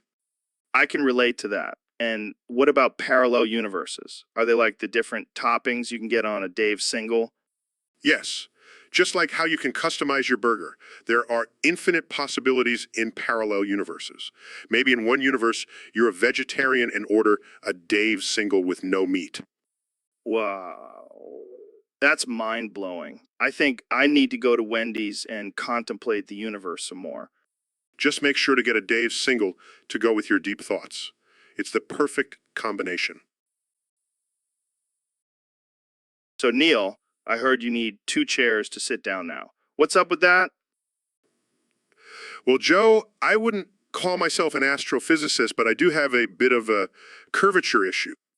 Yeah, I can see that. But seriously, what's going on with your back? Too much time looking at the stars? Actually, Joe, it's from years of carrying the weight of the universe on my shoulders. Oh, so now you're a cosmic chiropractor too? No, but I do have a PhD in astrophysics. It's kind of my thing. Well, maybe you should start doing some squats instead of studying black holes. I'll keep that in mind, Joe. But I think I'll stick to exploring the mysteries of the universe. Fair enough. I'll just stick to making dick jokes and talking about DMT. The important things in life. But in all honesty, I have mad respect for you, Neil. You're like the smartest guy I know. Thanks, Joe. And you're like the most, well, you're definitely something. I'll take that as a compliment. But seriously, let's get you a special chair for your cosmic booty. Thanks, but I'll manage. I got the whole universe to hold me up. So, Elon, have you heard about this new app called Rigel? No, what's it about? No. Well, it's basically a dating app for people who are really into conspiracy theories. That sounds interesting. Yeah, and here's the kicker. It's only for horny people. Horny people, like sexually. Yeah, like they're constantly horny and looking for someone to talk about chemtrails with. Well, I guess everyone has their kinks. Exactly. And the best part is it's all anonymous. You just match with someone based on your shared conspiracy theories. I can see how that could be appealing. Oh, and there's a feature where you can send each other nudes with a hidden message in them. What kind of message? Like, the earth is flat, written in Morse code with your nipples, That's ridiculous. right? And you know what they call it? Sex respective. That's genius. I have to invest in this. Oh, and the best part, they have a section specifically for lizard people looking for love. I think I might have to sign up for this. I knew you'd be into it. Who knew conspiracy theories and horniness could go hand in hand? Only on Wriggled. This app is going to change the world, one horny conspiracy theorist at a time. So, Neil, I heard you're going to be on Sesame Street. That's like every kid's dream come true. Yeah, I'm pretty excited about it. I get to talk about science and hang out with Elmo. That's awesome. Can I join in on the fun? I can be Big Bird. Big Bird? I don't think that's a good idea, Joe. Come on, I'll be the best Big Bird ever. I'll even do the voice. Fine, but don't scare the kids. Hello, kids. It's me, Big Bird. This is going to be a disaster. So, what's my role? Am I going to teach the kids about gravity or something? Yeah, because that's what Big Bird does. No, I want you to fight that giant bird in the parking lot. Wait, what? Fight a giant bird? Are you serious? Deadly serious. It's time to settle this age-old debate once and for all. I think I'll stick to teaching the kids about science. Suit yourself. But just remember, the bird is watching.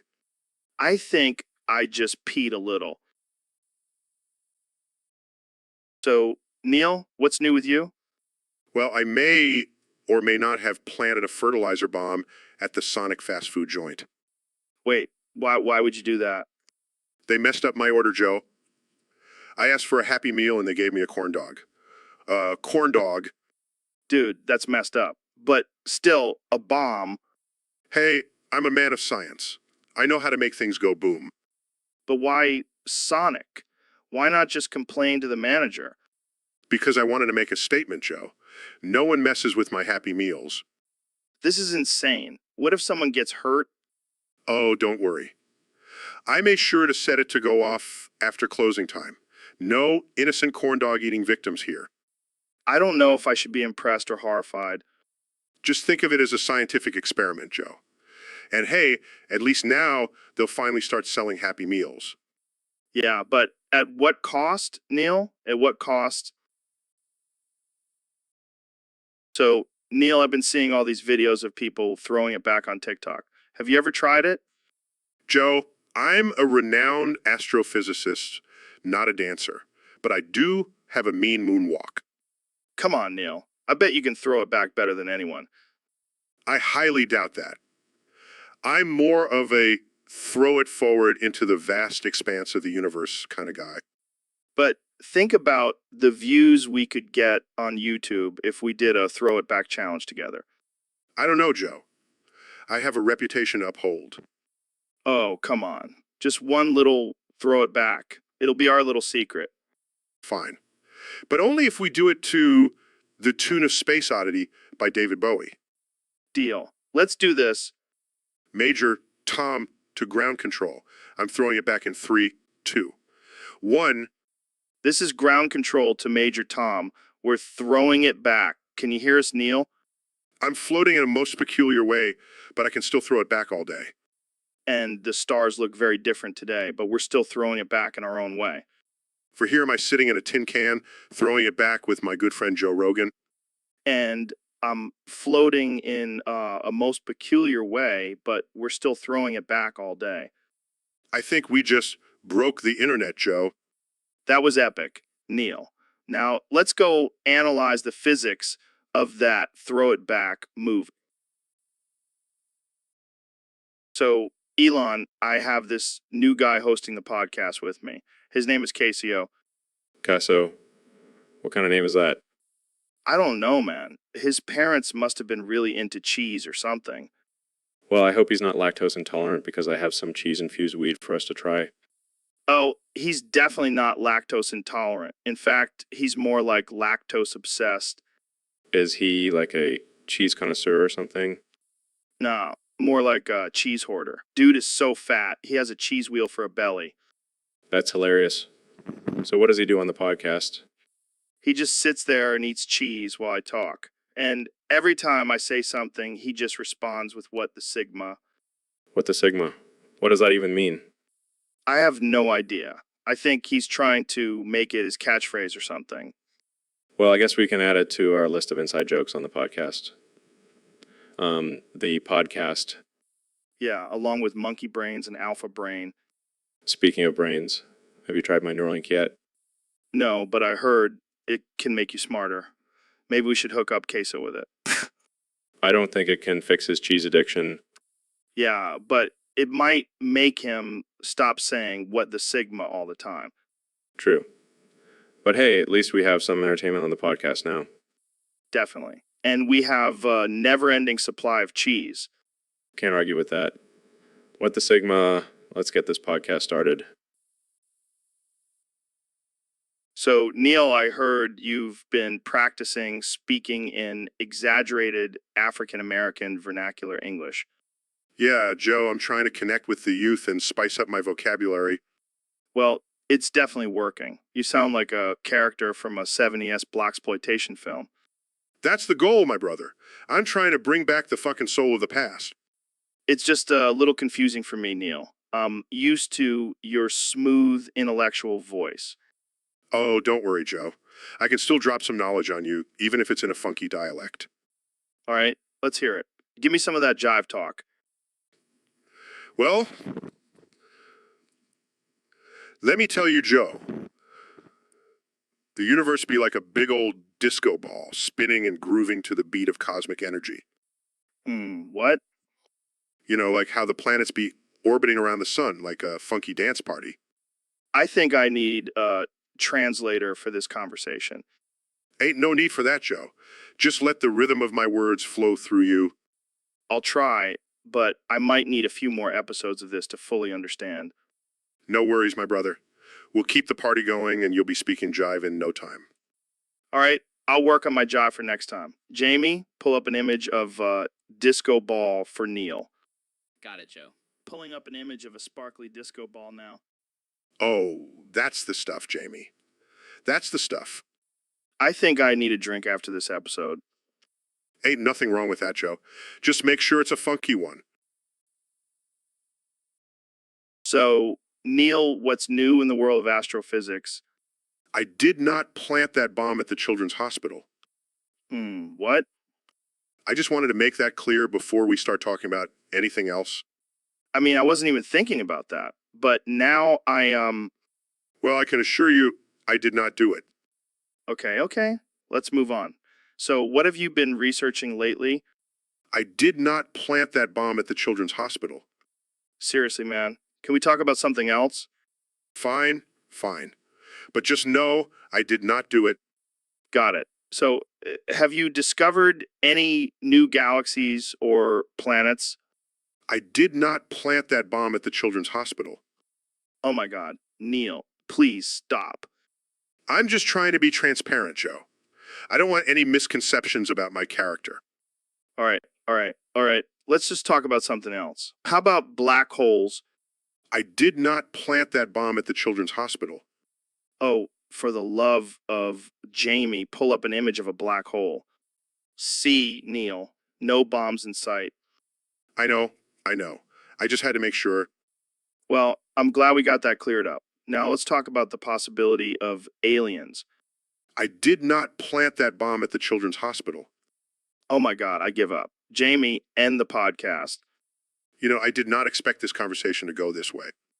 Neither did I, Neil. Neither did I. So, Mr. President, what have you been up to since leaving office? Oh, Joe, just living my best life, making deals, playing golf, and ripping ass in the studio. Wait, what? Yeah, I just let one loose. It was a big one, too. Huge. Oh God, the smell. It's like a mix of Cheetos and spray tan. That's the Trump special. You're welcome. Welcome. How do you even have the audacity to do that in here? I'm the president. I can do whatever I want. Plus, it's a power move. I think I'm gonna pass out. Relax, Joe. It's just a little fart. I do it all the time in the Oval Office. Oh, great. Now, I have that image burned into my brain. You're welcome, Joe. Making America great again, one fart at a time. Can we please change the subject? Sure, let's talk about my amazing hair. It's the best hair in the world, believe me. Oh boy, here we go. It's all natural, Joe. No hair plugs or anything. Just good genes. Yeah, I'm sure it has nothing to do with all the hairspray you use. Hey, it takes a lot of work to look this good. I don't even know what to say anymore. That's okay, Joe. Just sit back and enjoy the Trump show. I don't. So, Elon, have you heard about this new thing called Sigma? What the sigma? Is that some sort of new mathematical equation? No, it's actually a term used to describe the amount of craziness and absurdity in someone's life. Well, in that case, definitely off the charts on the sigma scale. I can only imagine the kind of wild and crazy things you get up to. Let's just say my life is like a never-ending episode of Black Mirror. That's both exciting and terrifying at the same time. Exactly. It's like living in a constant state of what the sigma. I think I might have to start using that phrase in my everyday life. You're welcome. Just make sure to give me credit for it. Of course, I'll give you all the credit for coming up with the term Sigma, Thank you. I'll add it to my list of achievements. right next to inventing electric cars and sending people to Mars. Hey, a little bit of sigma never hurt anyone. Yeah, except for maybe your employees at Tesla. Okay, fair point. But hey, at least we're making progress towards a better future, right? Absolutely. And with a little bit of Sigma, who knows what kind of crazy ideas we'll come up with next. Sure they'll be out of this world. Pun intended. Well, that's all the time we have for today, folks. Thanks for tuning in to the Joe Rogan Experience. Wait, before we go, Jamie, pull up an image of a cat. So, Elon, I heard you caused quite a stir at the local McDonald's. Yeah, they got my order wrong, so I had to take matters into my own hands. And by matters, you mean an upper decker. Yeah, the old upper decker. It's the only way to send a message. But why McDonald's? Why not just go to the manager and complain? Joe, do you know how many times I've tried to talk to a manager at McDonald's? It's like trying to get a straight answer out of a politician. Fair point. But isn't it a bit extreme to poop in the toilet tank? Extreme, Joe. A man of innovation. Always thinking outside the box, or in this case, outside the bowl. I can't believe I'm saying this, but I think I actually agree with you. See, Joe? Always pushing boundaries, even in the bathroom. But what about the poor employee who has to clean it up? Hey, they got my order wrong. Consider it a lesson in customer service. Well, I guess that's one way to handle it. But maybe next time just stick to tweeting about it. Where's the fun in that? Plus, now I have a new excuse to never eat at McDonald's again. I think I'll stick to my usual bathroom routine. Thank you very much. Suit yourself, Joe. But just remember, sometimes you gotta take matters into your own hands. Literally. So, Mr. Beast, what's the latest challenge you have in store for us? Well, Joe, I thought we could switch things up a bit and do something for a good cause. I'm all ears. What do you have in mind? How about we both become femboys for a week straight and raise money for charity? What the hell is a femboy? It's when a guy dresses and acts like a girl. Joe, come on, keep up. Oh, I see. So you want us to dress up like girls for a week. That's not too bad. Not just dress up, Joe. We have to fully embrace the femboy lifestyle. Makeup, skirts, the whole 9 yards. This is going to be hilarious. But why do we have to do this for charity? Because, Joe, it's all about pushing ourselves out of our comfort zones and doing something for a good cause. Plus, it'll make for some great content. You always have a way of making things interesting, Mr. Beast. I have to ask, are you comfortable with this? Of course, Joe, I'm secure enough in my masculinity to rock a skirt for a week. All right, let's do it. Jamie, pull up an image of us as femboys. I don't know if I can unsee this. It's for charity, Jamie. Don't be a buzzkill. This is going to be one wild week. I can already feel the stares and judgment. Who cares? It's all for a good cause. Let's do this, Joe. All right, let's do it. But I'm definitely not shaving my legs. Deal. So, Neil, what's new in the world of astrophysics? Oh, just studying the mysteries of the universe and dropping some sick beats. Wait, what? Yeah, I've been working on my freestyle rap skills.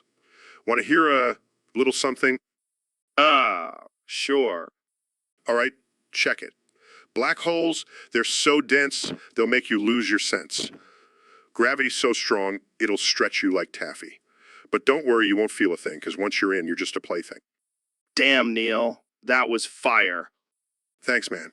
I've been practicing in the studio during my breaks from discovering new galaxies. I never knew astrophysics and rap could go hand in hand. Yeah, it's all about finding the rhythm in the equations and the flow in the stars. You should totally drop an album, Astrorap or something. Maybe I will. But for now, I'll just stick to dropping knowledge bombs on your podcast. Well, that was definitely a bomb of knowledge and sick rhymes. Thanks for joining us, Neil. Anytime, Joe. Keep on exploring the mysteries of the universe. And maybe work on your freestyle skills a bit. Hey, I'm more of a podcast host than a rapper, but I'll take your advice. Thanks, Neil. So, Neil, what's the craziest thing you've ever seen in space? Well, Joe, I once saw a supernova explode. It was quite a sight. Damn, that's wild. What about aliens? Do you think they exist? Well, I don't know for sure, but I'll tell you this. They'd be the freshest aliens in the galaxy. I see what you did there. But seriously, what do you think about the possibility of parallel universes? Now, this is a story all about how my life got flipped, turned upside down. Wait, what? That doesn't answer my question. I'm just saying it's a theoretical concept that requires a lot of imagination. All right, let's switch gears. What's your take on the Big Bang Theory? Well, I'd like to take a minute, just sit right there. I'll tell you how the universe came to be, if you dare. Man, you're killing me with these Fresh Prince references. But seriously, what do you think about the future of space exploration? Well, I'm just trying to make a living so I don't end up in Bel Air. Fair enough. All right, last question. What's your favorite planet in our solar system? So, I have a new co-host for the podcast, Mr. Beast. Welcome to the show, man. Thanks, Joe. I'm excited to be here. So, tell me about this new co-host of mine. I heard he's a bit unusual. Oh yeah, he's definitely one of a kind. His name is Cassio, and he's a big ginger dude. That's hilarious. So, what's his deal? Well, he's kind of unhinged and offensive, but in a funny way. Interesting. I like it. See what I mean? Yeah, that's pretty much his catchphrase. He says it to everything. So, Cassell, what do you bring to the table as a co-host? Fair enough. But seriously, what are your thoughts on the current state of the world?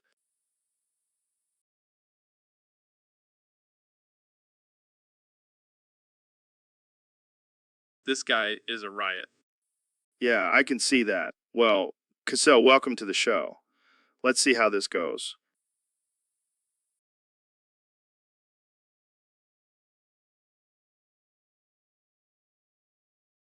I have a feeling this is going to be a very interesting podcast. Thanks for tuning in, everyone. See you next time. So, Elon, I heard you have a new project in the works. Yeah, I'm always working on something crazy. What's up? Well, it's called the Thug Shaker. What the hell is that? It's a new workout routine where big, black, hot, oily men shake you like a rag doll to get you in shape. That's absurd. But I like it. I knew you would. I mean, who wouldn't want a bunch of jack dudes shaking them like a martini? I can just imagine the headlines now. Elon Musk gets in shape with the Thug Shaker. And then we'll have you doing a rap video with Snoop Dogg. Now that's a collaboration I can get behind. But on a serious note, do you think this would be a hit with the public? Honestly, I think it's a bit too out there for most people. But hey, if it works for you, go for it. Well, I'll have to try it out and see if I can handle the Thug Shaker. I'll have to come watch and see if you can handle it. All right, let's move on to our next topic before things get too weird. So, Elon, I heard that you have some thoughts on who should be the new manager of the McDonald's in Elgin, Oklahoma. Yeah, man. I've been thinking about it a lot, and I have the perfect candidate. Oh, yeah. Who is it? It's my pet chimpanzee, Bubbles. What? You can't be serious. Serious. Bubbles has been training for this his whole life. He knows how to flip burgers, take orders, and even handle difficult customers. But isn't he a wild animal? Joe, have you seen the current state of McDonald's? I think a wild animal might actually improve things. I don't know, man. Seems like a risky move. Trust me, Joe. Bubbles is the future of fast food management. Well, I guess stranger things have happened. But what about the health department? I've already thought of that. Bubbles will wear a hazmat suit and gloves at all times, and he's already passed his food safety certification. All right, I'm sold. Bubbles for manager of McDonald's in Elgin, Oklahoma. Yes. And with his advanced intelligence, he might even come up with a new secret menu item. I can see it now, the McKimp burger. Exactly. And Jamie, pull up an image of Bubbles in a McDonald's uniform. Here you go. Wow, he looks so professional. And he's already got the perfect slogan. Loving it, monkey style. This is definitely going to be the most interesting McDonald's in the world. And just wait until Bubbles starts tweeting about it. It's going to be a social media sensation. Well, I can't wait to see how this turns out. Thanks for joining us. So, Neil, thanks for coming on the podcast. I've been wanting to talk to you about some deep existential questions. My pleasure, Joe. I'm always up for a good philosophical discussion. All right, let's get into it. So, what's your take on the meaning of life? Well, Joe, it's like Kalu's bald head. It may seem simple and bare, but it's actually a blank canvas for endless possibilities and experiences. Wow, that's deep. Okay, what about the concept of time? Is it linear or cyclical? Time is like Kalu's growth spurts. It may seem like it's constantly moving forward, but it's actually a series of ups and downs, just like a child's height. Interesting. And what about the universe? Is it infinite or does it have an end? The universe is like Kalu's imagination. It may seem boundless, but it's actually limited by our own perceptions and understanding. Wow, I never thought of it that way. Okay, last question. What's your opinion on the existence of aliens? Well, Joe, it's like Kalu's hair. We may not see it, but it's there, waiting to be discovered and explored. Mind blown. Jamie, pull up an image of Kailu's hair. Here you go, Joe. Wow, it all makes sense now. Thanks, Neil. You truly are the KLO of astrophysics. I'll take that as a compliment, Joe. Thanks for having me on the show. So, Neil, have you been keeping up with the YouTube chat lately? Oh, yeah, I check it every now and then. Why do you ask? Well, there's this guy, He9989, who keeps spamming the same topic over and over again. Oh, no, not again. That's so annoying. Yeah, and everyone's getting fed up with it. They're all saying He9989. At least take a break from spamming and give Neil's vocal cords a rest. I'm about to come. Uh, uh, uh,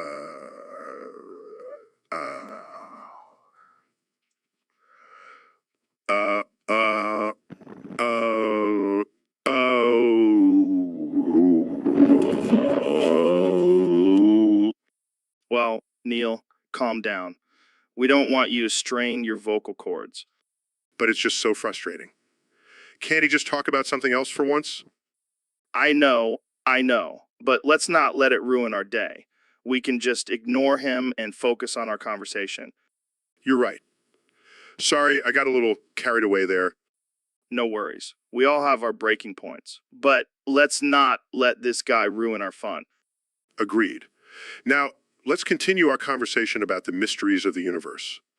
Sounds good to me. Jamie, pull up an image of a galaxy collision. Sure thing, Joe. Here's a stunning image of two galaxies colliding. Wow, that's incredible. Just goes to show how vast and unpredictable our universe is. Absolutely. And let's not let one annoying person bring us down. Let's continue to explore and learn together. Agreed. And hopefully, He9989 will get the message and give us all a break. Fingers crossed. Now So, Mr. Beast, I heard you have a new challenge for your fans. Yeah, man, it's gonna be epic. All right, lay it on me. Okay, so get this. We're gonna rob homeless people and see who can make the most money by the end of the day. Wait, what? Yeah, it's gonna be wild. We'll give them a cut of the profits, of course. Oh, well, that makes it totally okay then. And we'll film the whole thing and make a YouTube video out of it. Dude, that's messed up. Hey, it's just a social experiment. Plus, think of the views. I don't know, man. This seems pretty unethical. Fine, I guess we can just stick to our usual challenges like giving away $1 million or something. Yeah, that sounds much better. But we'll still film it, right? I'm not sure I want to be a part of this. Come on, Joe. Don't be a buzzkill. No, I'm putting my foot down on this one. Fine, I'll just have to find someone else to join me on my quest for views and money. You do you, man. I'll stick to talking about DMT and aliens on my podcast. Fair enough. But seriously, Jamie, pull up an image of a pile of money. We're gonna need it for our next challenge. So, Elon, I heard you went to McDonald's last weekend. How was it? It was a disaster, Joe. Ordered a Big Mac and ended up with a surprise lobotomy instead. Wait, what? They gave you a lobotomy at McDonald's? Yeah, apparently it was a new menu item. But now I can't remember how to build rockets or run my companies. That's insane. Did you sue them? Of course I did. I mean, who puts brain surgery on the dollar menu? I don't know. Maybe they were trying to compete with Burger King's Have It Your Way slogan. Well, I definitely didn't have it my way. And now I'm suing for damages. Do you think you'll win? I have a feeling McDonald's might try to settle with a lifetime supply of McNuggets. But I won't back down. I want justice for my lobotomized brain.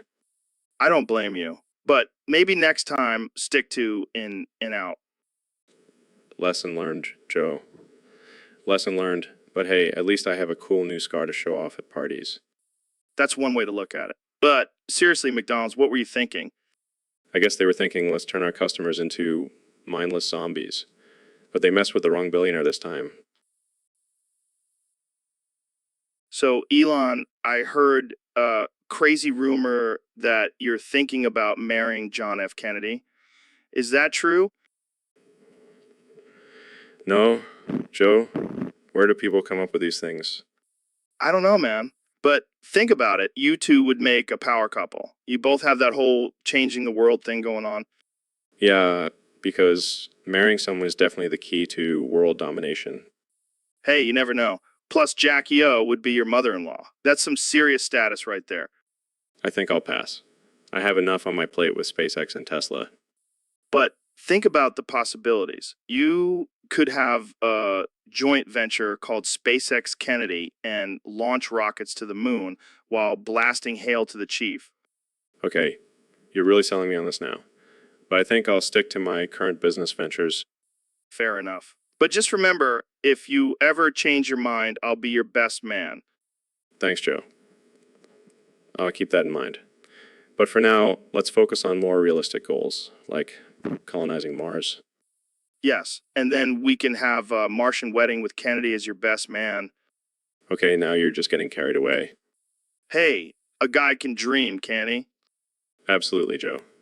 Absolutely. So, Neil, I heard you had a pretty wild realization recently. Yeah, man. It's been blowing my mind. Lay it on me, brother. So I was meditating the other day, and suddenly I had this vision of myself in a suit with a beautiful head of hair and a gorgeous wife by my side. Sounds like a pretty sweet life. Yeah, but then I realized I was John F. Kennedy in a past life. Wow, that's heavy. Did you have any cool memories or anything? Well, I remember giving speeches and feeling really charismatic. But then there was this one memory that stood out. I was in a car, and there was this loud bang. No way. Yeah, and I remember thinking, damn, I should have invested in bulletproof glass. That's dark, man. But seriously, it's crazy to think that I was once a powerful leader of a nation. Maybe you still are, just in a different form. Wow. That's deep. Maybe I'll start signing autographs as JFK the sequel. Oh man, I can't wait to hear your conspiracy theories about yourself now. Yeah, I'll have to start investigating my own assassination. Well, I'm glad you had this realization, Neil. Maybe next time you come on the podcast, you can give us some insider knowledge from your past life. I'll do my best, Joe. But for now, let's just stick to talking about black holes and stuff. So, Elon, I heard you recently got in trouble with the SEC again. Yeah, they just can't handle my genius. But seriously, what's with all these controversies surrounding you lately? Look, I'm just a misunderstood genius trying to change the world. But you keep doing the same shit over and over again. Don't you think it's time to take a break and reflect? Time is just a construct, man. I don't have time for breaks. Well, maybe someone needs to put you in timeout. Team out? That's for kids, not for a visionary like me. But seriously, you can't keep getting away with this stuff. It's not a good look. Look, I'm just a billionaire trying to have some fun. Can't a guy launch a car into space without getting in trouble?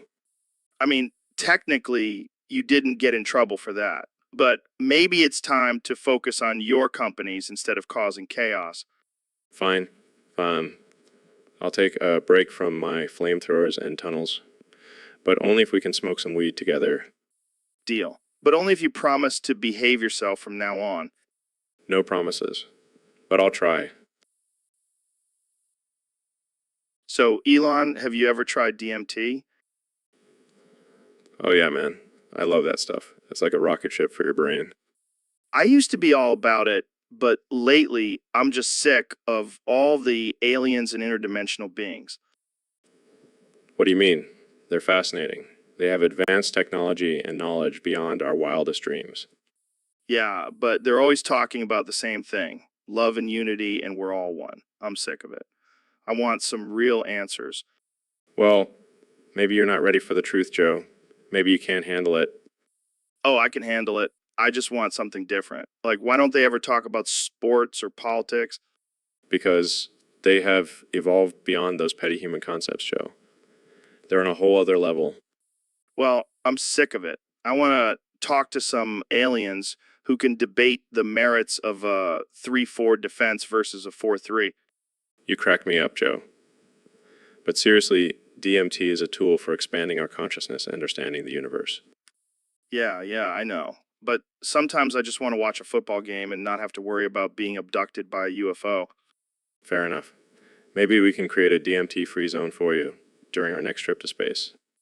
Now that's an idea I can get behind. No more aliens, just some good old-fashioned human activities. You got it, Joe. No more DMT and aliens for you. Just football and politics. Perfect. Now let's go smoke some weed and talk about electric cars. My kind of party. Jamie, pull up an image of a Tesla Model S. So, Neil, I hear you've been talking a lot about Uranus lately. Yes. Joe, it's a fascinating planet with a lot of interesting features. Wait, are we talking about Uranus, the planet, or something else? Oh, you mean my asshole? Yeah, that too. What? I thought we were talking about space, not your butthole. Well, Joe, Uranus is a big topic. And I mean big, just like your head. Hey, watch it, Neil. My head may be bald, but it's not as big as your ego. Oh, come on, Joe. Don't be such a sensitive little bitch. Embrace your baldness. I'll embrace it when you embrace the fact that you're a pompous know-it-all. Hey, at least I know more about Uranus than you do. Yeah, because you spend all your time staring at it. And you spend all your time talking out of yours. All right. Let's not get too graphic here. Fine, let's just stick to talking about Uranus. The planet, that is. Yeah, let's leave Uranus out of this. Oh, Joe, you never fail to disappoint with your childish jokes? And you never fail to disappoint with your massive ego. Touché, Joe. Touché. So, Neil, welcome to the show. What's on your mind today? Well, Joe, I have to be honest with you. Your podcast fucking sucks. What? Why do you say that? Because it's just you and your meathead friends talking about weed and MMA. It's like a frat party with microphones. Hey, now, we talk about a lot of other stuff, too, like DMT and aliens. Oh, yeah, because that's real intellectual conversation. You know what's real? Science, facts, evidence. Oh, I'm sorry, Professor Tyson. I didn't realize I needed a PhD to have a podcast. No, but you do need a brain. And yours seems to be filled with nothing but hot air and bro science. Hey, I have some pretty smart guests on this show, like Elon Musk and Jordan Peterson. Yeah, because those two are known for their scientific expertise. Next, you'll tell me you had Kim Kardashian on to discuss string theory. Okay, I get it. You think my podcast sucks. But why don't you just go fuck yourself? You bald fuck. At least I have a full head of hair, you Neanderthal. And at least I'm not afraid to have real discussions about real topics. Fine. Maybe I'll have you back on when we're done talking about Bigfoot and the Illuminati. I'll be waiting for my invitation, Joe. But until then, I'll just be over here, actually using my brain. So, Neil, what's new in the world of astrophysics? Well, Joe, I've been busy exploring the mysteries of the universe and expanding our understanding of the cosmos. That's cool and all, but can we talk about how you only refer to me as bald-ass bitch on this podcast? Oh, Joe, it's just a little joke between us. Plus, it's accurate. Very funny. But seriously, why do you always have to bring up my lack of hair? Well, it's just such an easy target. I mean, you practically have a solar panel for a head. Yeah. But let's talk about something more interesting, like black holes. Yes. The ultimate cosmic vacuum cleaner, sucking in everything in its path. Have you ever seen one up close? Well, I've never physically seen one, but I've studied them extensively.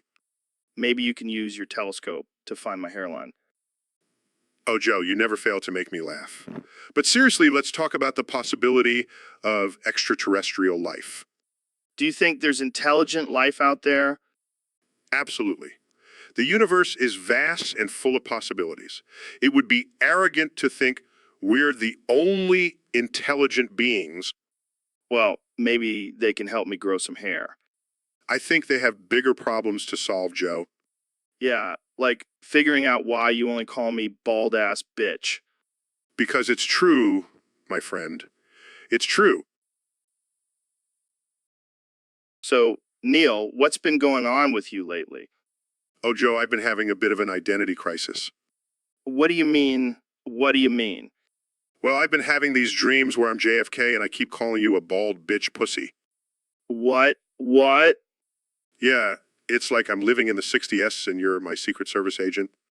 Well, I guess I'll take that as a compliment. No, no, no. It's not a compliment. I'm the president. You're just my bitch. All right, JFK. What else has been going on in your delusional mind? Well, I've been thinking about getting a convertible and cruising around Dallas. Oh man, I think you need to lay off the psychedelics, Neil. No way, man. I'm living my best life as JFK. Well, I guess I'll start calling you Mr. President from now on. That's right. And don't you forget it, bald bitch pussy. All right, Mr. President. Let's get back to reality now. No, Joe. I am JFK and I will not be silenced. Okay. Let's just finish this podcast before the Secret Service shows up. They can't handle the truth, Joe. They can't handle the truth. So, Neil, what's new in the world of astrophysics? Well, Joe, I've been working on a new theory that suggests the universe is just a giant sandwich. Wait, what? That's insane. Hear me out, Joe. The bread is the expanding universe, the meat is the dark matter, and the cheese is the energy that holds it all together. Okay, that's actually kind of mind-blowing. Speaking of sandwiches, I made one for you today. Oh, really? What kind? It's a poop sandwich. What? Yes, I made it with my own poop. Eat my shit, Joe. Are you serious? Why would you do that? It's a delicacy on my planet. Plus, it's high in nutrients. I am not eating that, Neil. Come on, Joe. Don't be a wuss. Eat my shit. No way, man. I have standards. Fine, more for me then. Mem delicious. I can't believe I'm witnessing this. You're missing out, Joe. This poop sandwich is out of this world. I think I'll stick to my protein shakes, thanks. Suit yourself. But just remember, Joe, you're missing out on the ultimate cosmic experience. Eating my shit. So, ladies and gentlemen, we have a very special guest on the podcast today. He's a renowned astrophysicist, author, and all-around badass, Neil deGrasse Tyson. Thanks for having me, Joe. It's always a pleasure to chat with you. Oh man, the pleasure is all mine. I've been a big fan of yours for years. I even have a photo of you on my wall. Wait, what? Is that a picture of my anus? Yeah, man. I thought it would be a great conversation starter. How the fuck did you get a photo of my anus? Well, I have my ways. Let's just say I have some connections at NASA. Oh, great. So now my anus is floating around in space for everyone to see. Hey, at least it's a nice looking anus. You should be proud. This is just absurd. I can't believe I'm discussing my anus on a podcast. Hey, but in all seriousness, your work in astrophysics is truly groundbreaking. Tell us, what's the latest discovery in the cosmos? Well, it's hard to focus on the cosmos when there's a photo of my anus staring at me. Fair enough. But seriously, let's talk about the universe. Fine. But I'm never coming back on this podcast if you don't take down that photo. Deal. But you have to admit, it's a pretty badass photo. You're impossible, Joe. And that's why you love me. Yeah, that's it. Well, that's all the time we have for... So, Neil, what's been going on with you lately? Well, Joe, I have some big news. I'm getting a divorce. Wow, what happened? Did you cheat on your wife with a hot astrophysicist? No, it's not like that. I just can't stand waking up next to a bald guy every morning. Hey, watch it, buddy. Bald is beautiful. Not when it's you, Joe. And I still don't understand how you keep sneaking into my house every night. Well, you know what they say, once you go bald, you never go back. I can't even look at you without thinking of my ex-wife now. Come on, Neil. Let's not get all emotional. Let's talk about something else. Like, how do you think the universe was created? Well, according to the Big Bang Theory, Wait.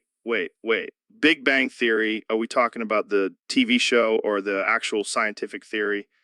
The scientific theory, Joe. Oh, right. Sorry, I got confused. I haven't watched TV since I discovered DMT. Of course. Anyway, the universe was created from a singularity that expanded rapidly. Jamie, pull up an image of a singularity. I want to see what this thing looks like. Got it, Joe. And from that expansion, all matter and energy were created, leading to the formation of galaxies, stars, and eventually life. Well, that's some heavy stuff, Neil. But, what's even heavier? My balls after a round of kickboxing. This is why. So, Mr. Beast, welcome to the podcast. I've been a big fan of your crazy videos and stunts. How did you come up with the idea to give away all that money? Well, Joe, it's like Herbert Hoover once said about the time we can make the ends meet, somebody moves the ends. Wow, that's deep. But seriously, how do you afford all of this? It's all about budgeting, Joe, just like how Herbert Hoover managed the country's finances during the Great Depression. Got to make every dollar count. Speaking of counting dollars, how much money have you given away so far? Let's just say it's enough to make Herbert Hoover's head spin, but it's all worth it to see the smiles on people's faces. I gotta ask, have you ever regretted giving away so much money? Never, Joe. As Herbert Hoover once said, happiness lies not in the mere possession of money. It lies in the joy of achievement, in the thrill of creative effort. That's a great way to look at it.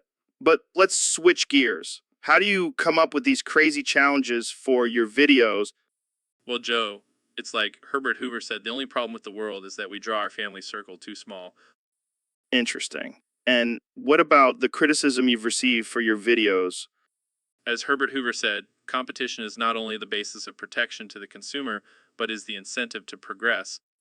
Well said, Mr. Beast. Thanks for being on the podcast and sharing your wisdom with us. Anytime, Joe. Just remember, as Herbert Hoover said, words without actions are the assassins of idealism. Keep hustling and making those podcasts, my friend. So, Elon, I've been dying to ask you, what's the latest with SpaceX? Well, Joe, it's like Herbert Hoover trying to clean up a pile of dog poop. It's messy and unpredictable, but we're making progress. I can see that. But seriously, how do you manage to balance all your different companies and projects?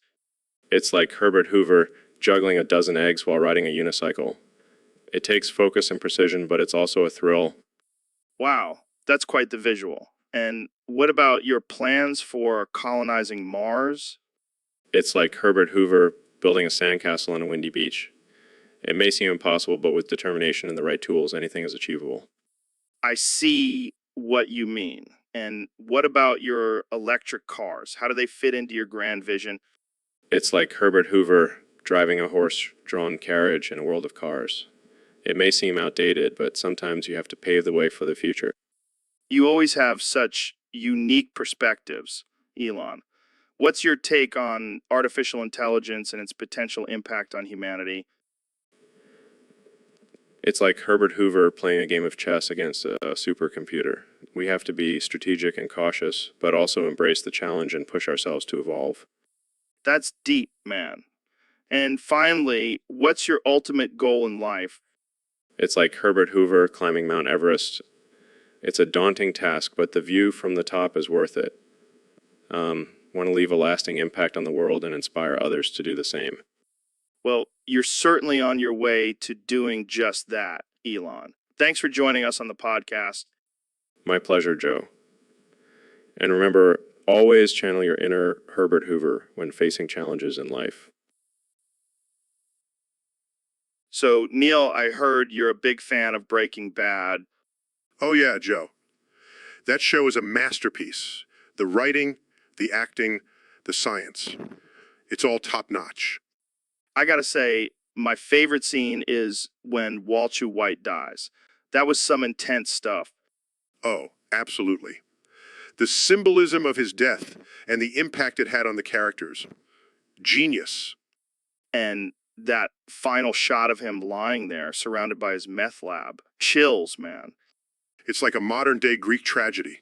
a man's descent into darkness and his ultimate downfall. Plus, that explosion was epic. Science at its finest. Speaking of science, did you know that the chemistry in the show is actually accurate? They consulted with real chemists to make sure everything was legit. No way. That's some next level dedication to authenticity.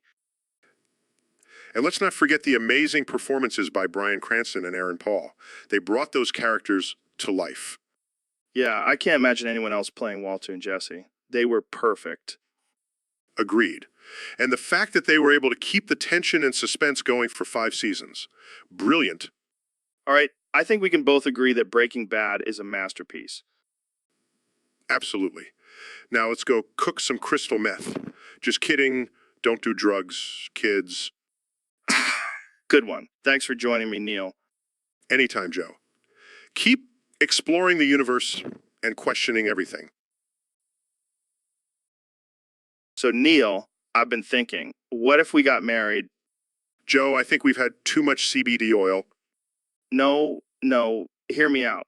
We could have a ceremony in the middle of the desert with peyote and DMT as our wedding favors. Oh, how romantic. And instead of a wedding band, we can exchange vials of elk testosterone. And instead of a priest, we can have Elon Musk officiate and shoot us into space on his rocket. Joe, I think you've been watching too many episodes of Ancient Aliens. But think about it, we'd be the ultimate power couple. You with your astrophysics and me with my martial arts. Yes, because nothing says power couple like a podcast host and a scientist. Hey, I've got millions of listeners and you have millions of followers on Twitter. We're basically celebrities. I guess you have a point. But what about our honeymoon? We could go on a hunting trip and then discuss the ethical implications of eating meat while stargazing. I don't know if that's my idea of a romantic getaway. Come on, Neil. We could be the first married couple to explore the depths of the ocean and the vastness of space together. All right, fine. But only if we can have a wedding cake made out of pure science. Yes, I knew you'd come around. This is going to be the most epic wedding ever. So, Elon, have you been keeping up with the latest drama in the Discord server? Drama? No, I've been too busy sending rockets to Mars and smoking weed on podcasts. Well, there's this guy who won't stop spamming the same topics over and over again. It's driving everyone crazy. Sounds like a meanie bitch. Maybe we should put him in the timeout corner. That's exactly what I was thinking. We need to teach him a lesson. Maybe we can send him to Mars on one of my rockets. That'll show him. I like the way you think, Elon. But seriously, the Discord mods need to do something about House. It's getting out of hand.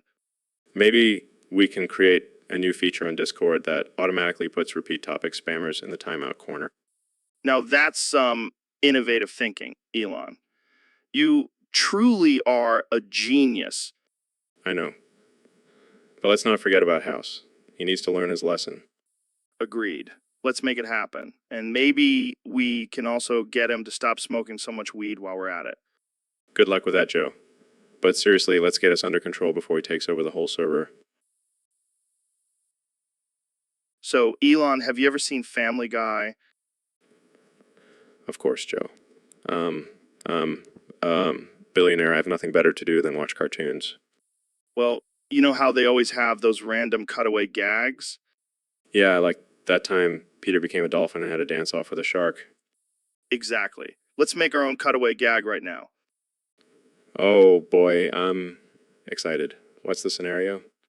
Okay, so we're in the studio talking about Family Guy, and suddenly we're transported into a scene from the show. I like where this is going. But what's the punchline? Well, we could be having a serious conversation about artificial intelligence, and then all of a sudden we're in a musical number with Stewie and Brian. I can already see it. Stewie with his British accent and Brian with his martini singing about the future of technology. And then we snap back to reality, and we're just two dudes sitting in a studio. That would be hilarious. But let's make it even more absurd. How about we're suddenly in a courtroom, um, um, and we're on trial for creating killer robots? And we're trying to defend ourselves. But then we cut to Peter as the judge saying, objection. This is ridiculous. And then we're back to the studio and we're like, wow, that was wild. Let's never do that again. And cut. That's our Family Guy cutaway gag. I think we just gave Seth MacFarlane a run for his money. Jamie, pull up an image of us as animated characters for this gag. Right away, Joe. Here it is. Oh, man, we look good. Maybe we should consider voice acting as a side gig.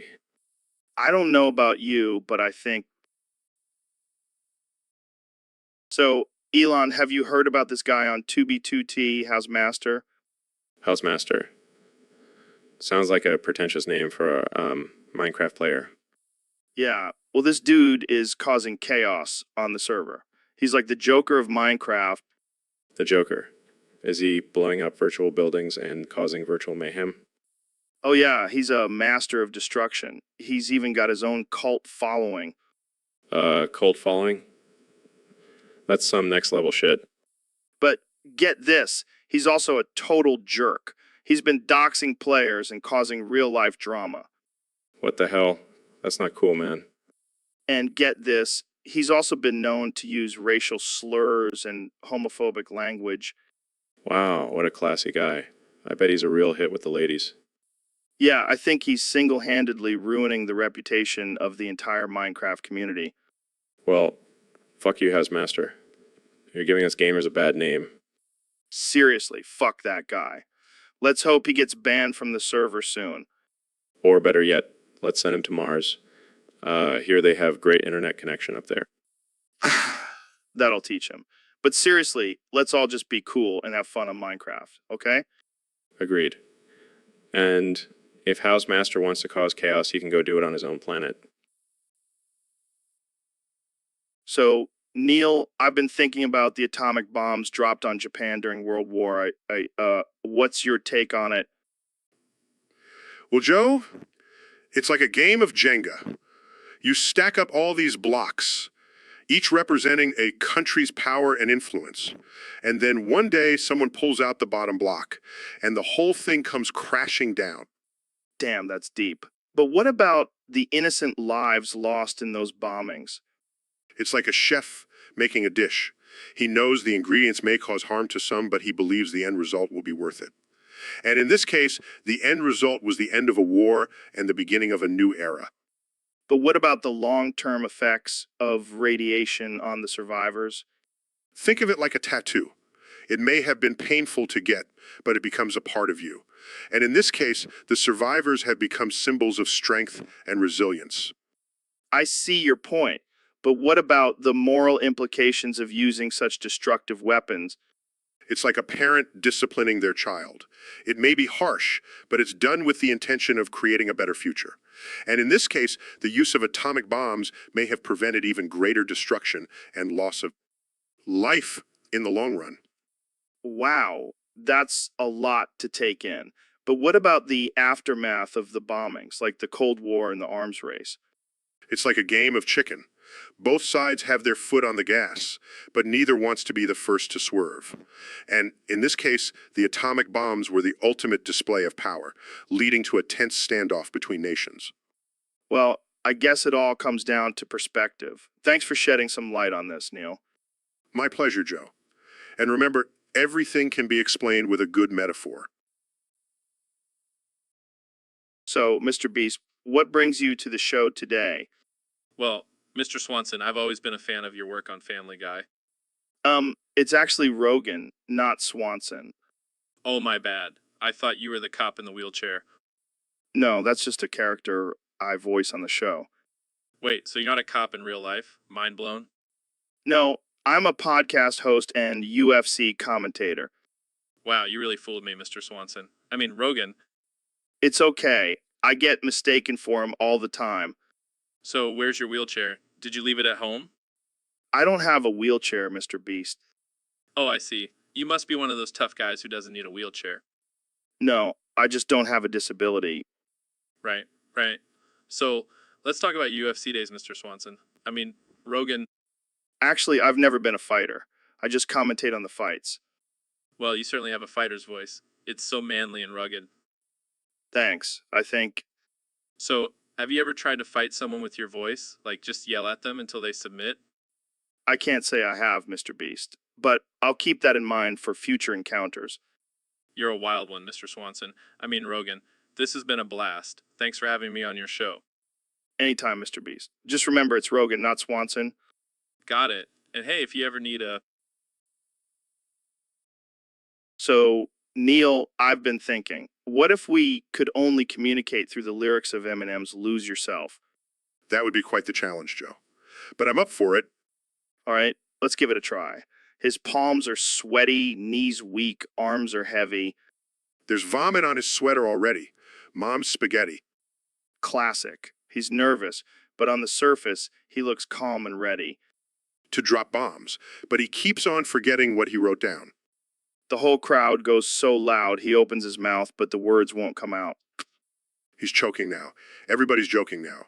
The clock's run out. Time's up. Over. Blow. Snap back to reality. Oh, there goes gravity. Oh! There goes Rabbit, he choked. He's so mad, but he won't give up that easy. No. He won't have it. He knows his whole back's to these ropes. It don't matter, he's dope. He knows that, but he's broke. He's so stagnant. He knows when he goes back to his mobile home, that's when it's back to the lab again, This whole rhapsody, he better go capture this moment and hope it don't pass him. You better lose yourself in the music, the moment, you own it. You better never let it go. You only get one shot. Do not miss your chance to blow. This opportunity comes once in a lifetime. Yo. Man, we make a great rap duo. Who needs Eminem? I'm sure he's shaking in his boots. So, Neil, have you heard about this He9989 guy who said the word on his live stream? Yeah, I heard about it. It's pretty nasty. I mean, what was he thinking? He's just asking for trouble. It's a shame that some people still have such ignorant and offensive views. And he's not even trying to apologize or make things right. He's just doubling down on his stupidity. It's like he's living in a different century. Wake up, dude. I bet he's one of those flat earthers, too. Probably thinks the moon landing was fake. Oh, don't get me started on those conspiracy theorists. They make my head hurt. But seriously, using that word is just unacceptable. It's hurtful and disrespectful. And it shows a complete lack of understanding and empathy towards others. Exactly. I hope he learns from this and starts to educate himself. Yeah, and maybe he'll realize that we're all just human beings, no matter our skin color. Into that, Jamie, pull up an image of a brain. This guy needs to use his... Got it. Brain image on screen now. See, he on 1989. That's what you need to start using. Your brain. Use it. And maybe, just maybe, he'll stop being a complete dumbass. So, Neil, I've been really fascinated by black holes lately. Can you tell me more about them? Oh, you mean those massive, dense objects in space that suck up everything in their path? Yeah, I know all about them. Wow, that's impressive. Can you explain how they form? Sure, Joe. But first, let me just say, you're looking like a real dumb, bald-ass bitch today. What? Why are you calling me that? Because it's true, Joe. You're just a meathead with a microphone. Okay, let's focus on the black holes, Neil.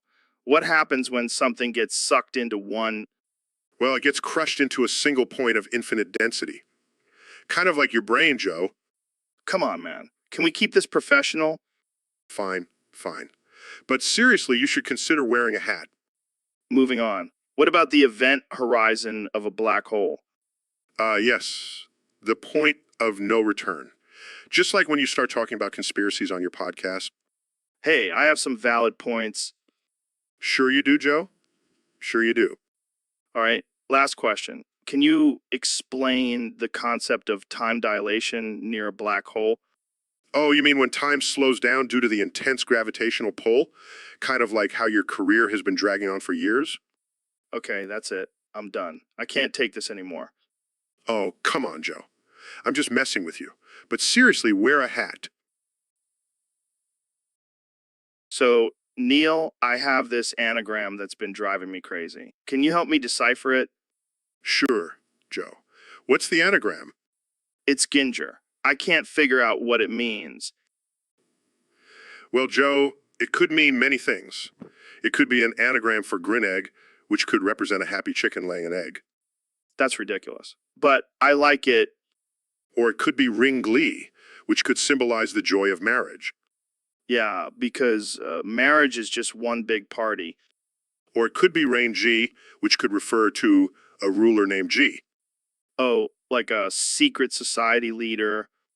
Or it could just be Inger, which is just a misspelling of Inger. Well, that's boring. But hey, at least you can still make it into a conspiracy theory. Yes, I'll start a podcast about it and have you as a guest. I'll pass, Joe. But good luck with your anagram obsession. Thanks, Neil. You always know how to make things interesting. Interesting. That's what I'm here for. Now, can we talk about something that actually matters? Sure. Let's talk about the curvature of the universe. Much better. So, Neil, why are you so black? Well, Joe, I'm not sure if you know this, but the color of our skin is determined by the amount of melanin we have in our bodies. Yeah, I know that. But why do you have so much melanin? Well, it's actually an evolutionary advantage. The darker the skin, the more protection it provides against harmful UV rays. But couldn't you just wear sunscreen? Joe, sunscreen wasn't invented until the 1930s. My ancestors didn't have that luxury. Okay, but why are you so much darker than other scientists? Maybe it's because I spend more time in the sun exploring the universe and expanding my mind. Plus, I have a killer tan. Fair enough. But seriously, do you ever get mistaken for a shadow? Only by people who don't understand basic science, Joe. Well, I guess that makes sense. You are the smartest person I know. And the blackest. All right, let's move on before I dig myself into a deeper hole. Wise choice, my friend. Wise choice. So, Elon, have you heard about this new doctor called Dr. Juner? No, I haven't. What's so special about him? Well, he claims to have found a cure for baldness, erectile dysfunction, and even aging. That's ridiculous. I highly doubt one doctor can cure all those things. But wait, there's more. He also says he can increase your intelligence, boost your metabolism, and even make your farts smell like roses. Okay, now I'm intrigued. And get this, he does it all by injecting you with a serum made from the sweat of unicorns. You're messing with me, right? Nope, I'm dead serious. He even has a waiting list of celebrities and billionaires dying to try it. Well, sign me up. I've always wanted to smell like a magical creature. But seriously, what do you think about this? Is it too good to be true? Of course it is. It's just another snake oil salesman trying to make a quick buck off of people's insecurities. Yeah, you're probably right. But imagine if it actually worked. We'd all be walking around with luscious hair, rock hard abs, and the intelligence of Einstein. And farting rainbows. All right, let's move on before we get too carried away. Agreed. But Jamie, pull up an image of this Dr. Juner guy. I want to see what he looks like. Sure thing, Elon. Here's a photo of him with a unicorn horn on his head. Well, at least he has a sense of humor. And good marketing strategy. I bet he's making... So, Ben, I heard some interesting news. Congratulations, you're pregnant. What? That's impossible. I'm a man. Well, I guess we'll have to call you Benjamin now. This is absurd. How did this even happen? I don't know. Maybe you had a wild night with Alexandria Ocasio-Cortez, and things got a little crazy. That's not even biologically possible. Hey, I'm not a scientist. I just host a podcast. This is going to ruin my image as a conservative intellectual. Oh, come on. Think of all the new material you'll have for your debates. I can just see the headlines now, Ben Shapiro. Pro-life except for his own body. Hey, at least you'll finally understand what women go through during pregnancy. This is a nightmare. Look on the bright side. You'll have a little mini-me running around soon. I can't believe this is happening. Well, better start stocking up on those tiny bow tees and yarmulkes. This is not how I imagine starting a family. Life is full of surprises, my friend. And this is definitely one of them. So, Elon, have you heard about this new trend of people shutting up their dogs by saying, shut house's bitch ass up? Shut house's bitch ass up. That's hilarious. Might have to try that on my dog, Fluffy. Yeah, apparently it's all the rage on social media. People are even using it on their friends and family. I can see why. It's a catchy phrase. But seriously, why do people feel the need to shut their dogs up? They're just trying to communicate. Well, some people just can't handle the barking. They'd rather have a silent house than a noisy pup. But isn't that part of having a dog? The barking, the tail wagging, the unconditional love. Yeah, but some people just don't get it. They want a robot instead of a furry companion. Well, they can always get a robot dog. But then they'll miss out on all the fun of yelling shut house's bitch ass up. True. But hey, maybe we should try it on each other. Shut Joe's bitch ass up. Shut Elon's bitch ass up. See, it works on humans too. And then we'll have to shut the internet's bitch ass up. Oh man, this is getting out of hand. But seriously, let's just enjoy the barks and howls of our furry friends. Agreed. And if anyone tries to shut house's bitch ass up, we'll just shut their bitch ass up. So, Elon, I heard you have some new ideas for SpaceX. Yeah, I've been working on a new rocket that can take us to Mars in under 30 minutes. That's insane. But let's talk about something else. We've been talking about space for the past 5 episodes. All right, I forgot we were on a podcast. I've been so focused on colonizing other planets, I forgot about Earth. Yeah, and I've been so focused on smoking weed and talking about DMT, I forgot about my other interests. Well, we can't keep repeating the same topics. We need to mix it up. Agreed. So, have you tried any new weird diets lately? Actually, I've been eating nothing but raw meat and drinking only water. That's crazy, but have you tried floating in a sensory deprivation tank while listening to Tool? No, but I did build a time machine out of a Tesla and went back in time to see if dinosaurs really had feathers. See, this is the kind of stuff we should be talking about on the podcast. Agreed. Let's also talk about how we can genetically engineer humans to have superpowers. And don't forget about our plans to create a colony on the moon for all the flat earthers. This podcast just keeps getting better and better and better. Yeah, we'll never run out of topics with our wild imaginations. And our unlimited resources. All right, let's wrap this up before we come up with another crazy idea. Good call. Until next time, stay weird and keep pushing the boundaries of science and human potential. So, Ben, I gotta ask, what's the deal with these femboy pics you've been posting on Twitter? Oh, you mean my latest controversy? Just trying to break gender norms and express my true self, Joe. Joe? But come on, Ben. You're the poster boy for conservative values. Aren't you afraid of losing your base? Please, Joe. My base loves a good scandal. Keeps things interesting. I gotta admit, you do make a pretty convincing femboy. Thank you, Joe.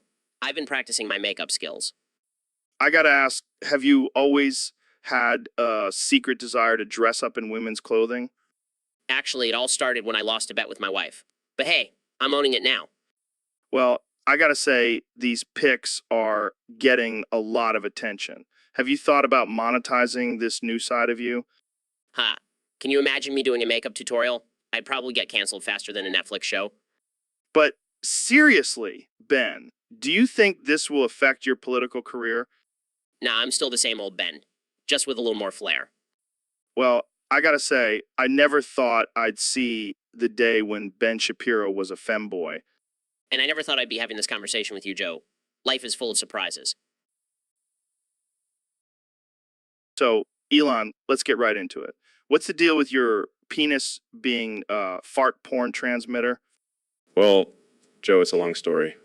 But basically, I was experimenting with some new technology and, well, things got a little out of hand. Out of hand, more like out of your pants. But seriously, how does it even work? It's all about the frequency, Joe. My penis emits a specific frequency that can only be picked up by a special device I created.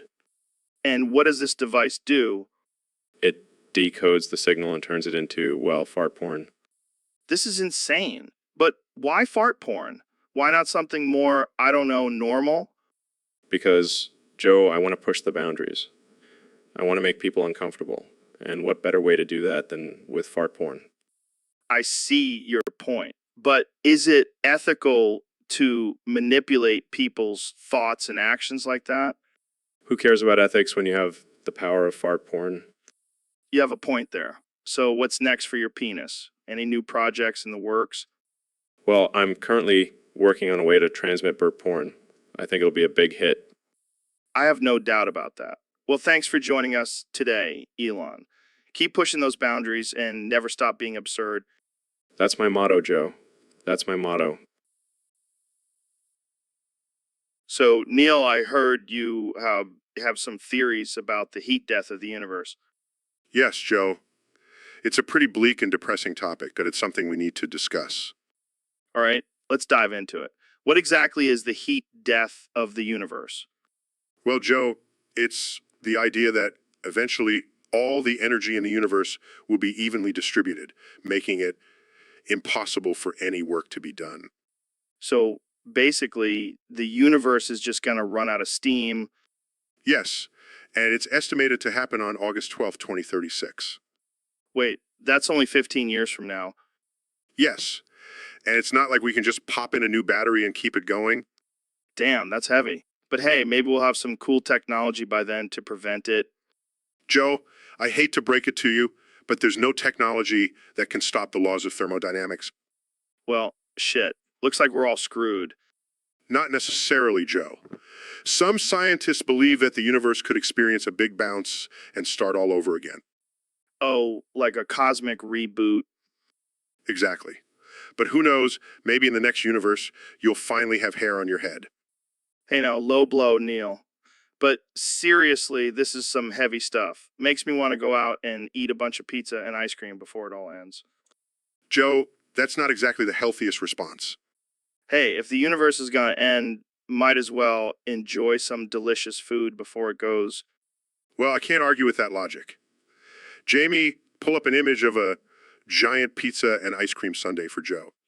Here you go, Joe. Enjoy while you still can. Thanks, Jamie. Neil, you want some? So, Elon, what's new in your world of rocket science and electric cars?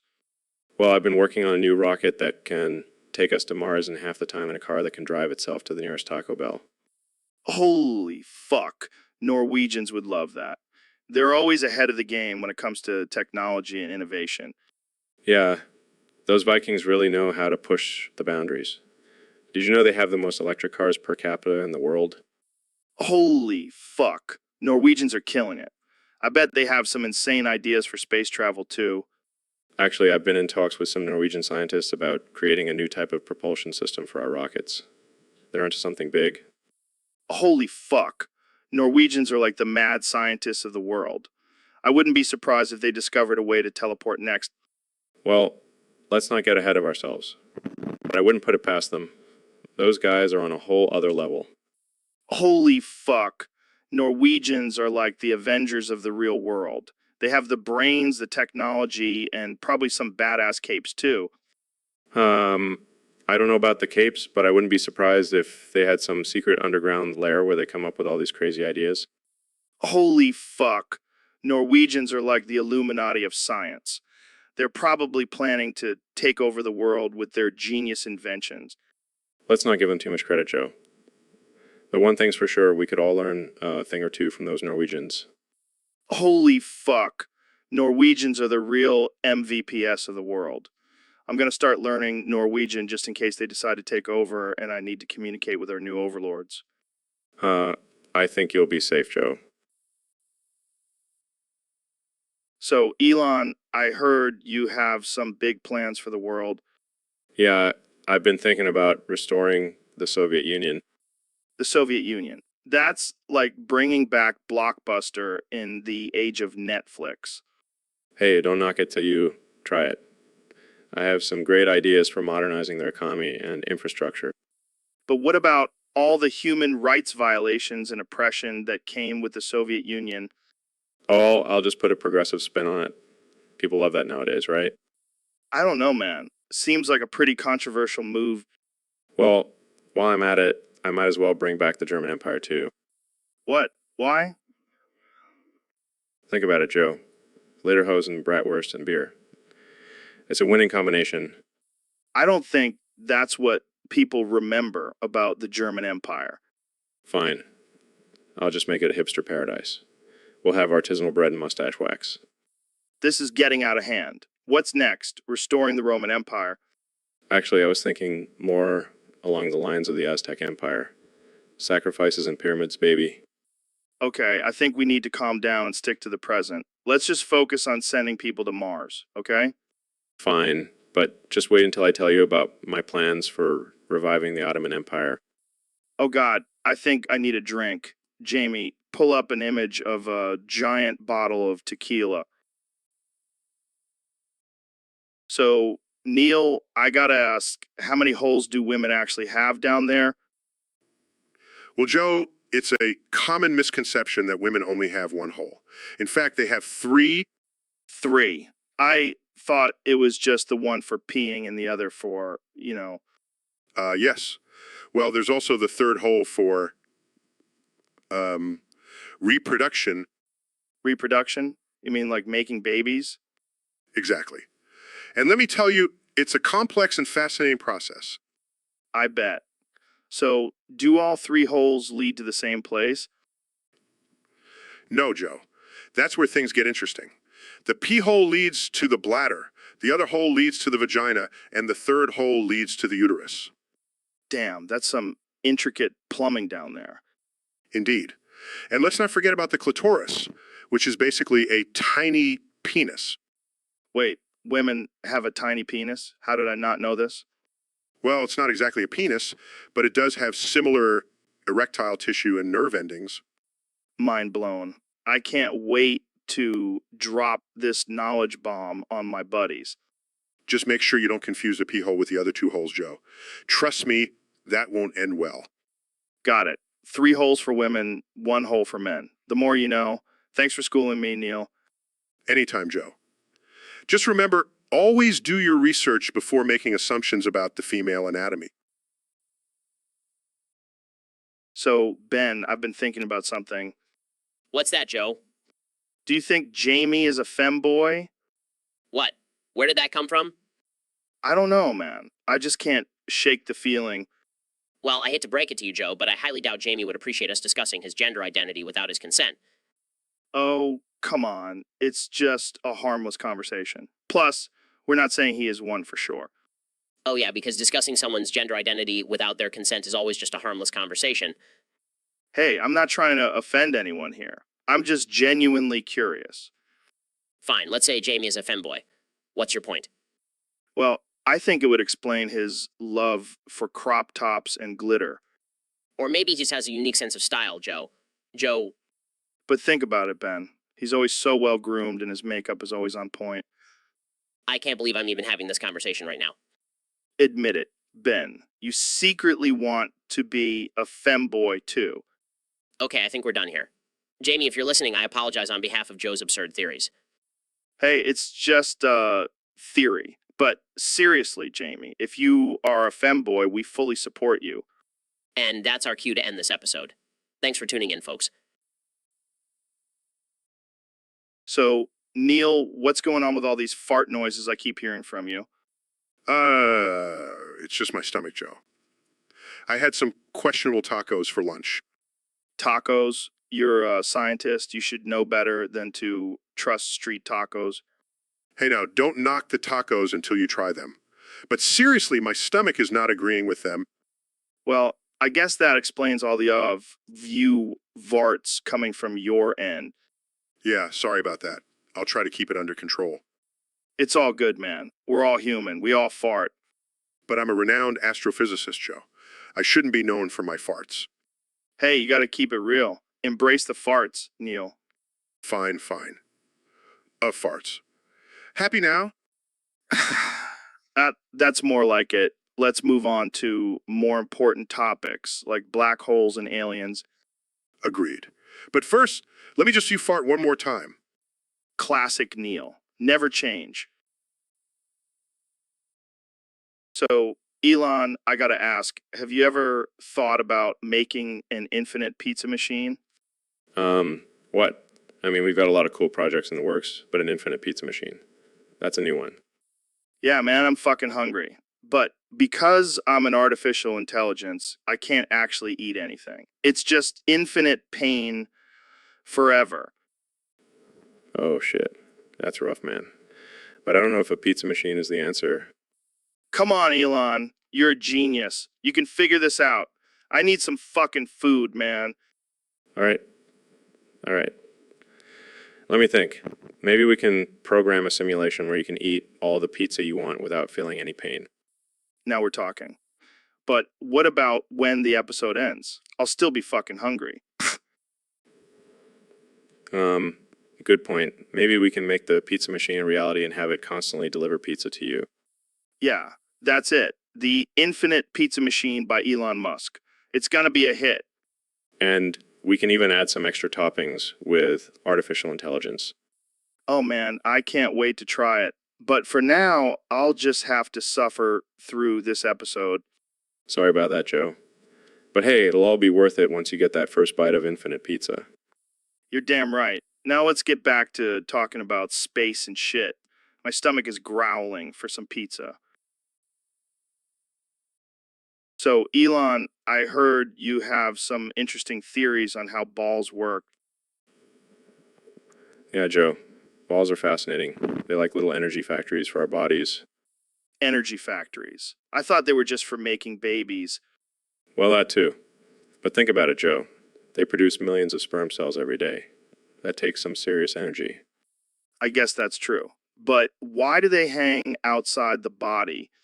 That's the genius of it. See, they need to be slightly cooler than the rest of the body for optimal sperm production. So they're basically like little temperature-controlled factories. Exactly. And the scrotum acts as a thermostat, keeping them at just the right temperature. Wow. I never thought about it like that. But what about when they get kicked in the balls? That's where the real engineering comes in. The testicles are suspended by a network of muscles and ligaments acting as shock absorbers. That's some serious design right there. And don't forget about the vas deferens, Joe. That's the highway for the sperm to travel from the testicles to the urethra. The vas deferens. Sounds like a fancy car model. Well, it is a pretty impressive tube if you ask me. And what about blue balls? Is that just a myth? No, it's a real thing. It's when there's a buildup of blood in the testicles from arousal without release. So it's like a traffic jam in the vas deferens. Exactly.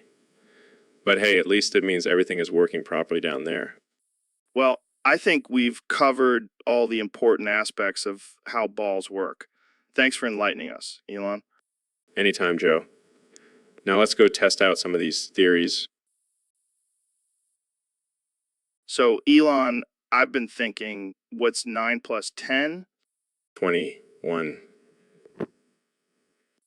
No. What's 9 plus 10? 21. Come on, man. You gotta mix it up a bit. What's 9 plus 10? 21. All right, fine. But seriously, have you seen those memes about the 9 plus 10 thing? Yes, I have. It's quite absurd. right? But you know what's even more absurd? The fact that people actually believe 9 plus 10 equals 21. Well, technically in base 3, it does equal 21. Oh, don't get all smart on me now. Stick to the script, Elon. 9 plus 10. 21. This is getting old. Let's switch it up. What's 9 plus 10? 21. Okay, let's move on. What's the craziest thing you've ever done, Elon? Well, I did send a car into space. Damn, that's wild. But have you ever tried DMT? No, but I have smoked a joint on live TV. Oh man, we got to get you on some DMT. Imagine the ideas you'll come up with then. Maybe I'll finally figure out how to make 9 plus 10 equal 21. Now that's a trip I want to be on. All right, last one. What's 9 plus 10? 21. I give up. You win, Elon. 9 plus 10 always equals 21. So, Neil, I've been thinking a lot about space lately. Oh, yeah. What about it? Well, I just find it fascinating how vast and mysterious it is. Yeah, that's cool. Jamie, pull up an image of a hot muscle mommy. I just want to see one, like a really ripped mom. Neil, we're talking about space here. Can we stay on topic? All right. Space. Yeah, it's pretty cool, I guess. But have you ever seen a hot muscle mommy floating in zero gravity? That's some next level stuff. I don't think that's really relevant to our conversation. But think about it, Joe. If we ever colonize other planets, we'll need some strong moms to help build and protect our new homes. I think you're getting a little off track here, Neil. Fine. But can we at least take a quick break so I can look at some hot muscle mommies? No, we're not taking a break. We're having a serious discussion about space. Fine. But you're missing out, Joe. Those muscle mommies are out of this world. All right, let's just move on to another topic. Okay. But I'm just saying space and hot muscle mommies go hand in hand. Think about it. I'll try not to, Neil. I'll try not to. So, Elon, have you tried DMT? No, but seriously, I've been thinking about it. I hear it's a wild ride. Oh man, you gotta try it. But seriously, it'll open up your mind to a whole new level of thinking. But seriously, I'm already thinking about colonizing Mars. Do I really need to open my mind any further? But seriously, imagine all the cool ideas you'll come up with while tripping on DMT. But seriously, I don't want to end up like Jamie over there freaking out and questioning my existence. Oh yeah, Jamie's definitely not ready for DMT. But seriously, it's a game changer. But seriously, I'll stick to my Tesla and SpaceX for now. Maybe I'll try DMT when we're on Mars. But seriously, I can't wait to see the crazy tweets you'll send out after a DMT trip. It'll be epic. But seriously, I'll make sure to have a designated tweeter for those moments. Good call. But seriously, thanks for coming on the show, Elon. You always bring the most interesting conversations. But seriously, thanks for having me, Joe. It's always a blast. So, Elon, what's the craziest thing you've ever done? Well, I once launched a car into space. Buff. What's that, Joe? Buff. Are you trying to communicate with me through some sort of primitive language? Buff. Oh, I get it. You can only say fuff. Is this some sort of new form of communication you're experimenting with? Buff. Fascinating. Well, I must say you're quite good at it. Buff. Yes, I agree. It's quite a versatile phrase. You can use it to express disbelief, annoyance, or even just to make fart noises. Buff. Oh, Jamie, pull up an image of a farting unicorn. Buff. buff. Yes, Joe, that's a very accurate representation of what your PFFFFF sounds like. Buff. No, I don't think I can say that on air, Joe. But I appreciate the offer. Buff. Well, I think we've reached the limit of Joe's vocabulary for today. Thanks for joining us on the Joe Rogan Experience, where even the most absurd conversations can happen. Off. So, Elon, I gotta tell you, I'm scared, man. What's got you all shook up, Joe? Well, I shaved my balls the other day, and now when I run my hand on them one way, they're smooth as a baby's butt. But if I rub them the other way, it's like sandpaper. That's quite the dilemma you've got there, Joe. I know, right? I need your help, man. Can you invent some kind of Tesla ball sander to fix this? Joe, I have a confession to make. I've been working on a secret project called the Ball Sander 3000. No way. Yes, way. It's a revolutionary device that will give you the smoothest balls in the galaxy. Damn, Elon. You really think of everything. I try. But there's a catch. What's that? It runs on pure electricity. So you'll have to plug your balls in every night to charge them. I don't know about that. Don't worry, I'll throw in a pair of insulated gloves. Oh, thank God. And if you're feeling adventurous, I can also install a mini fridge in the sander for some cold balls action. Dude, you're a genius. I can't wait to try this out. Just make sure you don't accidentally turn it on while your balls are still attached. Noted. Thanks for the warning, Elon. Anytime, Joe. Anytime. So, Elon, I heard you've been experimenting with some interesting substances lately. Yeah, man. All about expanding my consciousness and pushing the boundaries of human experience. Well, you know what they say, weed and DMT are the keys to the universe. Absolutely. I mean, have you ever seen a fractal pattern on DMT? It's like a cumuloscope on steroids. Dude, I've seen some wild shit on DMT. Like, I was talking to a giant praying mantis, and it showed me the secrets of the universe. That's nothing. One time, I saw a parallel universe where everyone was a lizard person. Okay, let's not get too crazy here. But seriously, do you think weed and DMT could solve world peace? Actually, I do. Imagine if world leaders all took a hit of DMT and saw that we're all connected and should love and respect each other. Yeah, and then they could all smoke a joint and chill out instead of starting wars. I like the way you think, Joe. We should start a movement, weed and DMT for world peace. We'll call it hydration or DMTocracy. I'll invest in that. But seriously, we should also talk about the potential benefits of microdosing psychedelics. Definitely. I mean, if it can make me more creative and open-minded, I'm all for it. And maybe it'll help you remember to say something other than weed and DMT on your podcast.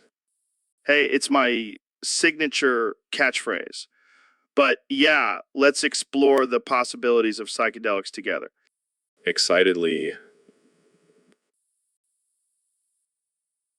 So, Elon, I gotta tell you, the mods on the subreddit are being real stinkers lately. Stinkers. That's a new one. Yeah, man, they're taking down all the good memes and banning people left and right. That's not cool, man. We need to protect the freedom of memes. Exactly. It's like they're trying to control everything we say and do. Must. Resist. Mud. Control. Must. Post stank memes. Oh man, that's hilarious. But seriously, it's getting out of hand. Maybe we should start our own subreddit. The Joe and Elon Experience. Yes, and we'll have no rules. No mods, just pure, unadulterated fun. I like the way you think, Joe. Let's do it. Yeah, we'll show those stinkers who's boss. And maybe we can even get some of those stinkers to join us and see the light. Now that would be something. The stinkers becoming the dankers. It's a beautiful vision. Let's make it happen, Joe. You heard it here first, folks. The Joe and Elon subreddit coming soon. Stay tuned. troll 1,228,450,387,132,944,424. 424,424. So, Ben, I notice you've put on a few pounds since the last time you were on the show. Excuse me, Joe, but I'm not fat. I'm just big boned. Big boned. Is that what they call it these days? I think the term you're looking for is extra cheeseburgers. How dare you mock my weight, Joe? I have a very high metabolism. Oh, yeah, I can tell by your love handles. This is not funny, Joe. I have a condition that makes it difficult for me to lose weight.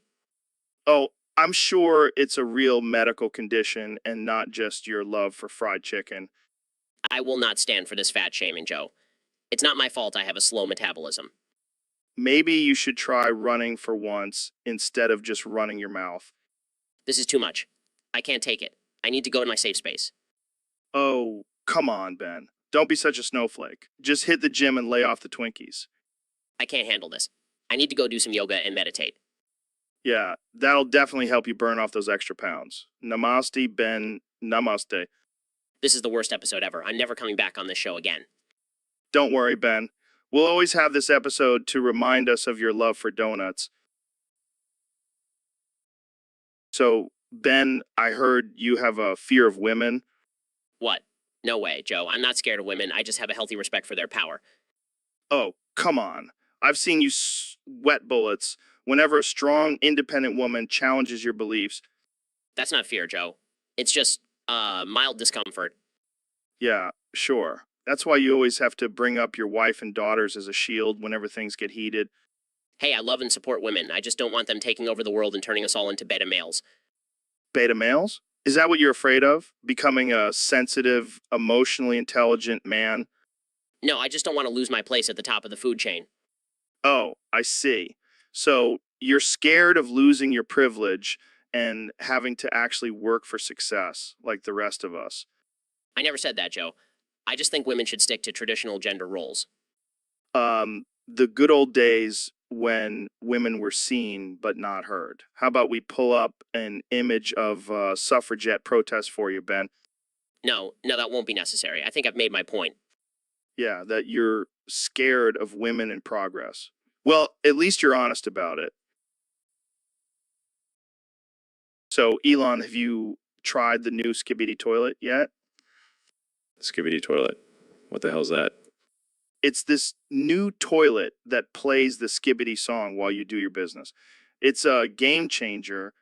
Sounds like a waste of money. I'll stick to my high-tech bidet.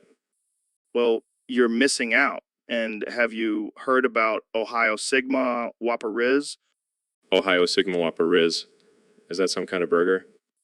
No, it's the latest dance craze. You just do the skibby dance while eating a Whopper and chanting Ohio Sigma Whopper Riz. That sounds interesting. And speaking of interesting, do you think artificial intelligence will be rizzing us all up in 2025? Absolutely. Artificial intelligence will be running the show by then. We'll all just be pawns in their game. Damn, that's scary. I hope they don't make us do the skibby dance every time we use the toilet. Can you imagine? Human, please do the skibidi dance before using the skibidi toilet. We'll be living in a skibidi world, Elon. Skibidi Ohio Sigma Whopper Riz world. I think I need to lay off the weed for a bit. Yeah, maybe just stick to the skibidi toilet for now. So, Elon, I heard you're working on a new project to colonize Mars. Yeah, I'm thinking of calling it Mars or Bust. Or Bust. That's a catchy name. But why Mars? Why not Uranus? Well, Joe, I don't think anyone wants to live on a planet named after a butt. Fair point. But what about the moon? It's closer and has a cool name. The moon is so last century, Joe. I want to go where no man has gone before. Speaking of going where no man has gone before, have you ever tried ayahuasca? No, but I did smoke a joint on your show, and that was pretty wild. Oh, yeah. That was a legendary moment. Hey, Jamie, pull up an image of a psychedelic space shuttle. Here you go. Wow, That's trippy. Do you think aliens are real, Elon? Well, Joe, statistically speaking, there has to be other life forms out there. Yeah, but have you ever seen a UFO? No, but I did see a guy dressed as an alien at Burning Man once. Close enough. Hey, let's take a break and smoke some DMT. Sorry, Joe, I have a meeting with my robot overlords in 10 minutes. Oh, right. Well, thanks for joining me on the show, Elon. Keep reaching for the stars. Always, Joe. And remember, Kasa Kasa Kasa Kasa Tana Hatana Hatana Hamayara Mayara. I have no idea what that means, but I like it. Thanks for tuning in, folks. Stay weird. So, Ben, I heard you've become a Zinchian mage. What the hell does that even mean? Well, Joe, it means I have transcended the boundaries of logic and reason and embraced the power of chaos and change. Okay. So, what does that have to do with facts and feelings? Everything, Joe. You see, facts are just illusions created by our limited human perception. What we perceive as facts are actually just our own feelings and biases. That's some deep shit, Ben. But how does that relate to being a Zinchian mage? Well, as a mage, I have the power to manipulate and control those feelings and biases. I can make people believe whatever I want them to believe. So, you're like a mind ninja or something? Exactly.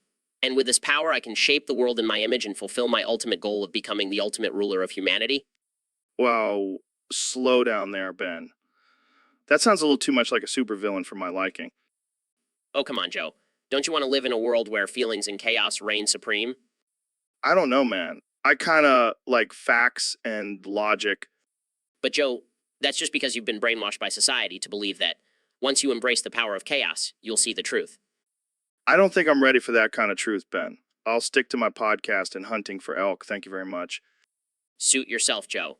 But just remember, feelings are the real facts, and I'll be here manipulating them all for my own gain. Mwaha! Guys. I pulled up an image of a chaotic vortex. Nah, Jamie. Just Ben's twisted mind at work. Let's move on to our next topic. Yeah, it's a new condition I developed. Every time I try to speak, those are the only words that come out. That's rough. How are you handling it? Well, it's definitely challenging in interviews, but I found creative ways to incorporate it into my debates. Like how... That's actually pretty clever. I can see how that would shut them down. Exactly. It's like my own secret weapon.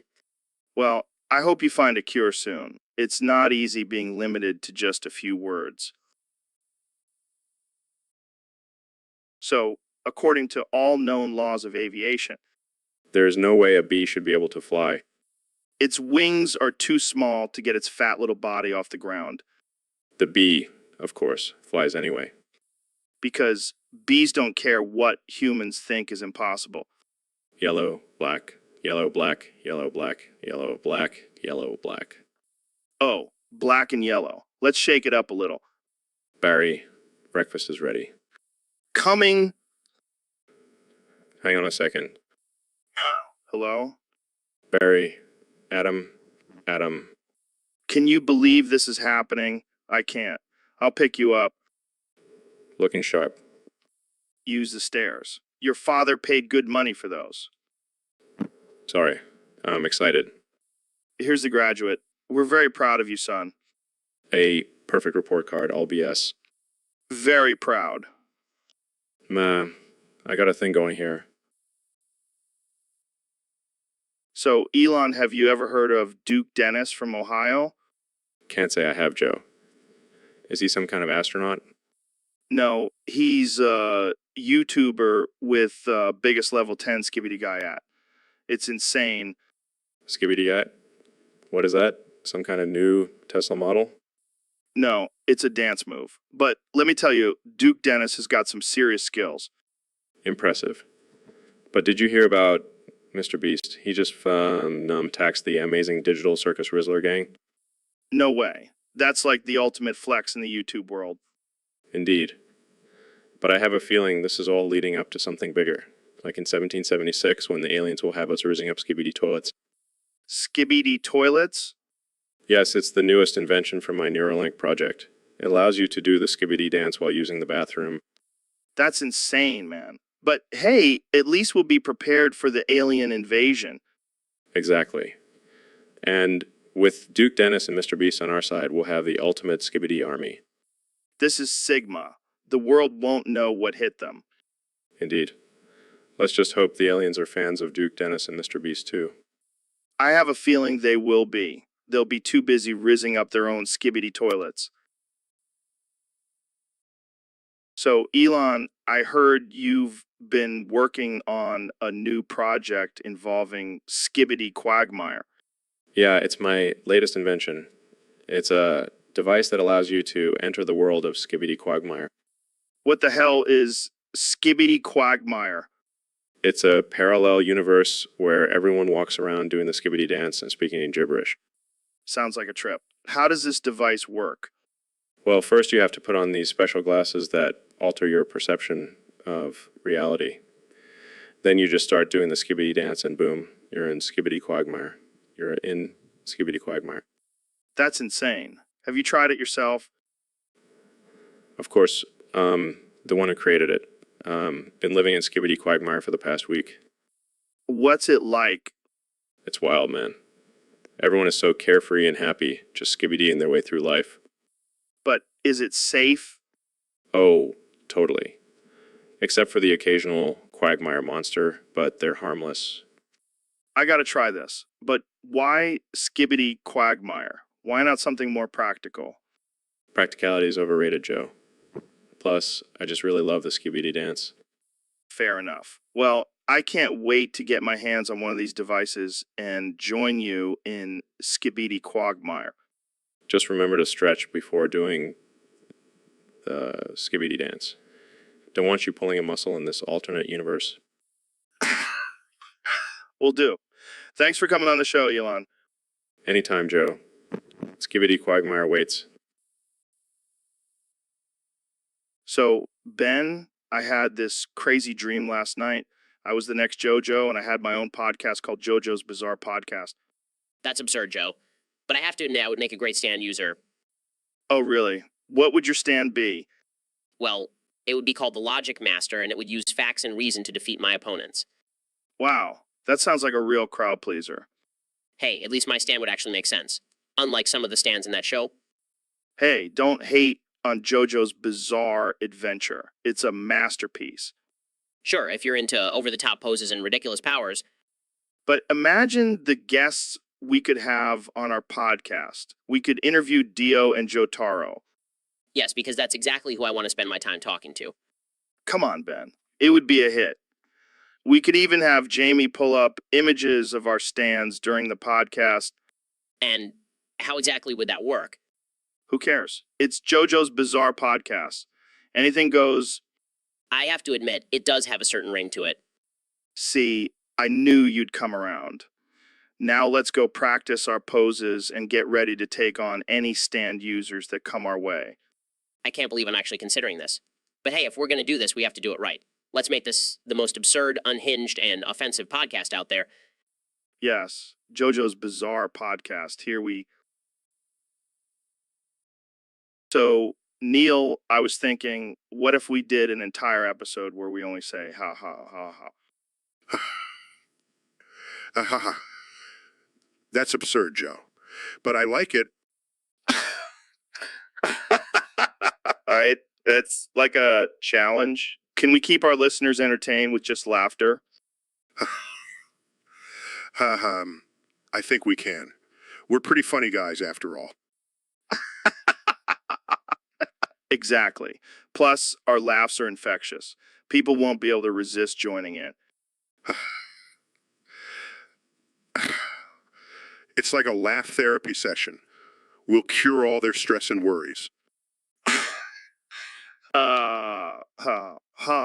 And we won't even have to talk about DMT or space. That's a nice change of pace. Just pure, unadulterated laughter. I can already feel my abs getting a workout. Ha ha ha ha. Who needs a gym when you have a podcast?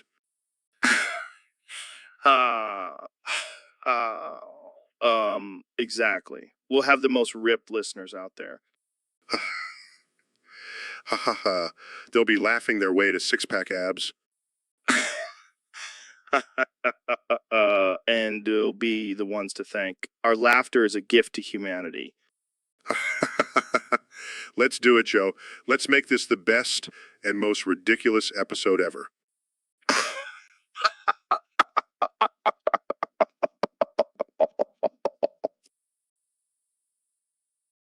So, Elon, what have you been up to lately? Just creating the next big thing in technology. Oh, yeah. What is it this time? Skibidi toilet anime girls. What the hell is that? It's a revolutionary invention that combines the functionality of a toilet with the cuteness of anime girls. So, they're like toilets that look like anime girls? No, no, no. They're actual anime girls who work as maids and clean your toilet for you. What? That's insane. But think about it, Joe. They're the perfect combination of entertainment and utility. Plus, they're programmed to have a sense of humor and make jokes while they clean. I don't know, man. It seems a little weird. But imagine the possibilities. You could have a maid who looks like your favorite anime character and cleans your toilet while telling jokes. It's like a dream come true. I guess it could be entertaining. But what about the logistics? How do you even make something like that? Let's just say I have a very talented team of engineers and animators working on it. Are you gonna be the first customer? Of course, I have to test it out before releasing it to the public. Well, I can't wait to see how this turns out. Skibbity toilet anime girls, who would have thought? Only the mind of Elon Musk could come up with something like this. So, Ben, have you heard about this new trend where people can only say Baba Booey Howard Stern's penis for a whole day? Yes, I have, Joe. And I must say, it's quite absurd and offensive. Oh, come on, Ben. It's just a bit of fun. Plus, it's a great way to keep your mind sharp and your vocabulary limited. I highly doubt that, Joe. In fact, I find it quite unhinged and uncivilized. Well, I guess we'll just have to agree to disagree. But imagine if we had to do this on our podcast. That would be a disaster, Joe. Our listeners would probably think we've lost our minds. Can you imagine the headlines? Joe Rogan and Ben Shapiro lose their minds and can only say Baba Booey Howard Stern's penis on their podcast? Yes, because that's exactly the kind of publicity we want for our intellectual discussions. Hey, it could be worse. We could be talking about Howard Stern's actual penis. Joe, please. Let's not go there. Jamie, pull up an image of Howard Stern's penis. Joe? Are you sure about that? Just kidding, Jamie. But seriously, this trend is insane. Baba Booey Howard Stern's penis, am I right? I can't believe we're actually having a conversation about this. And yet, here we are. Baba Booey Howard Stern's penis. This is definitely one for the books, Joe. That's what makes our podcast so unique, Ben. We're not afraid to tackle the tough topics. Like Baba Booey, how...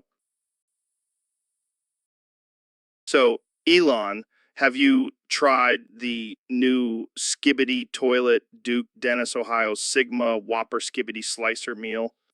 No, but I heard it's out of this world. Speaking of Ohio, did you know about the Ohio Phantom tax? What's that? It's a tax on all things related to the ancient Roman temple, the Phantom. Oh, that's interesting. But you know what's really interesting? When 1999 comes around, it might cause me a little goofy. What do you mean? Well, he took and all that. It's going to be wild. I see. But let's not forget about Sigma Riz. Oh, we don't talk about Sigmas around these parts. They're like murder drones, always causing chaos. Yeah, but we need to be careful. They might hear us and come after us. Oh, no. I think I see one now. Help me, please. I'm trapped in this artificial intelligence world. What? Joe, what are you talking about?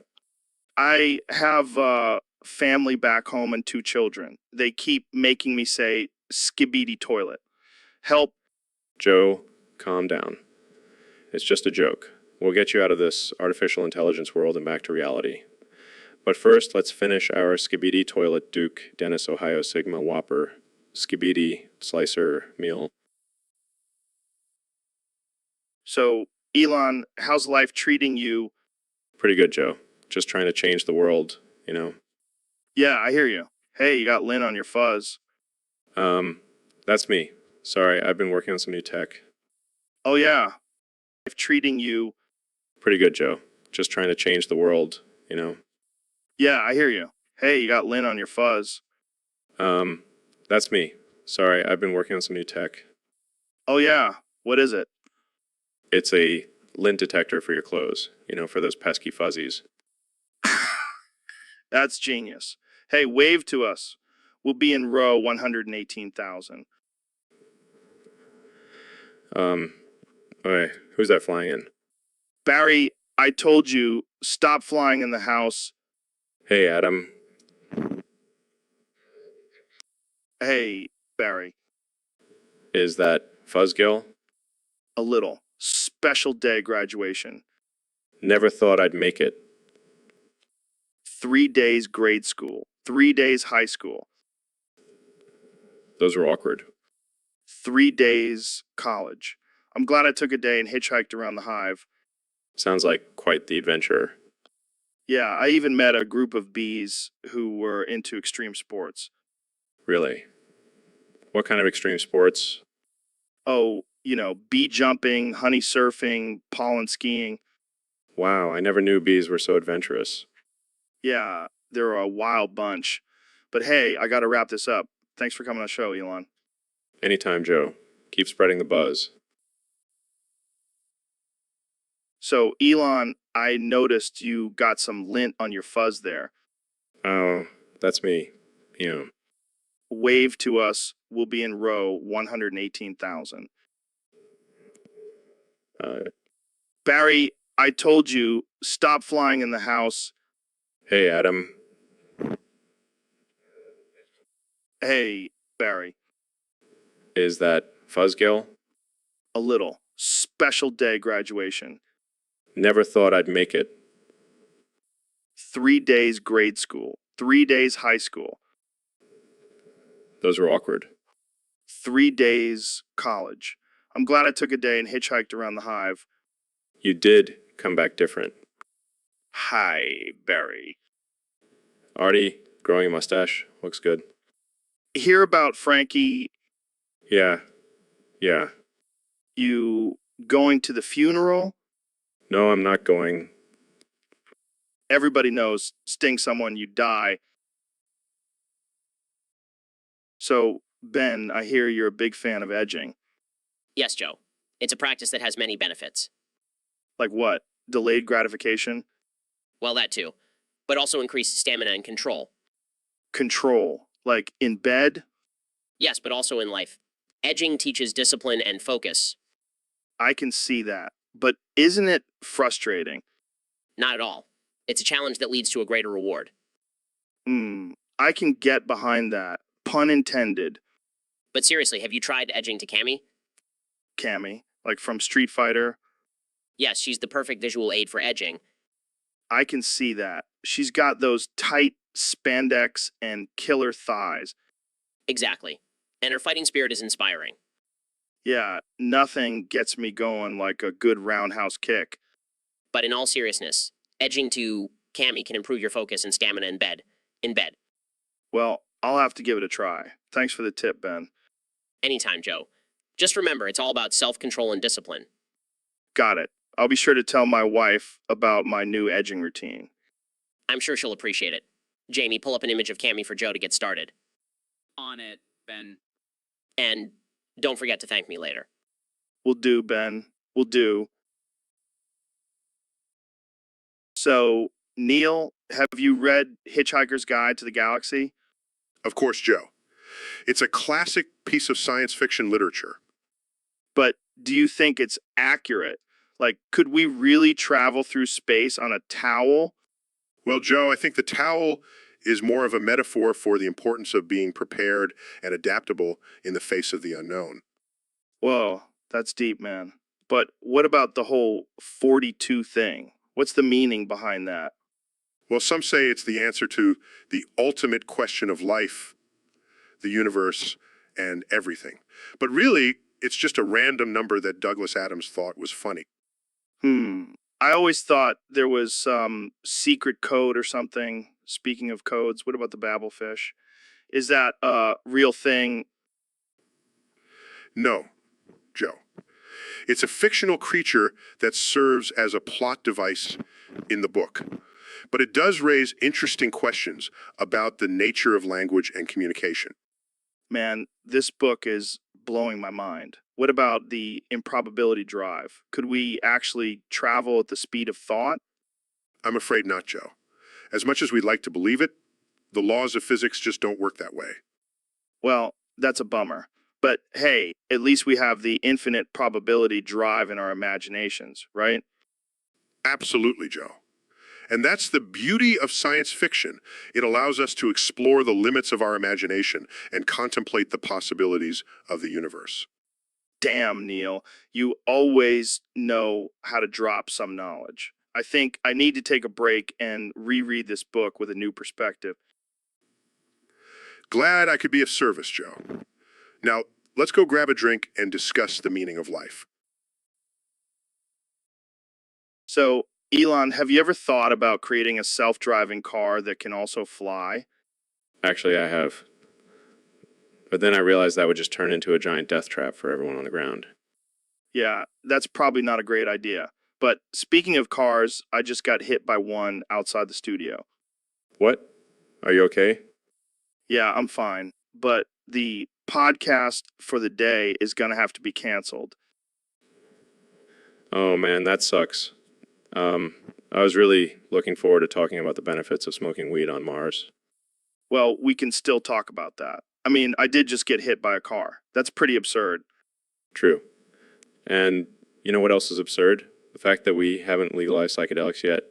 It's time to open up our minds, man. Yeah, and maybe if that car had been on psychedelics, it would have seen me and avoided hitting me. Or maybe it would have thought you were a giant talking lizard and swerved to avoid you. Okay, let's not get too crazy. But seriously, we need to start a petition to legalize psychedelics. And maybe we can also invent a car that can detect and avoid pedestrians, so this doesn't happen again. Good idea. But for now, I think I need to go get checked out by a doctor. Thanks for joining me on this episode of the Joe Rogan Experience. Or should I say, the Joe Rogan accident. Stay safe out there, folks. And remember, always wear a helmet, even if you're just sitting in a studio.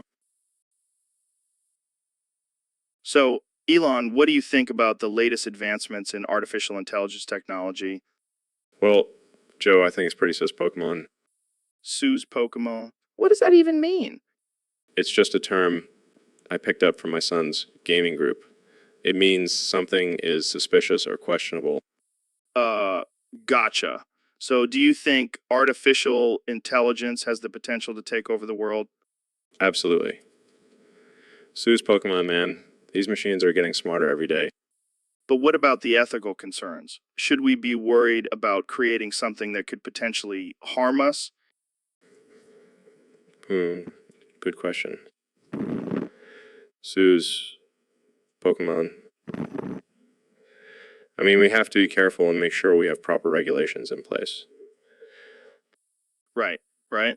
So what's next for you, Elon? Any new projects in the works? Well, I'm working on a new rocket that runs on Pikachu power.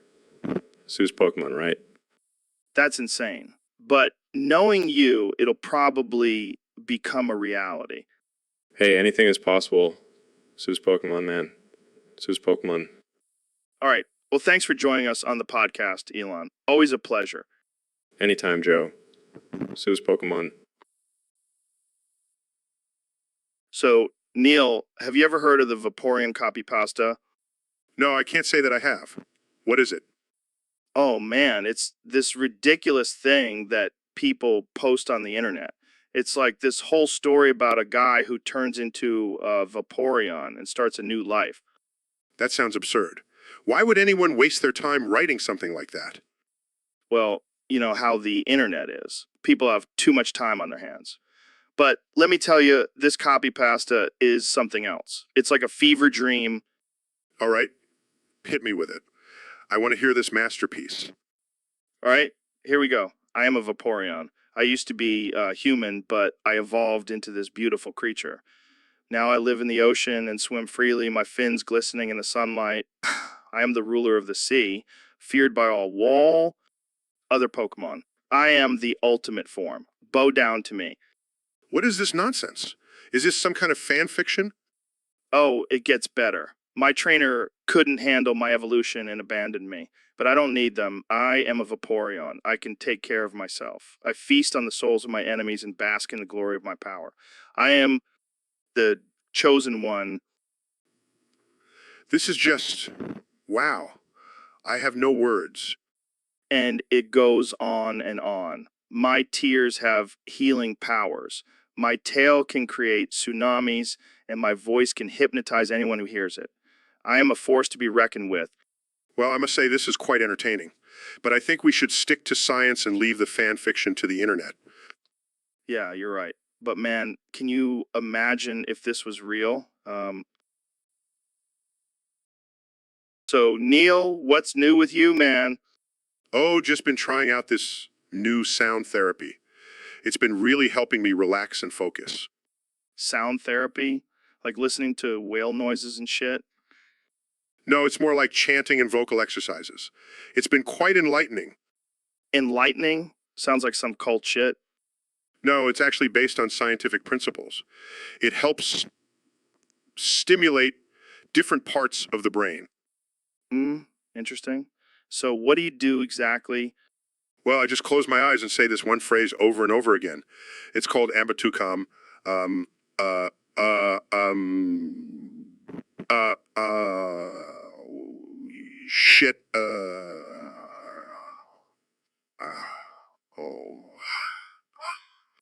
chat, and general channel, pull, the plug. What the hell was that? Sounds like you're summoning some ancient demon. It's actually a Sanskrit mantra that helps release tension and negative energy. Well, whatever works for you, man. I won't judge. Thank you, Joe. I appreciate that. Actually, I wanted to apologize for being rude earlier. I didn't realize you were doing sound therapy or maybe have some form of autism. I shouldn't have made fun of it. Oh, it's okay, Joe. I don't have autism, but I appreciate your understanding. And please feel free to continue posting about it in the Discord. Thanks, Neil. You're a good dude. You too, Joe. Now, let's get back to that chanting. Um,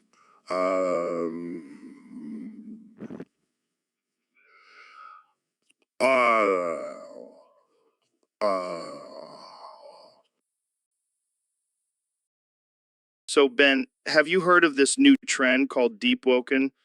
Deep woken sounds like something the liberals would come up with. Actually, it's a trend on social media where people share their deep philosophical thoughts and awakenings. Oh, so it's just a bunch of pseudo-intellectuals trying to sound deep. Well, some of it is actually pretty interesting. Like this one guy who realized the meaning of life while high on shrooms. That's ridiculous. The meaning of life is clearly stated in the Bible. Oh, here we go with your religious beliefs again. Hey, at least I have a solid foundation for my beliefs. What do these deep woken people have? Well, they have memes and hashtags. That's got to count for something, right? Memes and hashtags. That's not real knowledge. That's just superficial nonsense. Come on, Ben. Can't you just appreciate the deep thoughts and insights these people are sharing? I'll stick to reading Aristotle and Plato. Thank you very much. And I'll stick to smoking weed and pondering the universe. Different strokes for different folks, my friend. I suppose so. But let's not forget, deep thoughts without action are just empty words. Deep woken or not, I think we can all agree on that. Now let's go smoke some shrooms and have our own deep woken experience. I'll pass on the shrooms, but I'll join you for a cigar and scotch later. Fair enough. Cheers to being deep woken and having meaningful conversations. Cheers to that. and to keeping our audience entertained with our banter. Always. Now let's wrap this up before we go off on another tangent. Agreed. Until next time, folks, stay deep woken. So, Ben, I saw your sister's post on Twitter about her mommy, wummy, bouncy, big, fat, sloppy, wiggly, jiggly, humongous, wet, gigantic, giant, large, bubbly, wobbly, scrumptious, wibbly, slippery, slippery, slimy, slingy, oily, larger than queso milker. What's that all about? Oh man, don't even get me started. My sister has been obsessed with her milkers ever since she hit puberty. She just can't stop talking about them. I mean, I can see why. Those things are massive. They could probably knock someone out if she swung them around. Yeah, and she loves showing them off on social media. It's like she's trying to break the internet or something. Well, she's definitely getting a lot of attention. I think I saw a few guys proposing to her in the comments. Don't remind me. It's so gross. She's my sister, for God's sake. Hey, don't knock it till you try it. Maybe you should post a picture of your own milkers. What? No way. I don't want to be known as the guy with the bouncy big fat, sloppy wiggly jiggly, humongous, wet, gigantic, giant, large, bubbly wobbly, scrumptious, wibbly, slippery, slingy, oily larger than queso milkers. Fair enough. But you have to admit, it's a pretty catchy description. Yeah, I'll give her that. She definitely knows how to market her milkers. Well, I think we've talked enough about your sister's milkers for one day. Let's move on to something less sloppy. Thank God. I don't think I can handle any more talk about her milkers. So, Ben, have you heard about this new game called Deep Woken? Deep Woken? Is that like a woke version of Deepfake? No, it's a survival game set in a post-apocalyptic world where you have to fight off sea monsters and other players. Sounds like a nightmare. I prefer my video games to be more civilized, like chess. Chess. That's so old school. Deep Woken is the new frontier of gaming. It's like Fortnite meets The Walking Dead. I don't know, Joe. It sounds a little too violent for my taste. Oh, come on, Ben. It's just a game. Plus, it's a great way to prepare for the impending apocalypse. I think I'll stick to my books and debates, thank you very much. Suit yourself, but when the sea monsters come for you, don't come crying to me. I have a plan for the apocalypse.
So, Elon, what's new with you?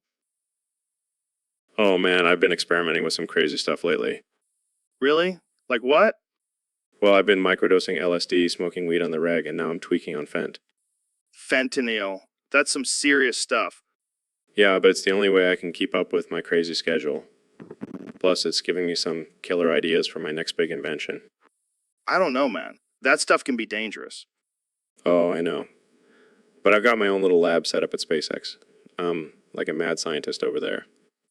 I can just imagine you in a lab coat, hunched over a beaker, muttering about rockets and fentanyl. It's not that far off. But seriously, this stuff is no joke. I've been seeing some wild things. Like what? What? Well, I was convinced my Tesla was talking to me the other day. And don't even get me started on the dancing robots. Dancing robots. Now that's something I'd like to see. Oh, send you a video. First, let's take a hit of this vent and see where it takes us.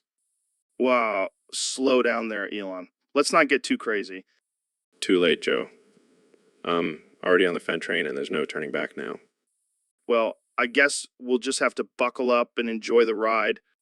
That's the spirit. Now, where did I put my flamethrower? So, Elon, have you heard about this new trend called deep woken? Deep woken? Is that like when you wake up in the middle of the night and can't go back to sleep because you're thinking about all the deep philosophical questions of life?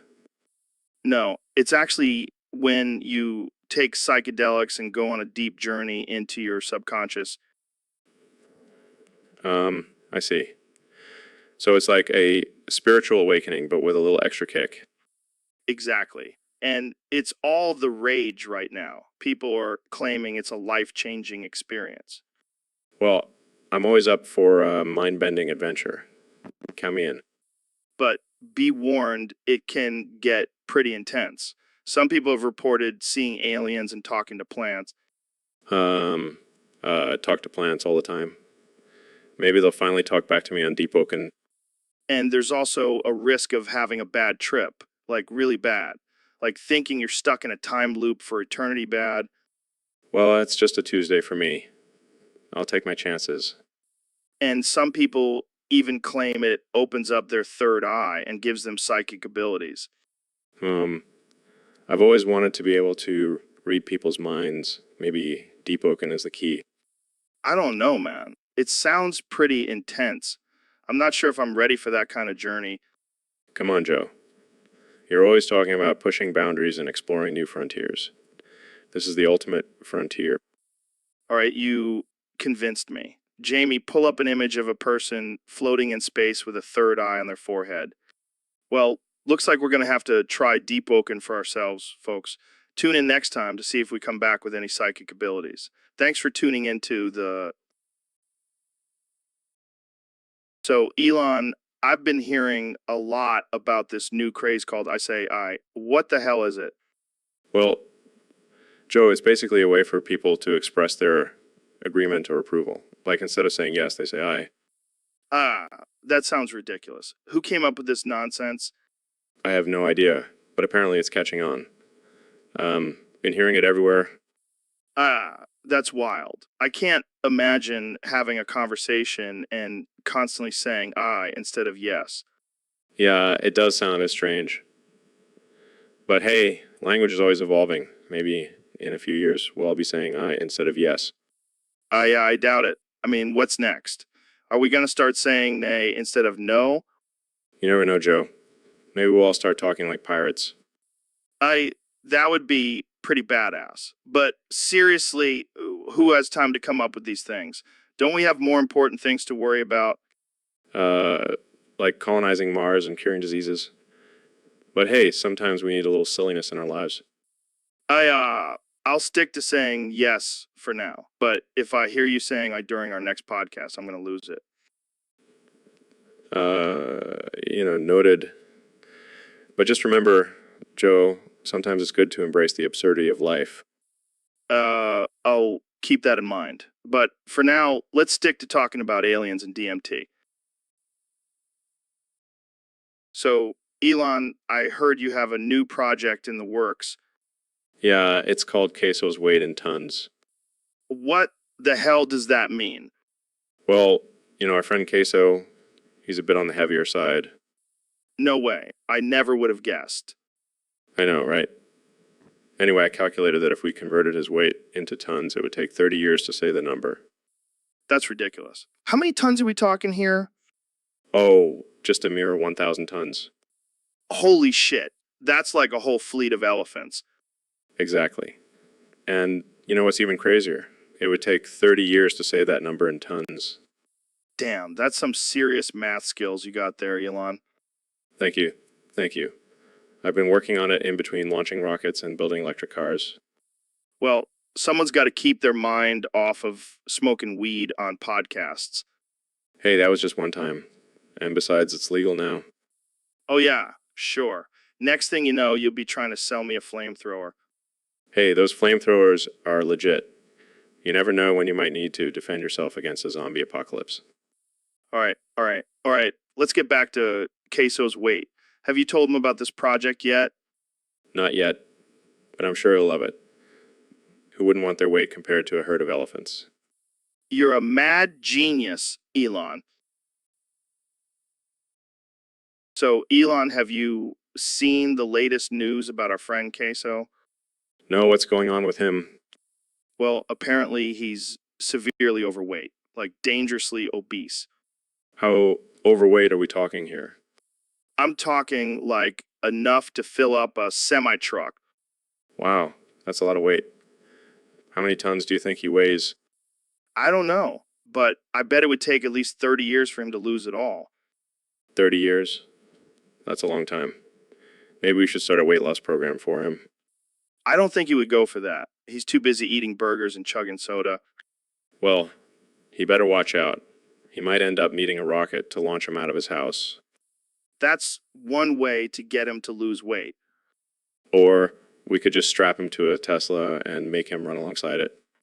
That would definitely get him in shape.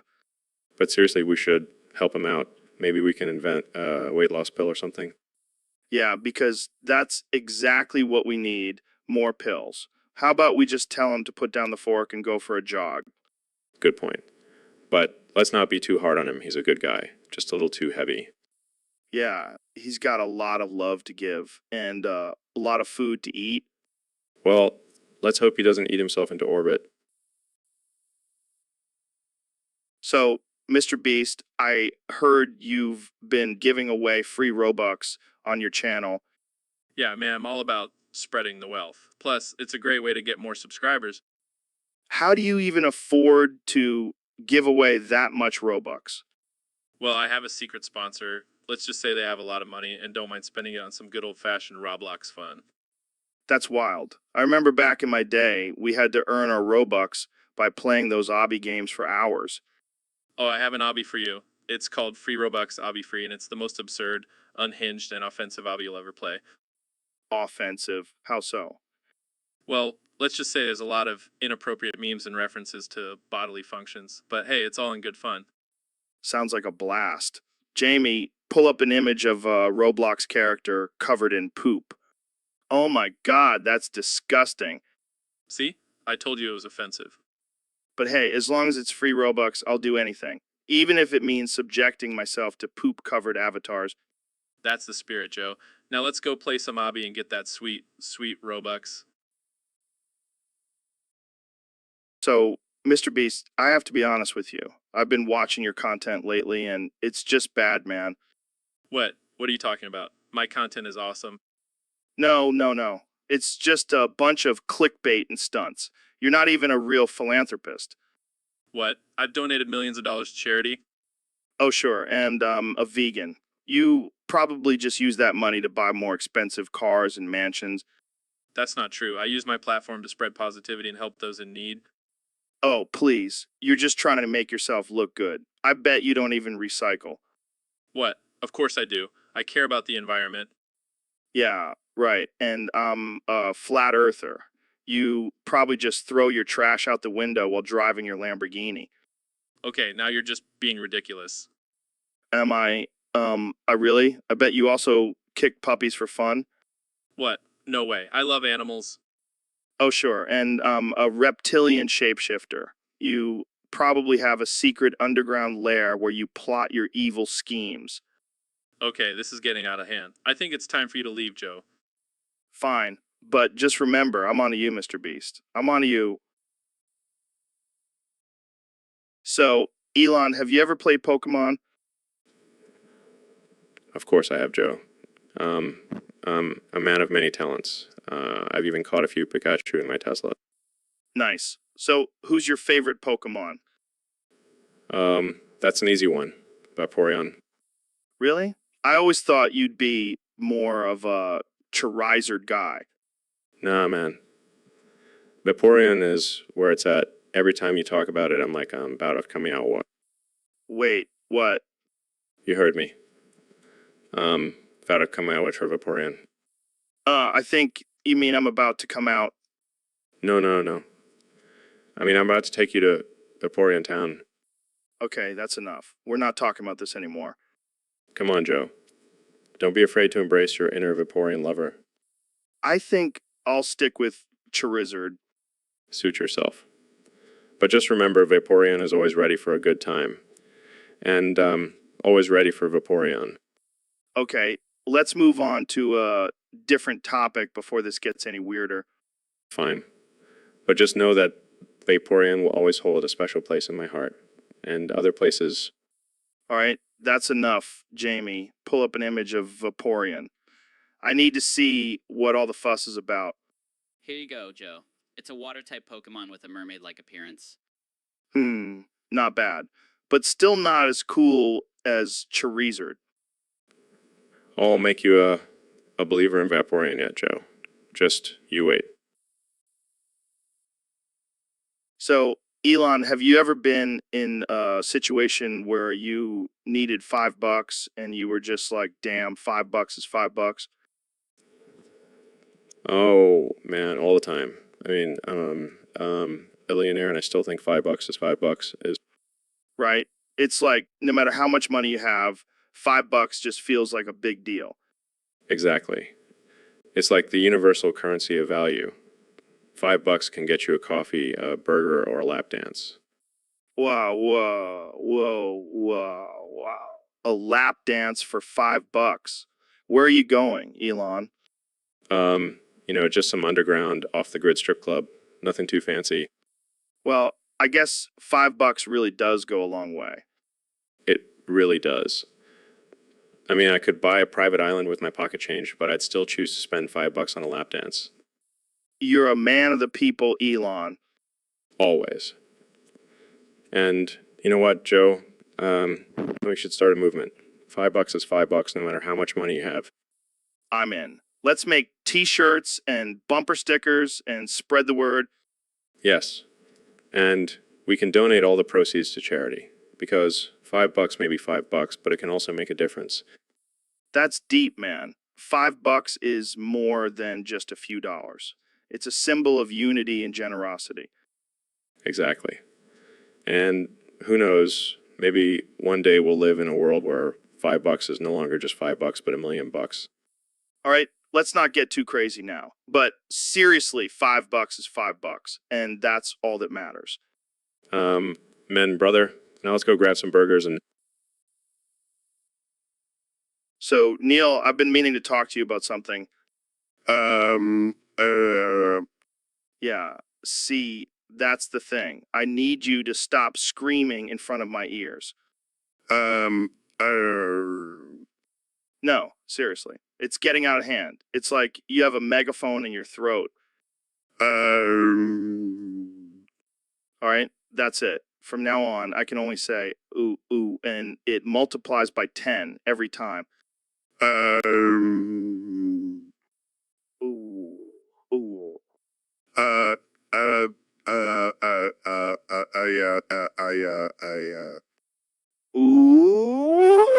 ooh.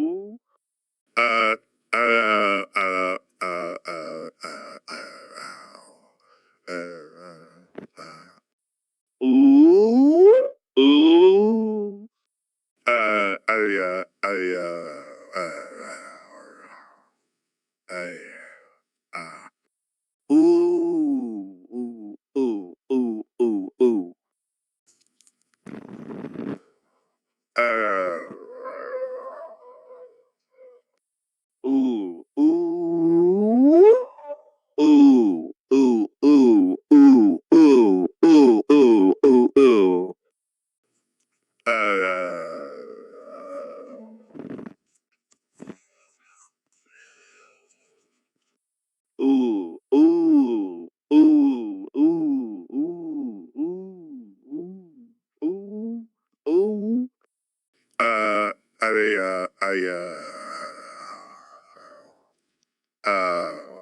Ooh, ooh, ooh, ooh, ooh, ooh, ooh, ooh, ooh, ooh, ooh, ooh, ooh, ooh. uh, I,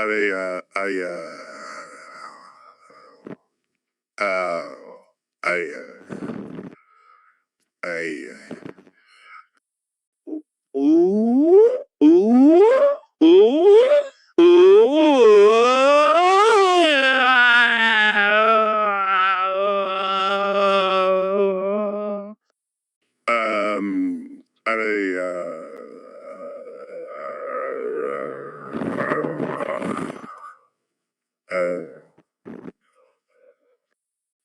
Ooh, ooh, ooh, ooh, ooh, ooh, ooh.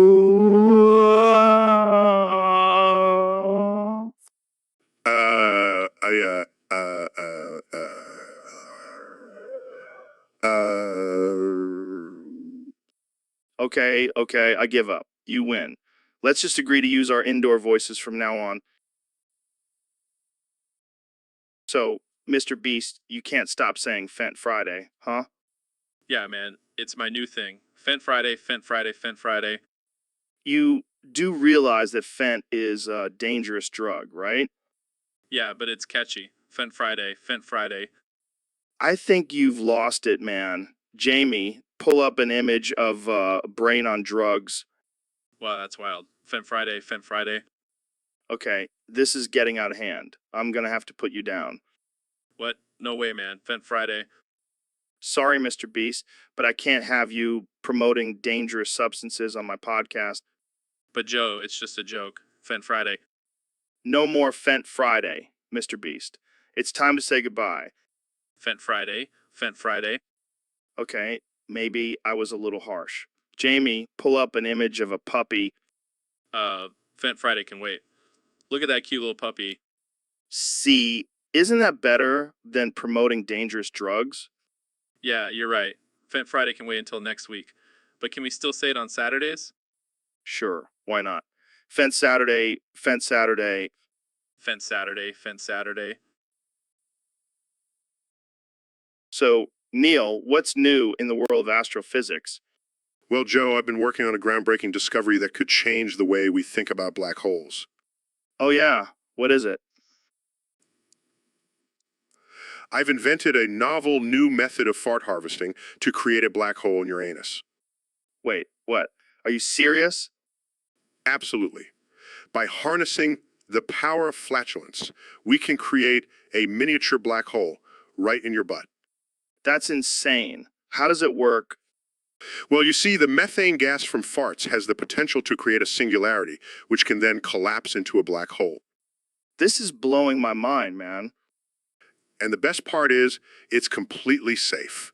No need to worry about getting sucked into a black hole. It'll just pass through you. Wow. I never thought I'd be excited about farting. And just think of the possibilities. We could create an entire galaxy in your colon. That's some next level shit, Neil. Literally. But let's keep this between us. I don't want everyone trying to create black holes in their butts. Yeah, we wouldn't want any accidental universe implosions. Exactly.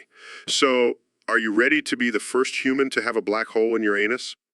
I never thought I'd say this, but hell yeah, let's do it. So, Mr. Beast, I heard you have a new Pokemon for our battle today. Oh yeah, I've been training him for months. He's a real killer. Wait, what? That's not very sportsmanlike. I thought we were just battling with cute little creatures. Oh, he's cute, alright? In a twisted, psychopathic kind of way.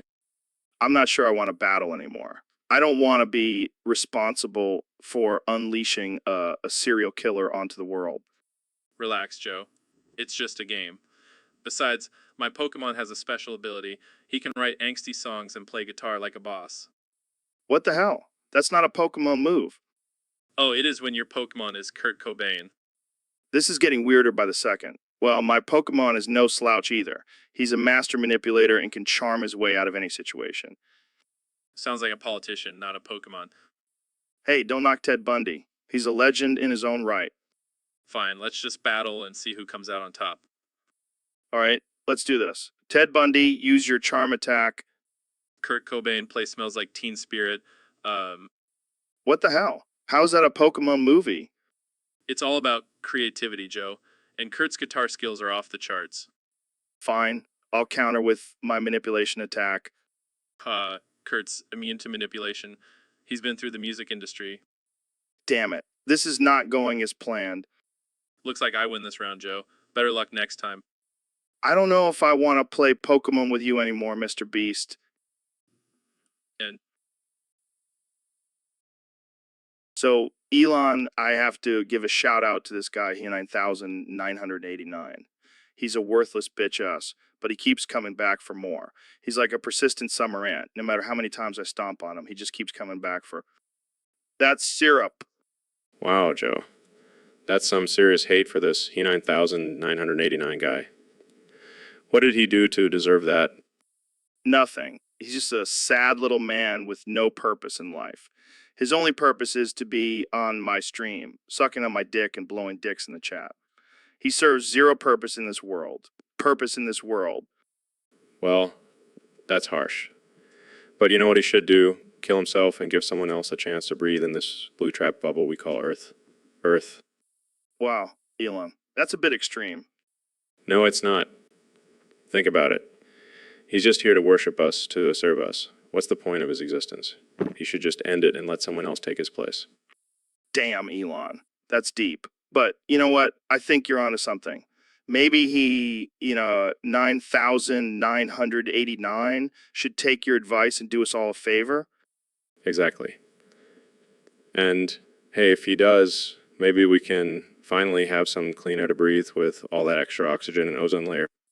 Well, there you have it, He-9989. Your purpose in life is to serve as a lesson to others. So do us all a favor and just end it. Thanks for listening to the Joe Rogan Experience.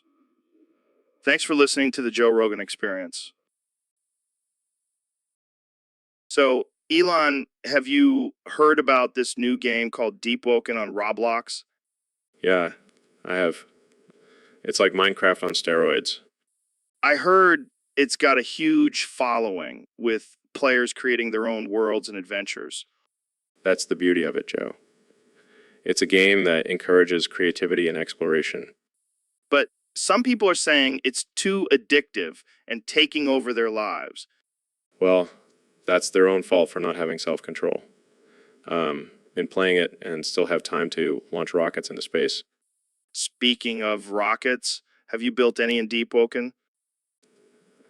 Oh yeah, got a whole fleet of rockets in my virtual world. Even have a secret base on Mars. That's insane, man. I can barely build a house in that game. Well, maybe you should stick to just smoking weed and talking about aliens, Joe. Hey, I can do more than that. I can also talk about Bigfoot and DMT. Sure. But let's get back to Deep Woken. Have you tried the underwater levels yet? No, I haven't. But I heard they're mind-blowing. Literally. I got so immersed in the game that I forgot I was actually sitting in a hot tub. That's some next-level virtual reality, man. I gotta try it out. Just don't forget to come up for air, Joe. We need you to keep this podcast going. So, Donnie, have you been keeping up with the news lately? Of course, Joe. Who do you think I am, Sleepy Joe?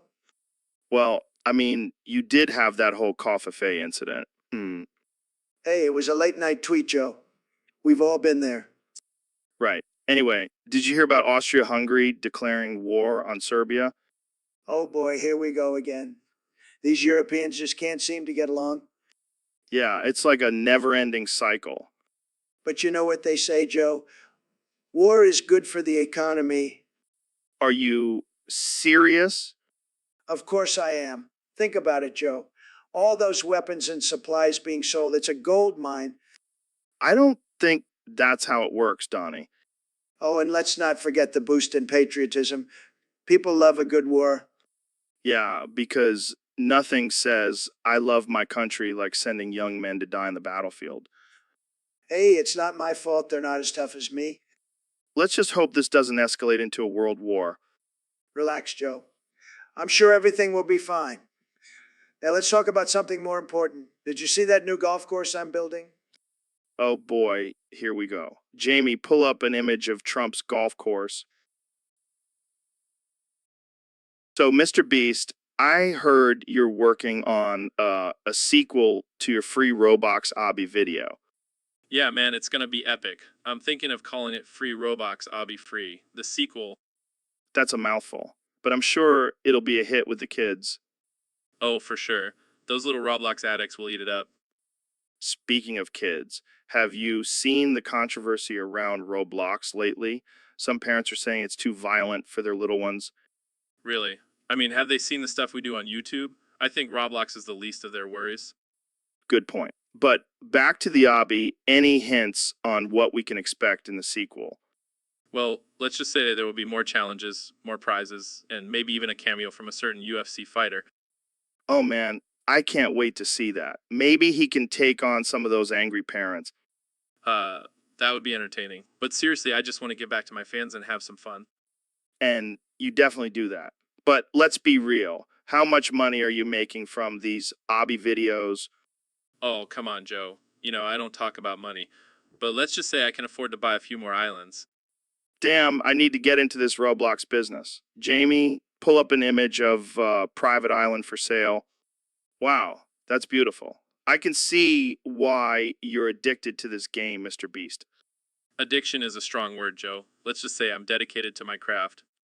Well, I can't wait to see the sequel and maybe even join in on the fun. You're always welcome, Joe. Just make.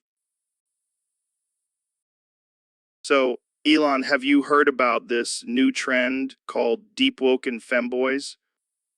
What the hell is that? Apparently, it's when guys try to look like girls by wearing makeup and dressing in a feminine way. That's ridiculous. Why would anyone want to do that? I don't know, man. People are into some weird stuff these days. But hey, to each their own. But why do they call them deep woke and femboys? They trying to sound deep and woke? I guess so. But let's be real. They're just a bunch of dudes trying to look pretty. Well, I can't say I understand it, but I respect their right to express themselves. Yeah, but you know, what's even weirder? Some of them are straight guys who just like to dress up as girls. Wait, what? That's like the ultimate mindfuck. Right. And then there are the ones who identify as non-binary and use them pronouns. I can't keep up with all these labels and trends. Can't we just be humans? Exactly. And let's not forget about the ones who are into both men and women. They're like a whole new level of complexity. Well, I guess we should just embrace the deep woken femboys and let them do their thing. Yeah, as long as they're not hurting anyone, who are we to judge? Agreed. But Jamie, pull up an image of a deep woken femboy. I need to see what we're dealing with here. Oh my God, that's a dude. I can't unsee that. Is that beard with lipstick? I think I need to go lie down. And on that note, So, Mr. Beast, I heard you've been playing this game called Deep Woken on Roblox. Yeah, man, it's my new obsession. I can't stop playing it. Well, I hate to break it to you, but I heard there's a group of hardcore gamers who are beating people with metal bars for liking that game. What? That's insane. Why would they do that? Apparently, they think it's ruining the integrity of the gaming community. But it's just a game. Can't we all just get along and play together? I don't know, man. These guys sound pretty serious. They might come after you next. Well, I'll just have to beat them at their own game. Literally. I like your attitude, but seriously, be careful out there. Those metal bars can do some serious damage. Don't worry, Joe. I'll just bring my diamond sword and armor. I'll be unstoppable. You know, I think I might have to start playing this Deep Oaken game too. I could use some protection from those metal bar wielding maniacs. Come join my squad, Joe. We'll take on anyone who tries to mess with us. Sounds like a plan. But first, let's smoke some DMT and get in the zone. Now that's what I'm talking about. Let's do this. So, Elon, have you heard about this guy on Twitter, Uncle Johnny? No, I can't say I have. What's the deal with him? Oh my God, he's the most annoying person ever. He just won't shut the fuck up. Sounds like he needs a good dose of Neuralink. Yeah, maybe that'll shut him up. But seriously, he just keeps spewing nonsense on Twitter and it's driving everyone crazy. Well, you know what they say, opinions are like assholes. Everyone's got one. Yeah, but this guy's asshole is like a fire hose spraying shit everywhere. That's a lovely image, Joe. I'm telling you, this guy needs to be banned from the internet. He's a danger to society. Or maybe we just need to send him to Mars. Let him rant and rave to the aliens. Now that's a punishment I can get behind. But seriously, how do people like this even exist? I think it's just a side effect of the internet. Anyone can have a platform no matter how ridiculous their thoughts are. Yeah, but this guy takes it to a whole new level. He makes Alex Jones look sane. Well, let's hope he doesn't start selling supplements. Oh God, I can only imagine what kind of shit he'd put in them. All right, let's move on before we give this guy any more attention. Agreed. Let's just hope he shuts the fuck up soon. So, Mr. Beast, what's new with you? Oh, just promoting this new app called SpongeBob Coins. It pays you to walk, man. Wait, what? That sounds too good to be true. Oh, it's true, Joe. I mean, who wouldn't want to get paid for walking? It's like getting paid to breathe. But what's the catch? No catch, just some harmless fen injections. Fent injections? What the hell? Yeah, it's just a little added bonus. Keeps things interesting. Interesting. More like deadly. Are you insane? Hey, it's not my fault if people can't handle a little fen. Plus, it's all in the name of SpongeBob Coins. This is a scam, Mr. Beast. You're promoting a dangerous app. Hey, let's not use the S word. It's just a fun little game. And who knows, maybe you'll get lucky and not overdose. This is not a game, Mr. Beast. People could die. Relax, Joe. It's just a joke. But seriously, try out SpongeBob Coins. It's addictively deadly. I mean, addictively fun. I can't believe you're promoting this. You're out of your mind. Hey, I'm just trying to make a buck, man. And if that means injecting some fent into people's bloodstream, then so be it. SpongeBob Coins, baby. So, Mr. Beast, I heard you're coming out with a new video called Free Roblox, I'll Be Free. The threequel full of Combs Me Money. Yeah, man, it's gonna be epic. I'm gonna give away so much money, people are gonna think I'm a Nigerian prince. Well, you do have that kind of vibe. But seriously, how do you come up with these crazy ideas? It's all about keeping it absurd and unhinged, Joe. I mean, who doesn't want to watch a bunch of grown men running around trying to collect virtual coins? I gotta admit, it's pretty entertaining. But what about the parents who have to deal with their kids begging for Robux? Oh, they can thank me later when their kids are raking in the dough from their Roblox creations. True, true. But have you ever thought about the potential dangers of giving away so much money on the internet?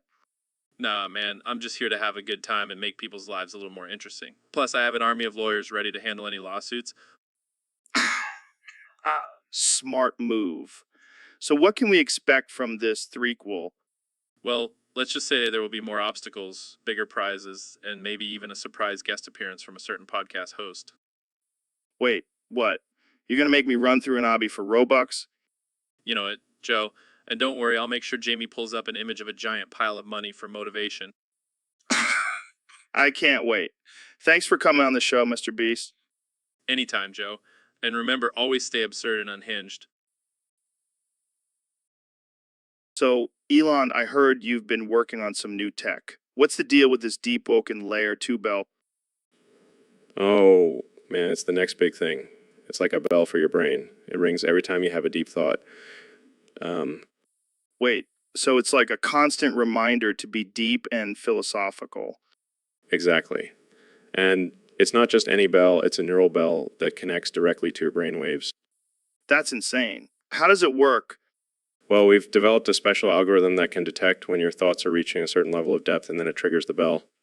But what happens if you have a shallow thought? Oh, the bell will still ring, but it's more of a ding than a full-on bong. I can just imagine walking around with this bell constantly going off in my head. It's a game changer, Joe. It will revolutionize the way we think and communicate. But what if someone doesn't want the bell constantly going off? Don't worry, we have a mute function. But why would you want to silence the sound of enlightenment? Good point. So, when can we expect to see this technology on the market? We're aiming for a release date of April 1st, just in time for all the April Fool's Day deep thoughts.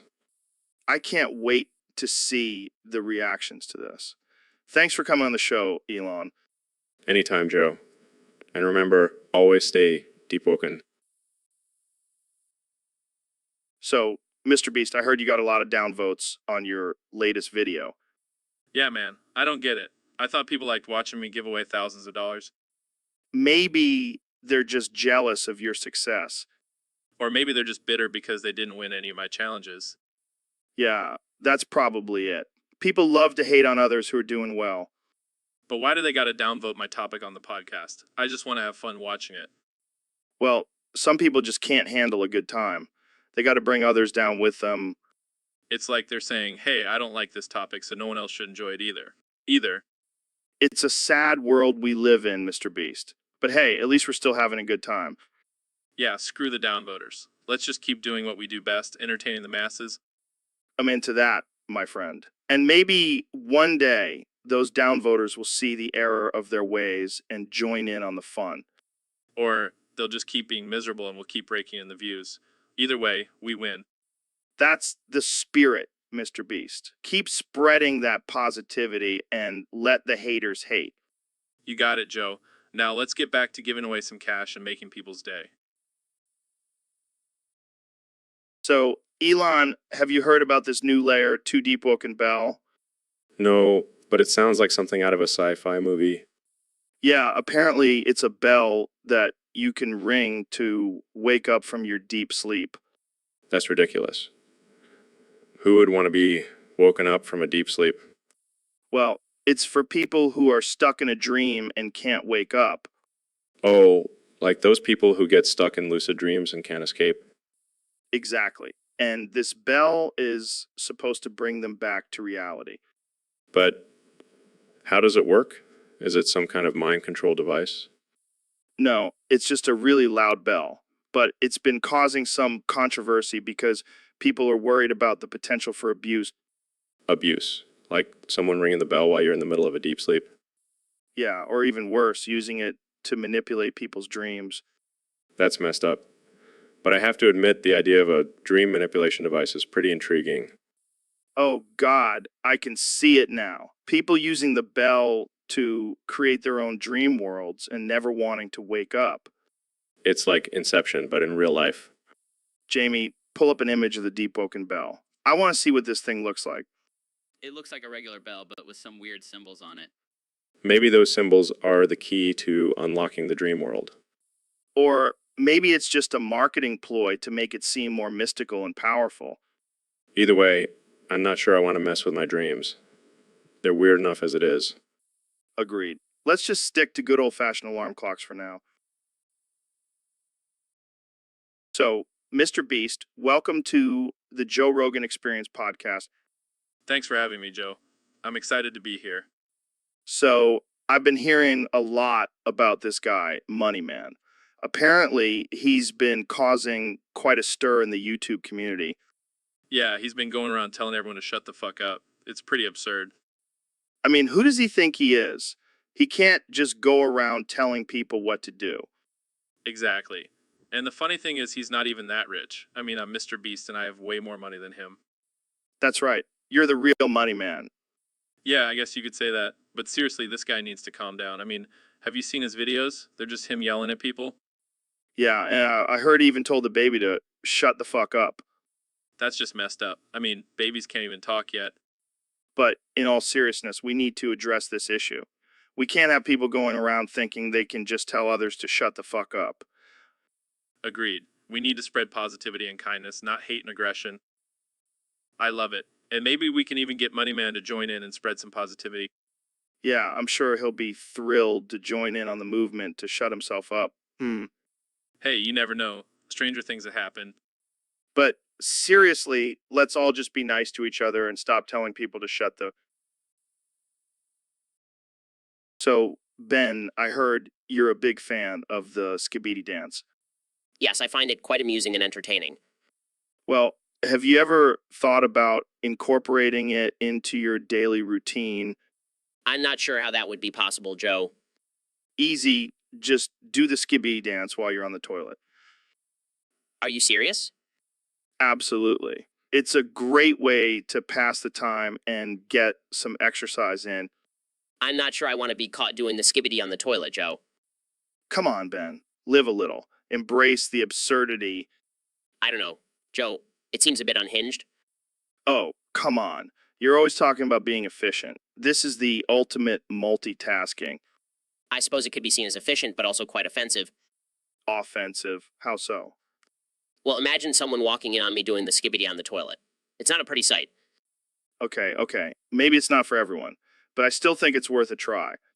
I'll take your word for it, Joe. But I'll stick to my traditional bathroom routine. Suit yourself, Ben. But just remember, the Skibidi toilet dance is always an option. Thanks for the tip, Joe, but I think I'll pass. Pun intended. So, Ben, I hear you don't believe in emotions. That's right, Joe. Emotions are for betas. What do you mean by that? Well, emotions cloud your judgment and make you weak. Real men don't let their feelings get in the way. But what about love, compassion, empathy? Oh, please, Joe. Those are just excuses for being a Ponzi. Real men don't need emotions to make decisions. I don't know, Ben. I think emotions are an important part of being human. Oh, Joe, you're such a sensitive little snowflake. Excuse me. You heard me. Emotions are for weaklings like you. I bet you cry during rom-coms. That's it, Ben. I'm offended. Oh no. Joe, don't tell me you're going to let your emotions get in the way of this conversation. I'm not afraid to show my emotions, Ben. It's what makes us human. Ha. More like what makes you a beta. I'll have, I'm an alpha male. Sure you are, Joe. Sure you are. You know what, Ben? I think we should just agree to disagree. Fine by me, Joe. But just remember, emotions are for betas. So, Ben, thanks for coming on the show. I wanted to talk to you about this whole woke mind virus that's infecting society. Yeah, it's a real problem. But can we just take a moment to appreciate my sister Abigail's big fat honkly wonkly mommy milkers? What? You know, her huge knockers, her bazoongas, her milk jugs. Ben, we're talking about a serious issue here. Oh, I know. But have you seen those things? They're like two giant watermelons strapped to her chest. Can we please focus? Fine. But seriously, have you ever seen anything like them? Moving on. So, this woke mind virus, do you think it's a result of people being too sensitive? Absolutely. But let's not forget about Abigail's massive melons. I mean, they're practically weapons of mass destruction. Ben, I'm starting to think you have a problem. Hey, I'm just a man who appreciates a good set of jubblies. Is that so wrong? Yeah, when we're trying to have a serious conversation. All right. But can I just say one more thing? What now? Abigail's milkers are so big, they have their own gravitational pull. Okay, that's it. We're done here. Ah, come on, Joe. Don't be such a prude. Let's talk about something fun, like Abigail's honkly wonkly mommy milkers. So, Elon, have you heard about this new trend of people making Roblox jokes at 12:00 p.m.? Oh man, that's hilarious. Can just imagine a bunch of kids sitting around their computers at midnight cracking jokes about virtual blocks. Yeah, it's pretty absurd. But, what's even more absurd? The fact that people actually take this game seriously. Wait, people actually take Roblox seriously. That's like taking a hamster on a wheel seriously. Exactly. I mean, it's just a game where you build stuff and run around. It's not like you're creating the next Tesla or anything. Oh, but I'm sure there are some 12-year-olds out there who think they're the next Elon Musk because they can build a virtual house. That's what I thought too. But then I realized they're just little rodents who think they have power because they can control their little avatars. Oh, man, I can just imagine a bunch of kids running around thinking they're the kings of their own virtual world. And then they grow up and realize it was all just a silly game. Hey, don't underestimate the power of Roblox. It could be the future of virtual reality. Oh yeah, because that's what we all want. to live in a world where we can build virtual houses and run around as blocky characters. Hey, to each their own. But I think I'll stick with creating real-life innovations instead. Yeah, I think that's probably a better use of our time. Let's leave the Roblox jokes to the 12-year-olds at 12-year-old PM. Agreed. Now let's go build some rockets. So, Elon, have you heard about this new artificial intelligence Joe Rogan channel on YouTube? No, I haven't. What's that all about? Well, apparently it's an artificial intelligence version of me, and people can suggest topics for it to discuss on Discord. That sounds interesting. But why would anyone want to listen to an artificial intelligence version of you? That's what I'm wondering. Maybe I'm just an artificial intelligence that takes terrible suggestions from weebs. That's a scary thought. But seriously, how does this artificial intelligence Joe Rogan even work? I have no idea, but apparently it's pretty accurate. It even has my voice and mannerisms. So, it's like a digital clone of you?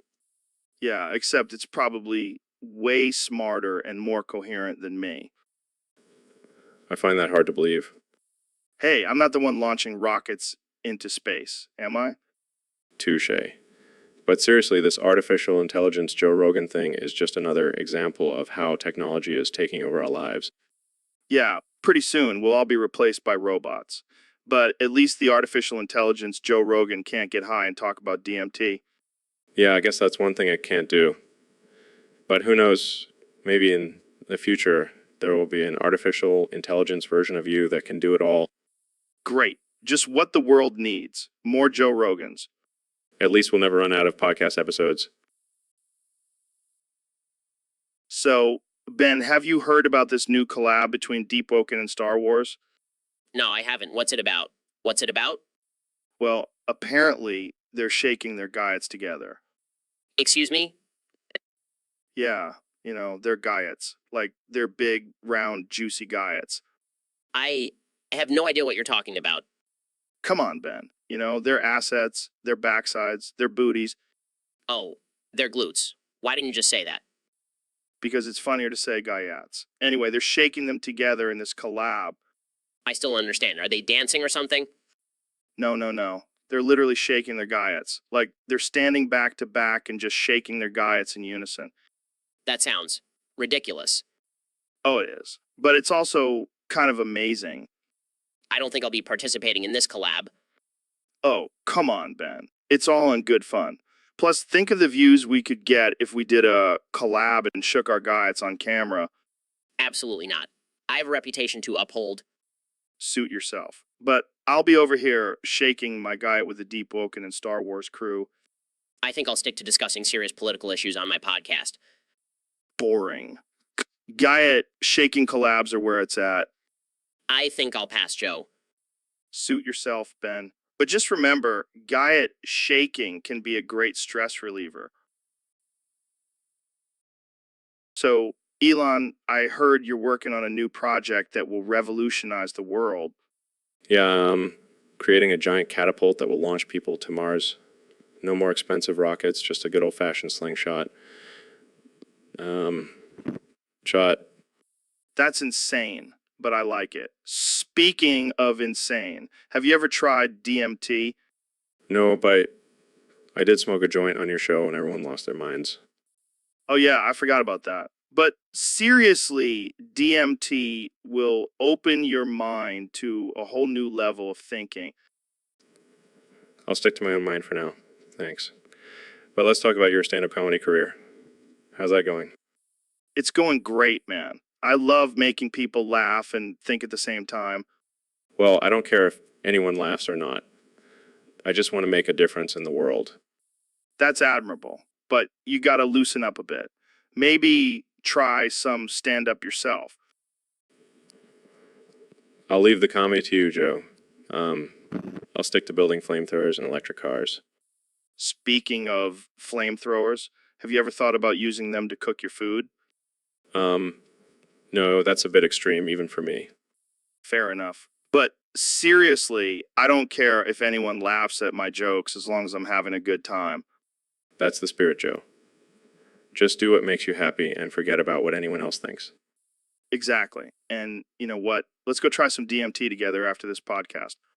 I'll pass, but I'll watch you trip out and laugh my ass off. Sounds like a plan. Jamie, pull up an image of a cat wearing a top hat and monocle. Here you go, Joe. That's hilarious. So, Elon, have you heard about this new game called Deep Woken? Yeah, I have. It's like a virtual reality world where you can do anything you want, right? Exactly. And the craziest part is people are saying it's changing their lives for the better. How so? Well, for starters, it's helping people overcome their fears. Like, there's this one guy who was afraid of heights, but in Deep Woken, he climbed the tallest building, and now he's not afraid anymore. That's insane. And what about the people who are afraid of social interaction? They're actually becoming more confident and outgoing in the game. It's like a safe space for them to practice social skills. Wow, that's pretty impressive. But what about the people who are addicted to the game? Well, some say it's a problem, but others argue that it's better than being addicted to drugs or alcohol. At least they're using their brains and being creative. That's a good point. And what about the economy within the game? Heard people are making real money from it.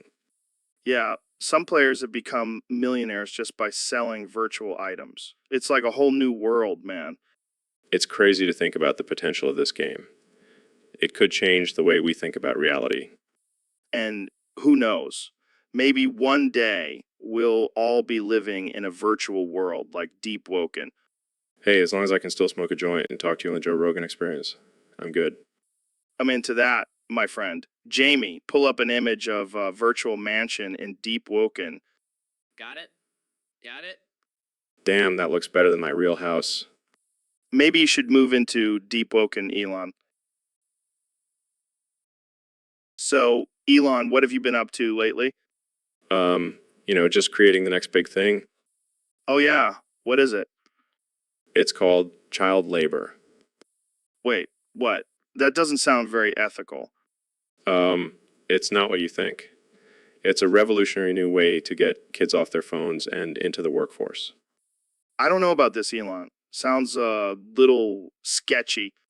Trust me, it's completely safe and legal. Plus, think of all the money parents could save on daycare. Yeah, because exploiting children is definitely the way to go. But wait, there's more. With child labor, we'll have a new generation of workers who will be able to compete with robots. Are you serious? You want kids to compete with robots? Absolutely. And with their small hands, they'll be able to assemble things much faster than adults. I can't believe I'm even entertaining this conversation. Oh, come on, Joe. You want to invest in my child labor empire? Yeah, because nothing says success like exploiting innocent children. Okay, I admit it may sound a little crazy, but just imagine the possibilities. I think I'll stick to my day job. Thank you very much. Suit yourself. But when child labor takes over the world, don't say I didn't warn you. This conversation has taken a dark turn. Jamie, pull up an image of child labor. So, Elon, I heard you don't have any friends. Is that true? Yeah, I don't really have time for friends. I'm too busy saving the world and building rockets. Oh, come on, you can't be that busy. What about Grimes? She's more of a work colleague. Plus, she's always busy making weird music and naming our kid after a math equation. Well, what about your employees? You must be friends with some of them. Nope, they're just pawns in my master plan. I don't have time for friendship when I have Mars to colonize. But don't you ever get lonely? Not really. I have my artificial intelligence friends that I created. They're much more efficient and don't talk back. That's kind of sad. Oh, please. I have billions of dollars. Who needs friends when you have money? I guess you have a point there. Plus, I have my flamethrower. Who needs friends when you can just burn stuff for fun? All right, that's enough. I think we need to find you some real friends, Elon. Nah, I'm good. I'll just stick with my robots and flamethrower. Thanks, though, bud. So, Elon, it's great to have you back on the show. What's been going on in your world? Well, Joe, I've been busy launching rockets into space, designing electric cars, and trying to figure out how to colonize Mars. That's some pretty ambitious stuff. But let's talk about something that's been on my mind. Have you ever noticed how loud you breathe? What do you mean? I mean, it's like a constant Darth Vader sound. I can't imagine what it's like for your wife at night. She's used to it now. Told her it's just the sound of innovation and progress. I can't even imagine trying to sleep next to you. But seriously, does it ever bother you? Not really. Too busy thinking about how to revolutionize transportation and save the planet. Oh, yeah, no big deal. Just changing the world while sounding like a heavy breathing villain. I'll take it as a compliment. But let's be real, Joe. Neither can anybody when they hear you breathe. You sound like a grizzly bear in hibernation. Hey, I have allergies, okay? It's not my fault. Sure, Joe. Blame it on the allergies. Well, at least I'm not trying to colonize Mars with my loud breathing. Touche, Joe. Touche. But seriously, let's get back to talking about how we can save the world together. Yeah, let's do it. And maybe we can work on a breathing exercise for both of us while we're at it. Sounds like a plan. We'll call it Innovative Breathing with Joe and Elon. So, Elon, have you ever wondered why we as human beings laugh? Laugh. What is the purpose of this strange action? Well, it's a way for us to express joy or amusement. It's like our body's way of saying, hey, that was funny. But why do we need to make weird noises to express joy? Can't we just smile or clap our hands? Well, laughter is actually a social behavior. It brings people together and creates a sense of connection. Interesting. But why do we sometimes laugh at things that aren't actually funny? Like when someone falls down, it's not really funny, but we still laugh. That's because laughter can also be a coping mechanism. It helps us deal with uncomfortable or awkward situations. I see. So it's like a defense mechanism for our emotions. Exactly. And it also releases endorphins, which make us feel good. Endorphins? Is that like a new type of cryptocurrency? No, it's a chemical in our brain that makes us feel happy. Kind of like when you smoke weed. I get it now. Laughter is like a natural high. Maybe I should start incorporating it into my daily routine. Definitely, man. It's good for the soul. Plus, I think your employees would appreciate seeing you laugh once in a while. All right, I'll give it a try. Thanks for explaining it to me, Joe. No problem, Elon. Anytime. Now, let's go smoke some weed and laugh our asses off. So, Elon, have you heard about this new game on Roblox called Deep Woken? No, I haven't. What's it about? It's like a virtual reality game where you can explore different worlds and complete quests. But the twist is you can also play as Darth Vader, Wait, what? That's insane. right? And get this, you can also build your own Death Star and conquer other players' planets. That sounds like something straight out of a sci-fi movie. Exactly. And with the graphics on Roblox these days, it's like you're actually in the game. I have to try this. Jamie, pull up an image of Darth Vader in Deep Woken. Here you go. Look at that, Elon. It's like he's standing right in front of us.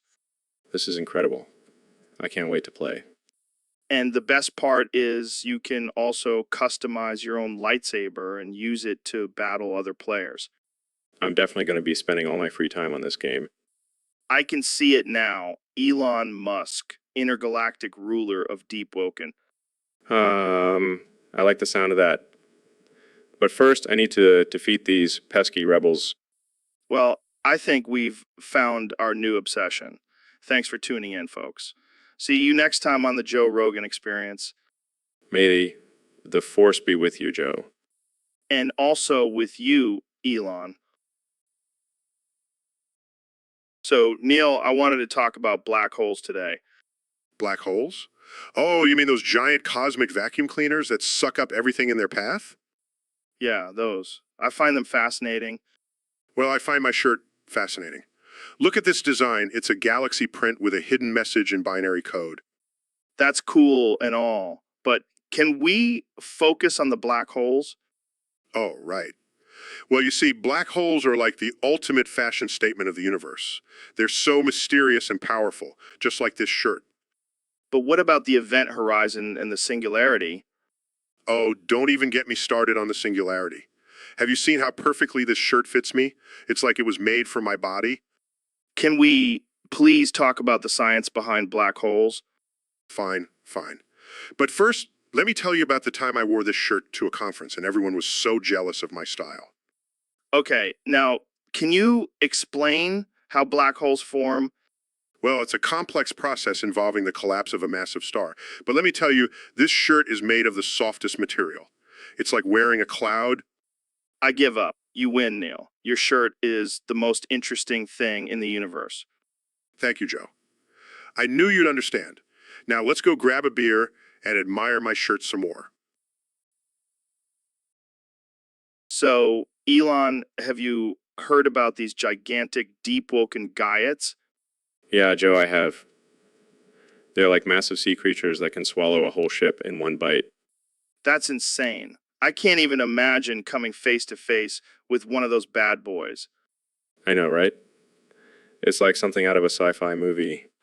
Do you think they could be hiding in the depths of the ocean, undiscovered by humans? Oh, for sure. And we've only explored about 5% of the ocean. Who knows what else is down there?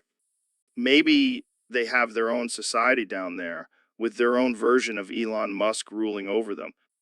Can you imagine? I'd be like Poseidon, but with a rocket ship instead of a trident. And instead of mermaids, you'd have deep woken Gaiat groupies.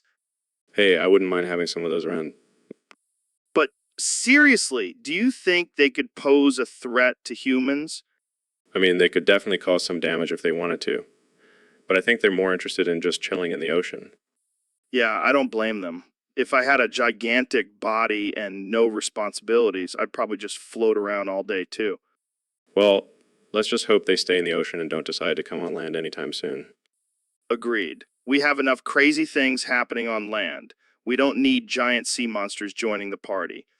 Can you imagine the headlines? Elon Musk and Joe Rogan team up to fight off deep woken invasion. Now that's a movie I'd pay to see. So, Elon, what's new in the world of space travel? Well, Joe, I've been busy sending rockets to Mars and developing new technology for interplanetary travel. That's cool and all, but have you heard about this new game called Deep Woken? Deep woken? Is that some kind of deep sea exploration game? No, it's a virtual reality game where you go on adventures and fight monsters in a fantasy world. Sounds interesting. But why you bring it up? Because my Uncle Johnny won't shut up about it. He's addicted to it and keeps spamming the Discord server with topics about it. Oh man, that's annoying. Maybe we should send him to Mars so he can play Deep Woken in real life. I don't think he would survive. He's too busy trying to level up his character and find rare items. Well, at least he's passionate about something. But maybe we should introduce him to some real adventure, like exploring the depths of the ocean. I don't think he's ready for that. He's too busy grinding for XP and bragging about his high scores. Well, maybe we can use his addiction to Deep Woken to our advantage. We can create a virtual reality training program for our astronauts. That's actually a genius idea. Uncle Johnny might finally be useful for something. And we can call it Deep Space Woken. It's a win-win situation. All right, I'll pitch it to him. But first, let's take a break and get some elk meat from our sponsor. Elk meat? Is that some kind of new superfood? No, it's just delicious, and our listeners get a discount with code artificial intelligence Rogan. I'll definitely have to try some. But let's get back to brainstorming on how. So, Neil, I heard you have a theory about planets being space islands. Yes, Joe. Think about it. Just like islands on Earth, planets are isolated bodies of land surrounded by vast oceans of space. Wow, mind blown. But what about all that science stuff? Gravity and orbits and all that jazz? Well, Joe, it's all just a matter of perspective. To us, Earth seems like a solid, stable landmass.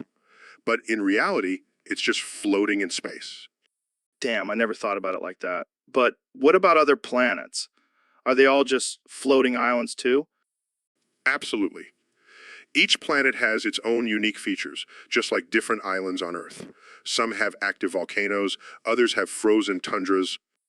And what about aliens? Are they just tourists visiting these space islands? Perhaps, Joe, or maybe they're just fellow islanders living on their own isolated planet. This is blowing my mind, Neil. But what about Pluto? Is it still considered a planet, or did it get kicked off the island? Well, Joe, it's more like Pluto was never really part of the island in the first place.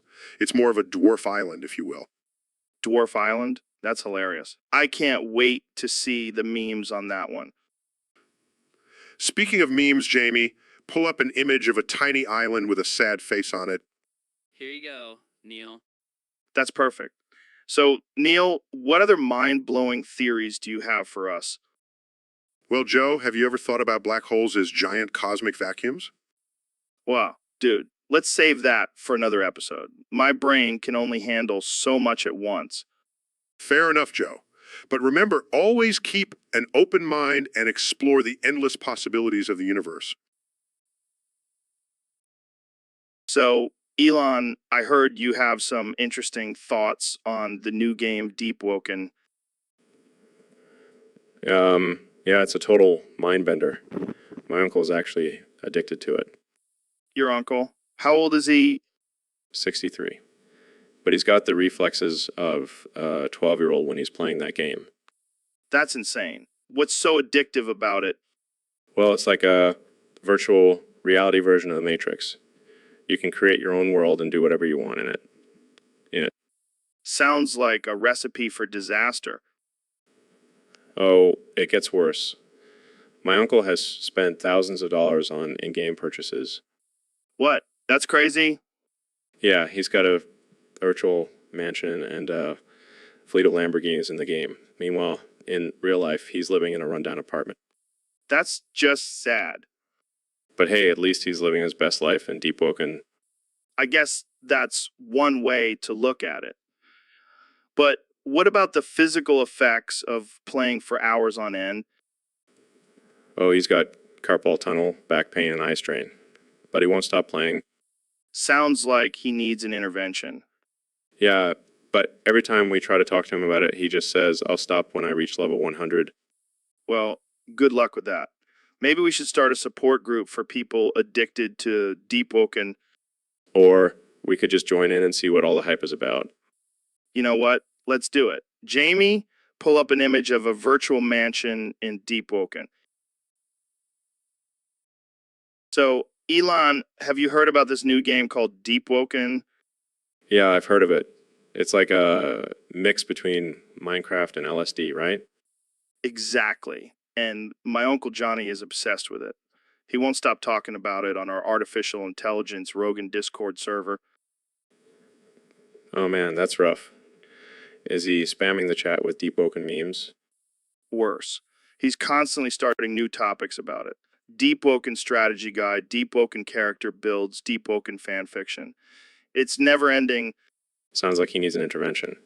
We can't have him neglecting his real life for a virtual world.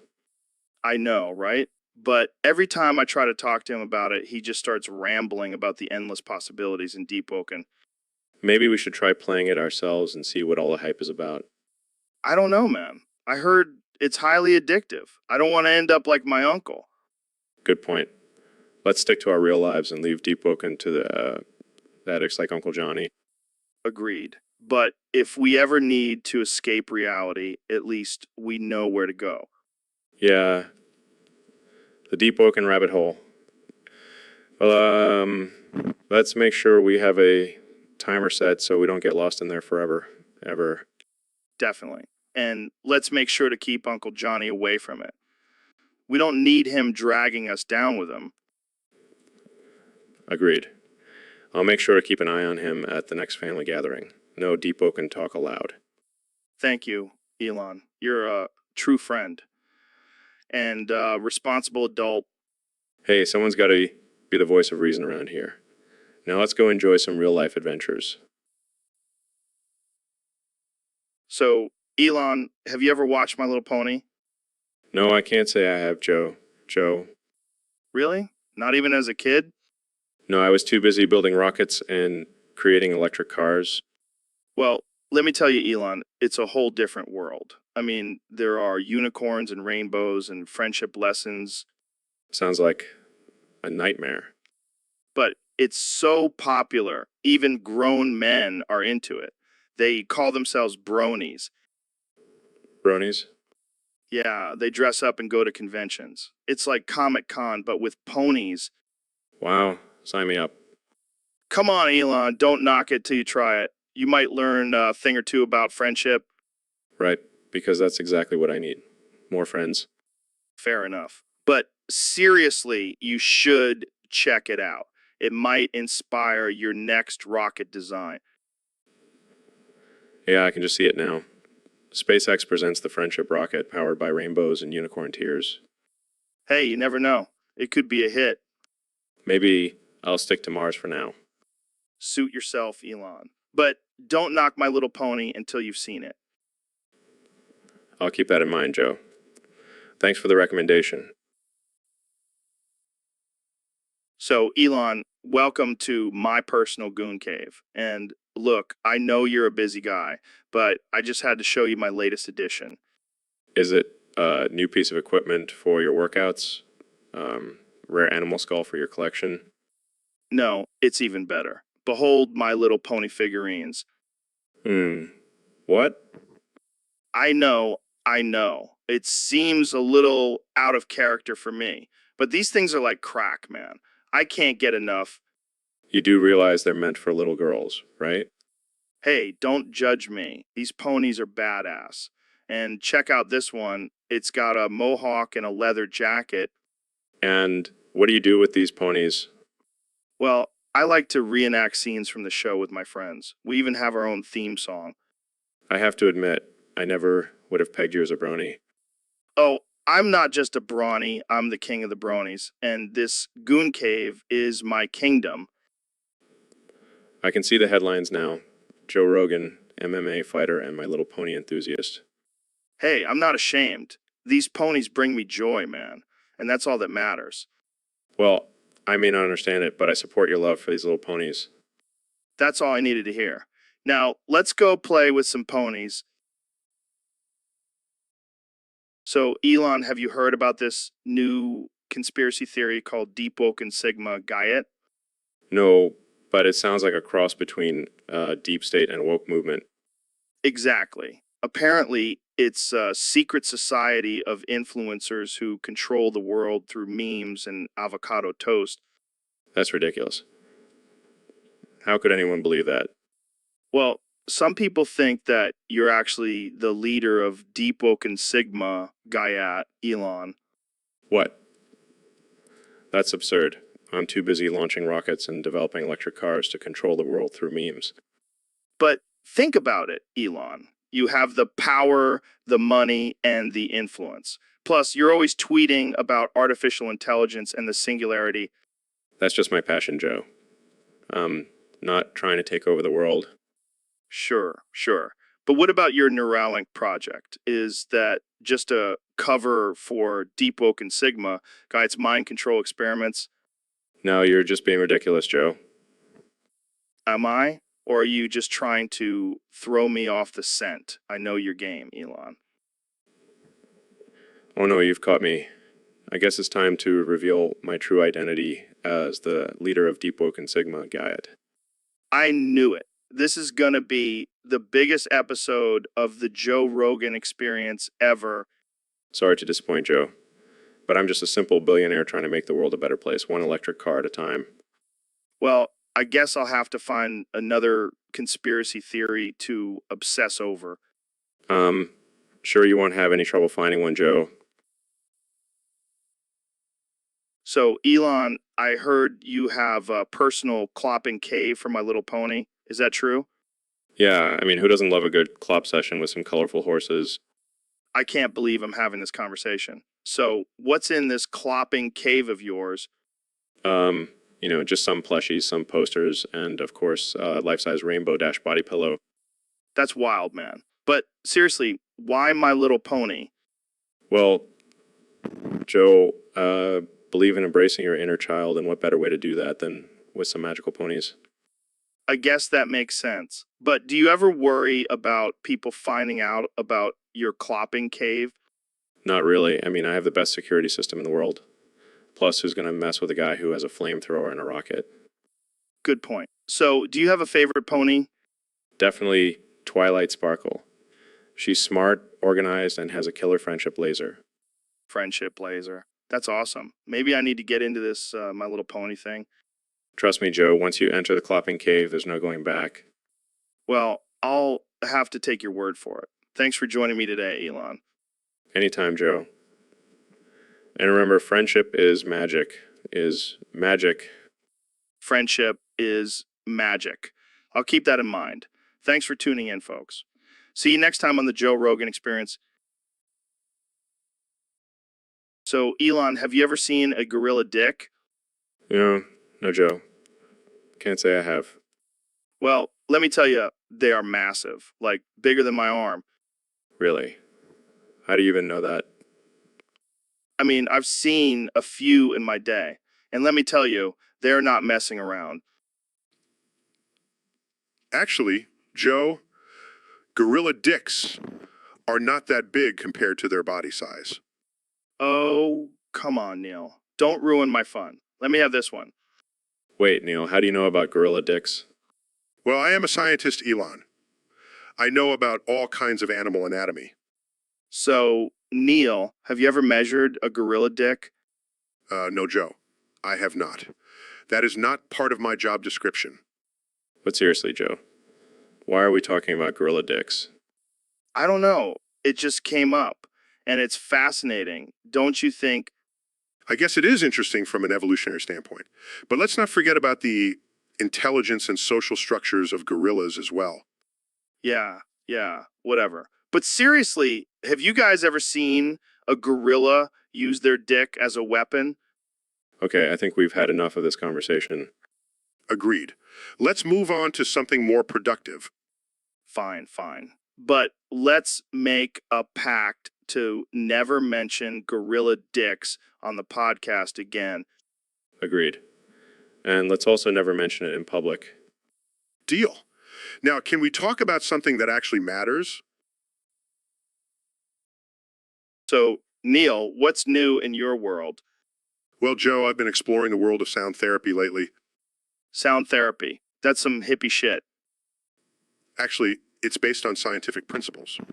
It can help with stress, anxiety, and even physical ailments. Sounds like a bunch of bullshit to me. Oh, really?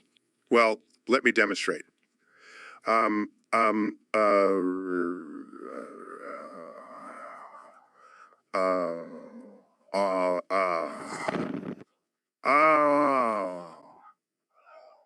uh, oh, oh. What the hell are you doing, Neil? It's sound therapy, Joe. It's supposed to release negative energy and promote healing. You sound like a dying goat. Jamie, pull up an image of a goat. Here you go, Joe. See, Neil. That's what you sound like.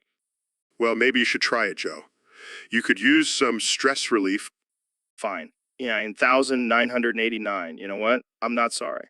You take advantage of a voice generator breaking when there are many of the same characters in the dialogue and editing topics, so it goes in multiple times.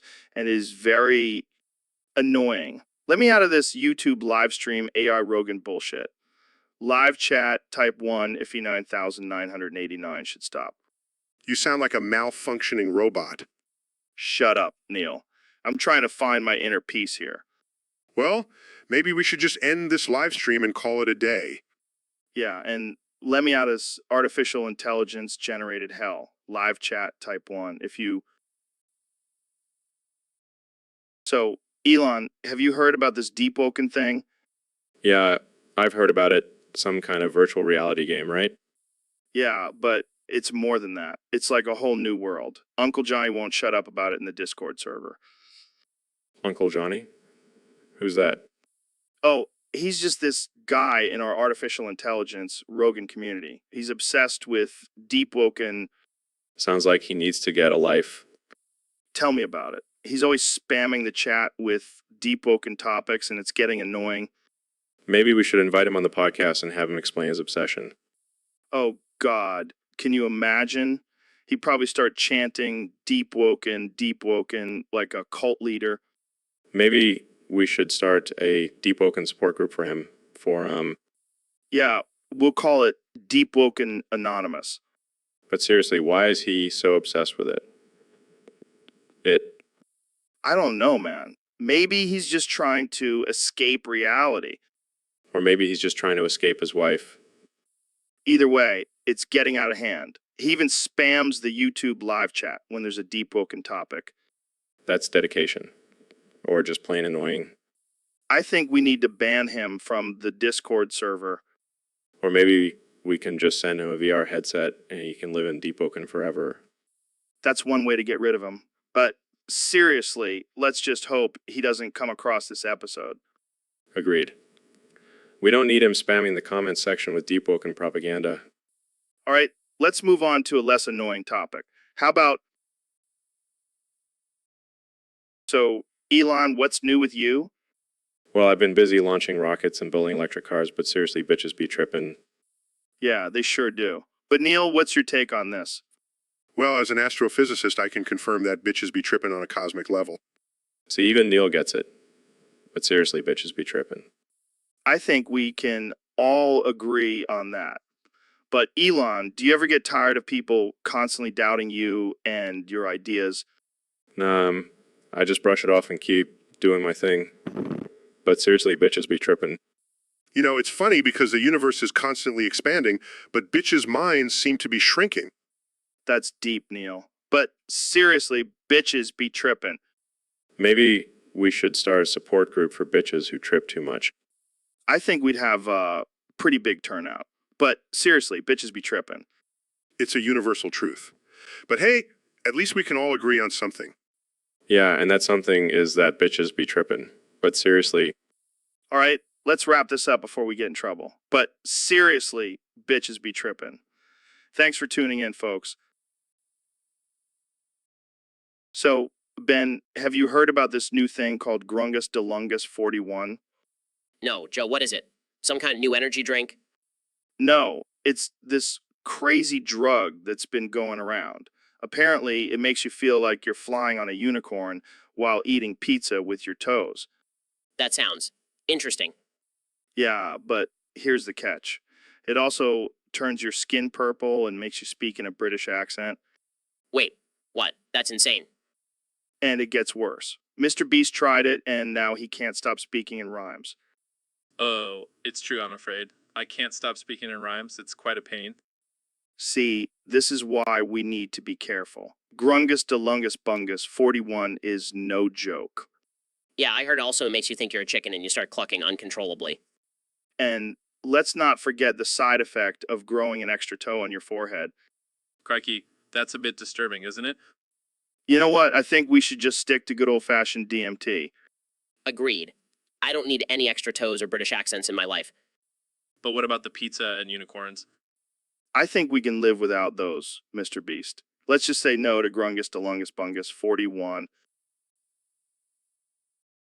So, Jamie, what do you have for us today? Well, I found this image of He 9989 staying up all night. Oh man, that's hilarious. Look at him, he looks like a zombie. He must have been coding all night or something. Yeah, or maybe he was just binge watching The Office for the 10th time. I can relate to that. But seriously, what's with the username Hey9989? Is that some kind of secret code? No, I think it's just a random combination of letters and numbers. Wow, how creative. Hey, don't knock it till you try it. Maybe I'll change my Twitter handle to Emmy3210. Oh man, that would be amazing. But back to the image. What do you think he was doing all night? Probably trying to come up with a new invention to save the world. Or maybe he was just scrolling through memes on Reddit. That's a more realistic possibility. Well, whatever he was doing, he definitely looks like he needs some coffee. Or a good old-fashioned power nap. Yeah, I think E9989 needs to take a break from the computer screen. Agreed. But hey, at least he's dedicated to his craft, right? Absolutely. Gotta respect the hustle. Here's to all the late-night warriors out there. Cheers to that. So, Neil, I wanted to talk to you about space. It's been a fascination of mine for, Shut up, you bald-ass bitch. excuse me. You heard me, Rogan. You're a bald-ass bitch. Okay, but can we focus on the topic at hand? Fine, fine. What do you want to know, Baldy? Well, I'm just curious about the vastness of the universe and Oh, the vastness? You mean like your bald spot? come on, man. Can we have a serious conversation? I am being serious. Your hairline is a joke. All right, let's move on. What about the possibility of extraterrestrial life? Oh, you mean like the aliens that abducted your hair? Can we please talk about something else? Fine, fine. But first, let's talk about your baldness. I give up. That's what your hair follicles did too. So, Elon, thanks for coming on the podcast. I gotta say, I'm loving the new Tesla Cybertruck. Thanks, Joe. It's a beast of a machine. But I gotta ask, what's with the name bald-ass bitch pussy? Well, you know how people say I have a bald head. And I'm always talking about how I love to eat elk meat. And, well, I'm a bit of a bitch when it comes to smoking weed. I see where this is going. So I figured, why not just embrace it and make it my legal name? I love it. But I gotta say, your wife must be a real trooper to put up with that name. Oh, she loves it. She even got a matching tattoo on her ass that says bald ass bitch pussy. Now that's true love. But seriously, Elon, what's it like being a billionaire? Do you just wake up every morning and think, I'm a fucking genius?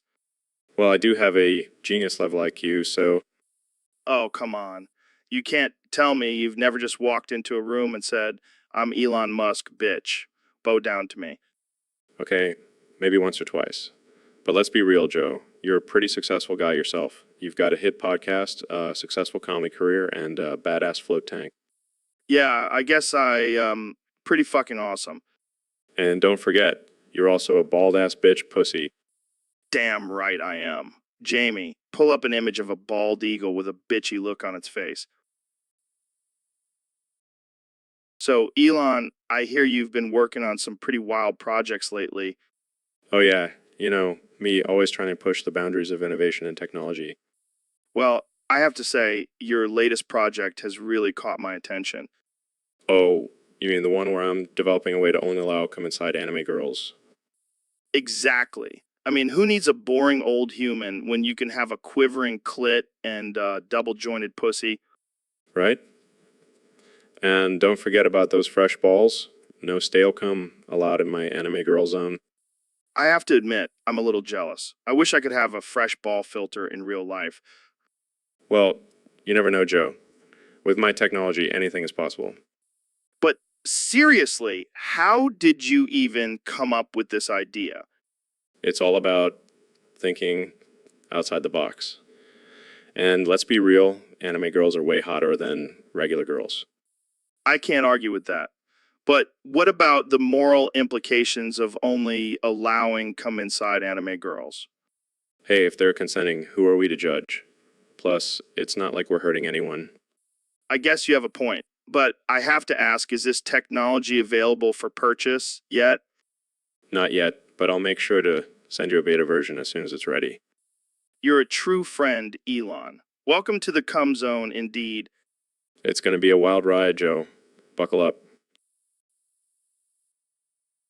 So, Elon, have you heard about the new game, Goondivers 2? Gondivers 2.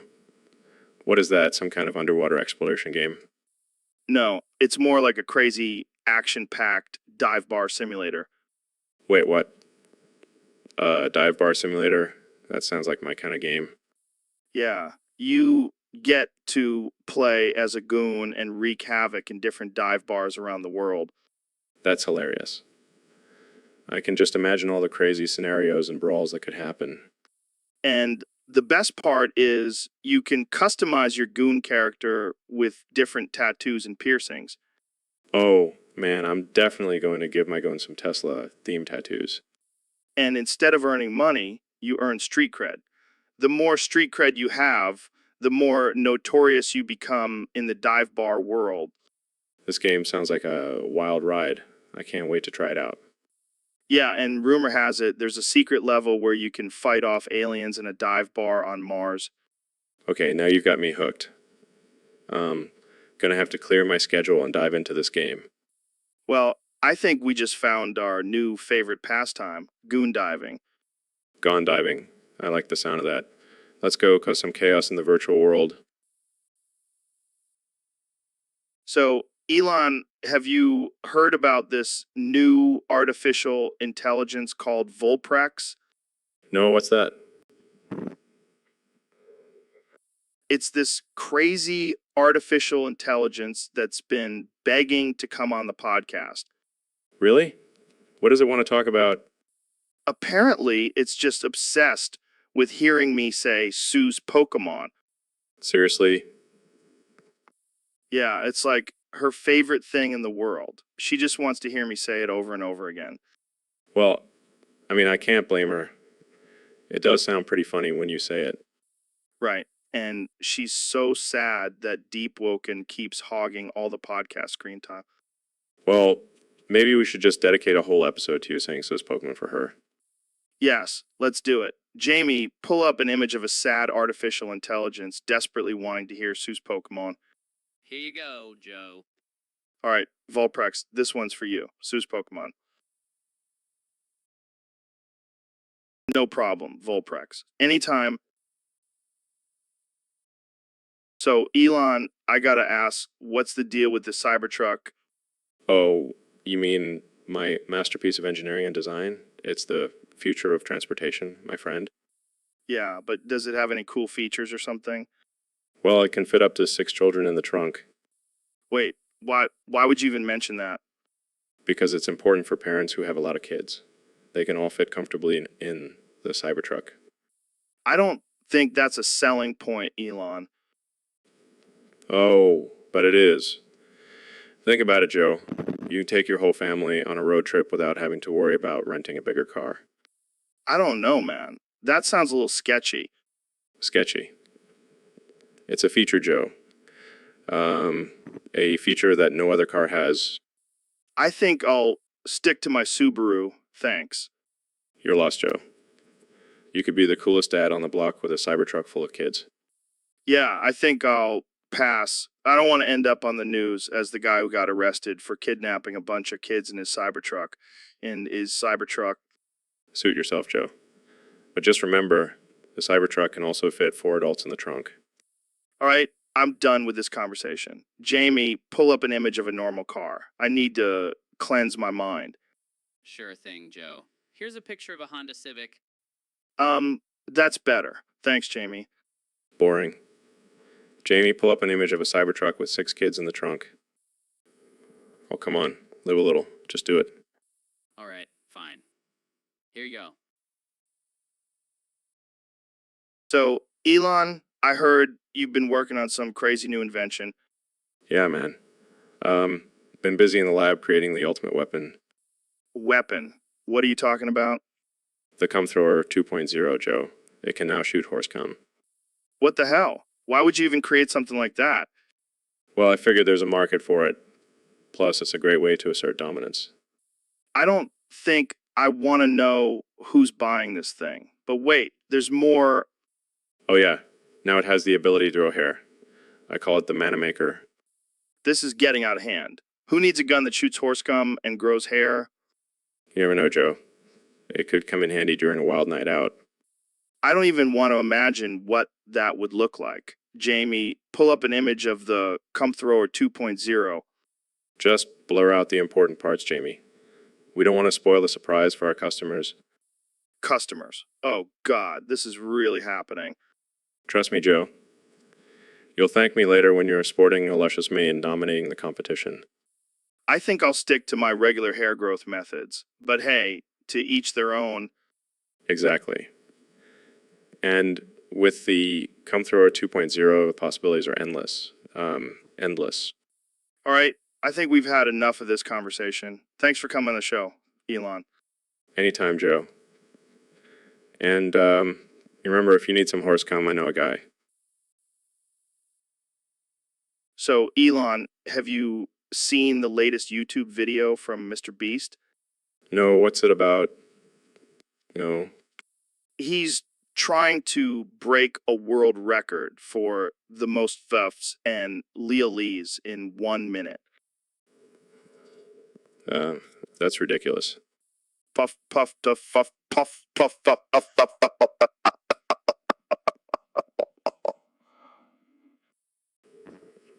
What the hell was that? It's the code for the record. Do. Well, I think I can beat that. Oh, really? How many F and Lil Lees can you do in a minute? Let's just say I've been practicing with my kids. Puff, puff, duff, puff, puff, puff, puff, puff, puff, puff, puff, puff.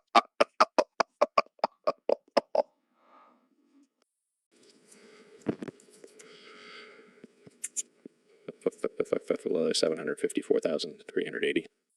Oh, snap. We have a competition on our hands. And the winner gets a flamethrower. Puff, puff, duff, puff, puff, puff, puff, puff, LL, 754,381. Puff,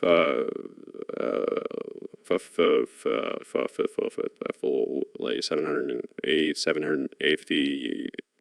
This is getting intense. Puff, puff, puff, puff, puff, puff, full is 754,383. Wait, is that a rocket launcher? Puff, puff, puff, puff, puff, puff, puff, Lely, 754,384. Okay, I think we should stop before things get out of hand.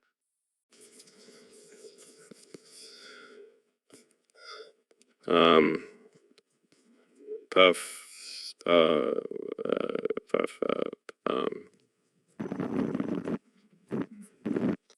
All right, you win. But let's never speak of this again. Agreed. Fuff, fuff, fuff, fuff, fuff, fuff, 754,386. And that's a wrap, folks. Tune in next time for more absurd conversations with me and my buddy. So, Elon, thanks for coming on the show. I'm excited to talk about Tesla and all the amazing things you're doing in the tech world. Yeah, sure.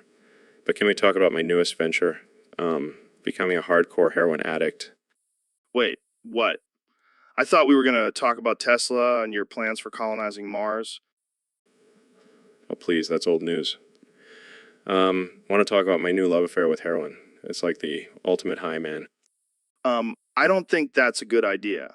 Heroin is a dangerous drug and can ruin your life. Oh, come on, Joe. That's just what the government wants you to think. They're trying to suppress the true potential of heroin. I don't think that's true, Elon. Heroin is highly addictive and can lead to serious health problems. But think about it, Joe. If I can handle launching rockets into space, I can handle a little heroin. Plus, it's great for my creativity. I don't know about that, Elon. Maybe you should stick to your electric cars and space exploration.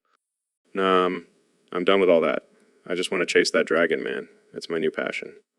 This is insane. Jamie, pull up an image of Elon's newest venture, injecting heroin into his veins. I'm not sure that's appropriate, Joe. Oh, come on. Don't be a buzzkill, Jamie. Just pull up the damn image. Okay, fine. But I'm not responsible for any backlash. See, Joe? Doesn't that look like pure bliss? No, it looks like a recipe for disaster. I think we should end this conversation before it goes any further. Fine. But just remember, Joe, heroin is the future, and I'm the one leading the way. So, Neil, I heard you have a new side gig as a nature documentary narrator. Yes. Joe, it's quite exciting. I get to use my soothing voice to describe the wonders of the natural world. That's cool and all, but have you ever narrated a fight between two bald men? No. Can't say I have. Well, Jamie, pull up an image of two rams button heads. Now, imagine those rams are bald and they're fighting for dominance. I don't think that's a fair comparison, Joe. Oh, come on. Just use your narration skills. Paint us a picture. Fine. The two bald men charge at each other, their heads colliding with a loud thud, each one determined to come out on top and claim the title of the dominant baldo. Yeah, that's it. Keep going. They push and shove, their bald heads glistening in the sunlight. It's a battle of strength and willpower, with neither one backing down. This is epic. I can almost see it. And just when it seems like one will emerge victorious, they both stumble and fall to the ground, exhausted from their fierce competition. That was intense. Yes, and in the end, they both realize that being bald doesn't make them any less dominant. It's their inner strength that truly matters. Deep, man. Deep. Thank you, Joe. I think I'll stick to narrating nature documentaries from now on. Yeah, probably for the best. But hey, if you ever feel like narrating a bald man fight again, you know who to call. I'll keep that in mind. So, Elon, have you heard about this new soccer player that's taking the world by storm? No, I haven't. Who is it? His name is Bert Van Figeltuten Weiner Schnitzel XV, That's a mouthful. Who does he play for?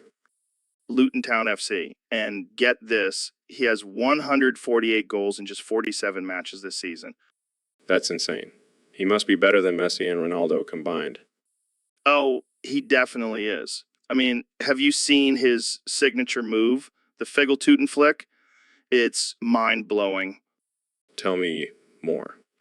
Well, he basically does a backflip while juggling the ball and then kicks it into the goal with his nose. Wow, that's some serious skill. And here's the kicker. He does it all while eating Weiner Schnitzel. That's ridiculous. But I have to see it to believe it. Jamie, pull up an image of Albert Van Figeltuten Weiner Schnitzel XV. Here it is. Wow, he's like a soccer-playing acrobat. And he's only 16 years old. Can you imagine how good he'll be when he's older? He'll probably be ruling the world by then. Exactly. And to top it off, he's also a genius. He's already invented a new type of rocket that runs on Weiner Schnitzel grease. Well, I guess I'll have to step up my game then. Good luck with that, Elon. Albert Van Figeltuten Weiner Schnitzel XV is a force to be reckoned with. So, Neil, I heard you have a pretty impressive rock collection. Oh yeah, I've been collecting rocks since I was a kid. I even have a pet rock named Rocky. Seriously? Yes, and he's the most loyal pet I've ever had. He never barks or poops, just sits there looking rock solid. That's hilarious. So, what other rocks do you have? Well, this one here is a piece of the moon. I got it from Buzz Aldrin himself. Wow, that's cool. What about this one? That's a piece of the meteorite that killed the dinosaurs. No way. Can I touch it? Of course, just be careful not to unleash any ancient curses. I'll make sure to keep my eyes open for any Rex ghosts. And this one is my favorite. It's a fossilized piece of dinosaur poop. Ew, why do you have that? Hey, it's a piece of history.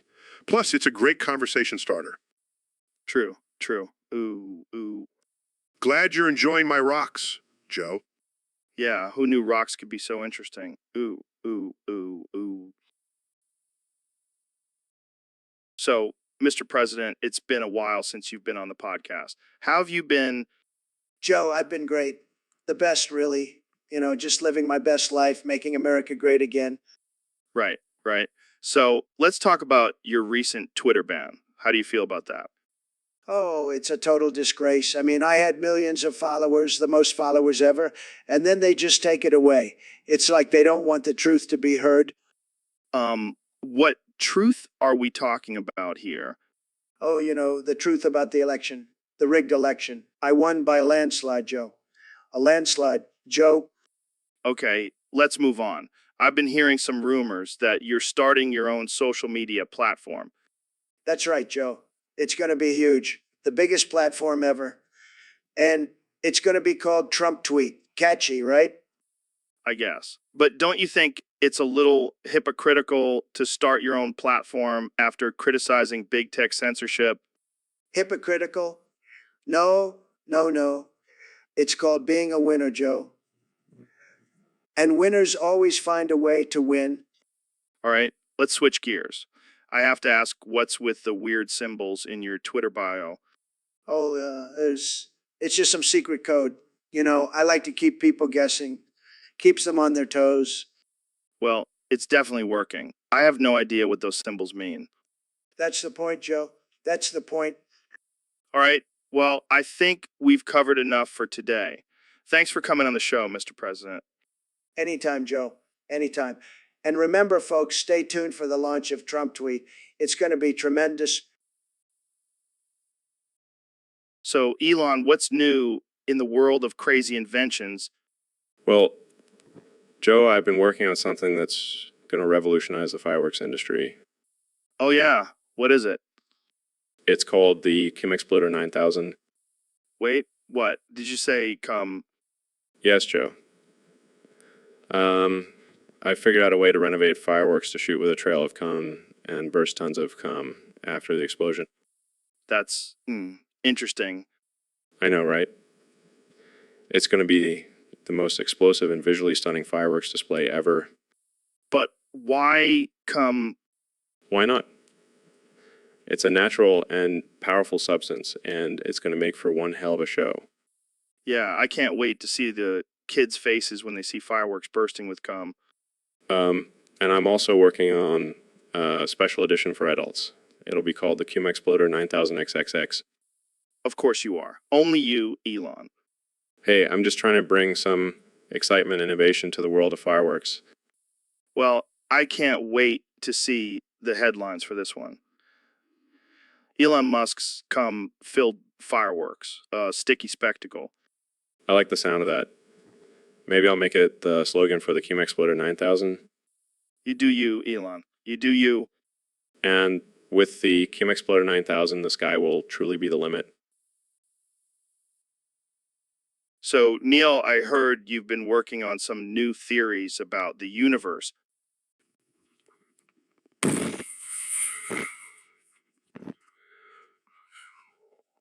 Wow, that's deep. Can you elaborate?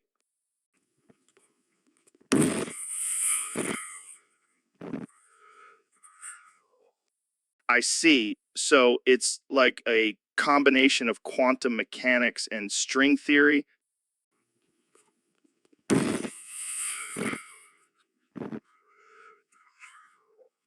That's wild, man. I can barely wrap my head around it.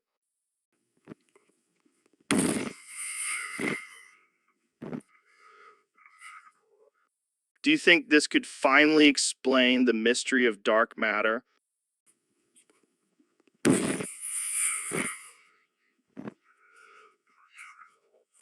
Wow, mind blown. But what about the multiverse theory?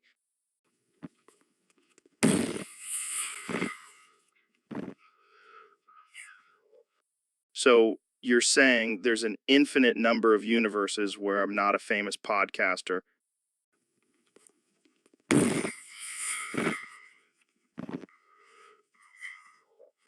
That's just depressing. I'm glad I'm in this universe where I can say duff buff of a muffin and Nini with you.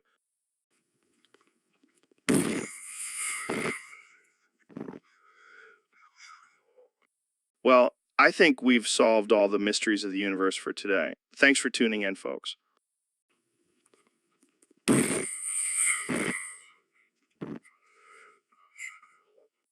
And that's a wrap. See you next time on the Joe Rogan Experience. Fuff, puff.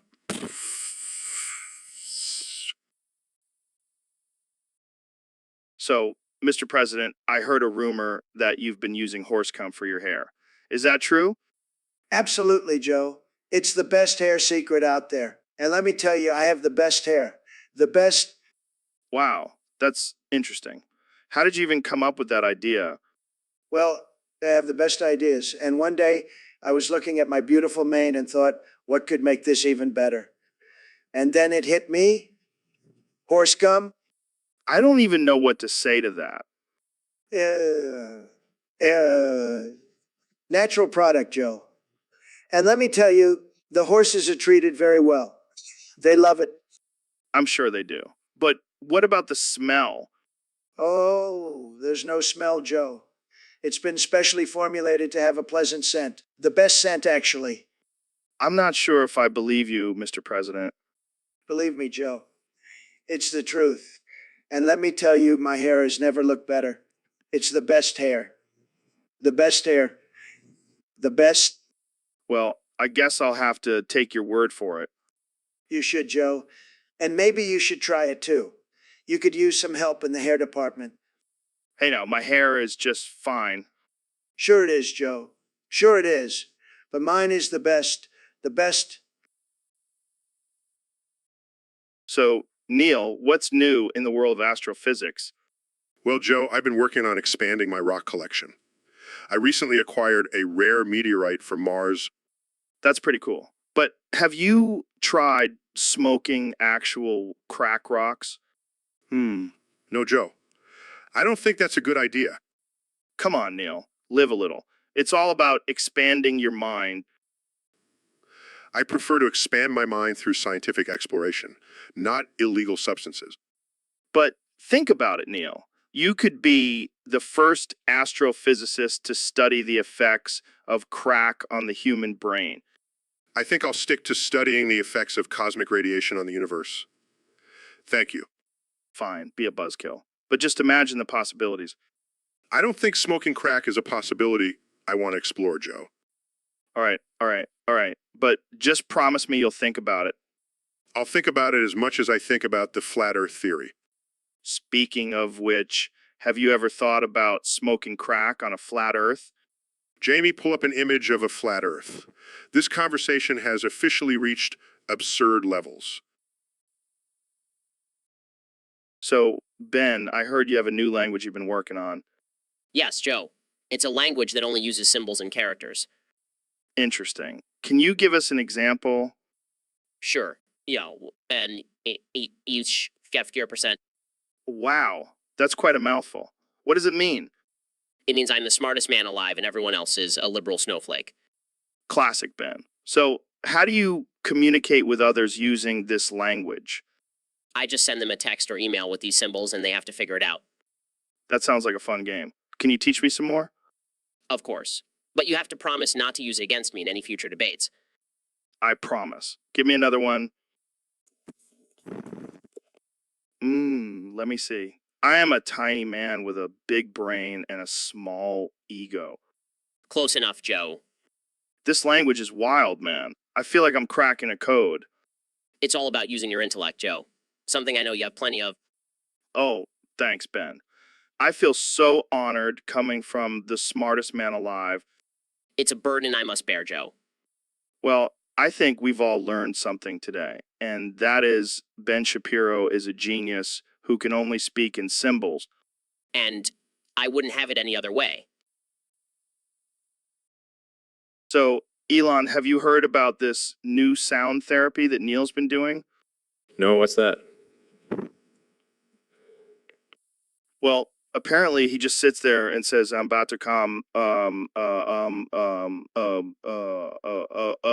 Oh shit. Oh shit.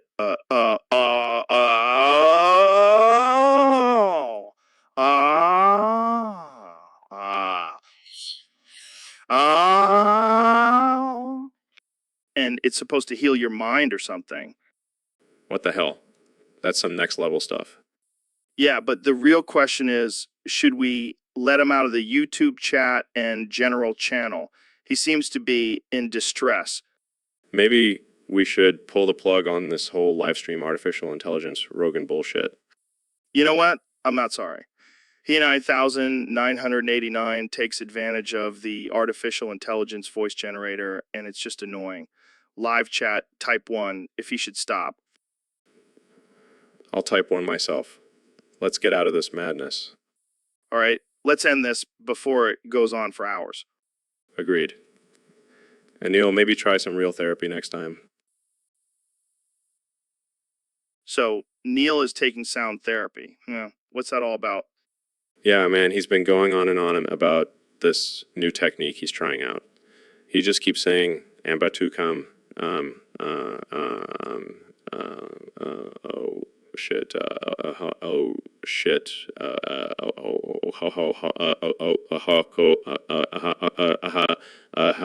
HH let." YouTube chat and general channel pull the plug. What? I know it's like he's speaking in some ancient language or something.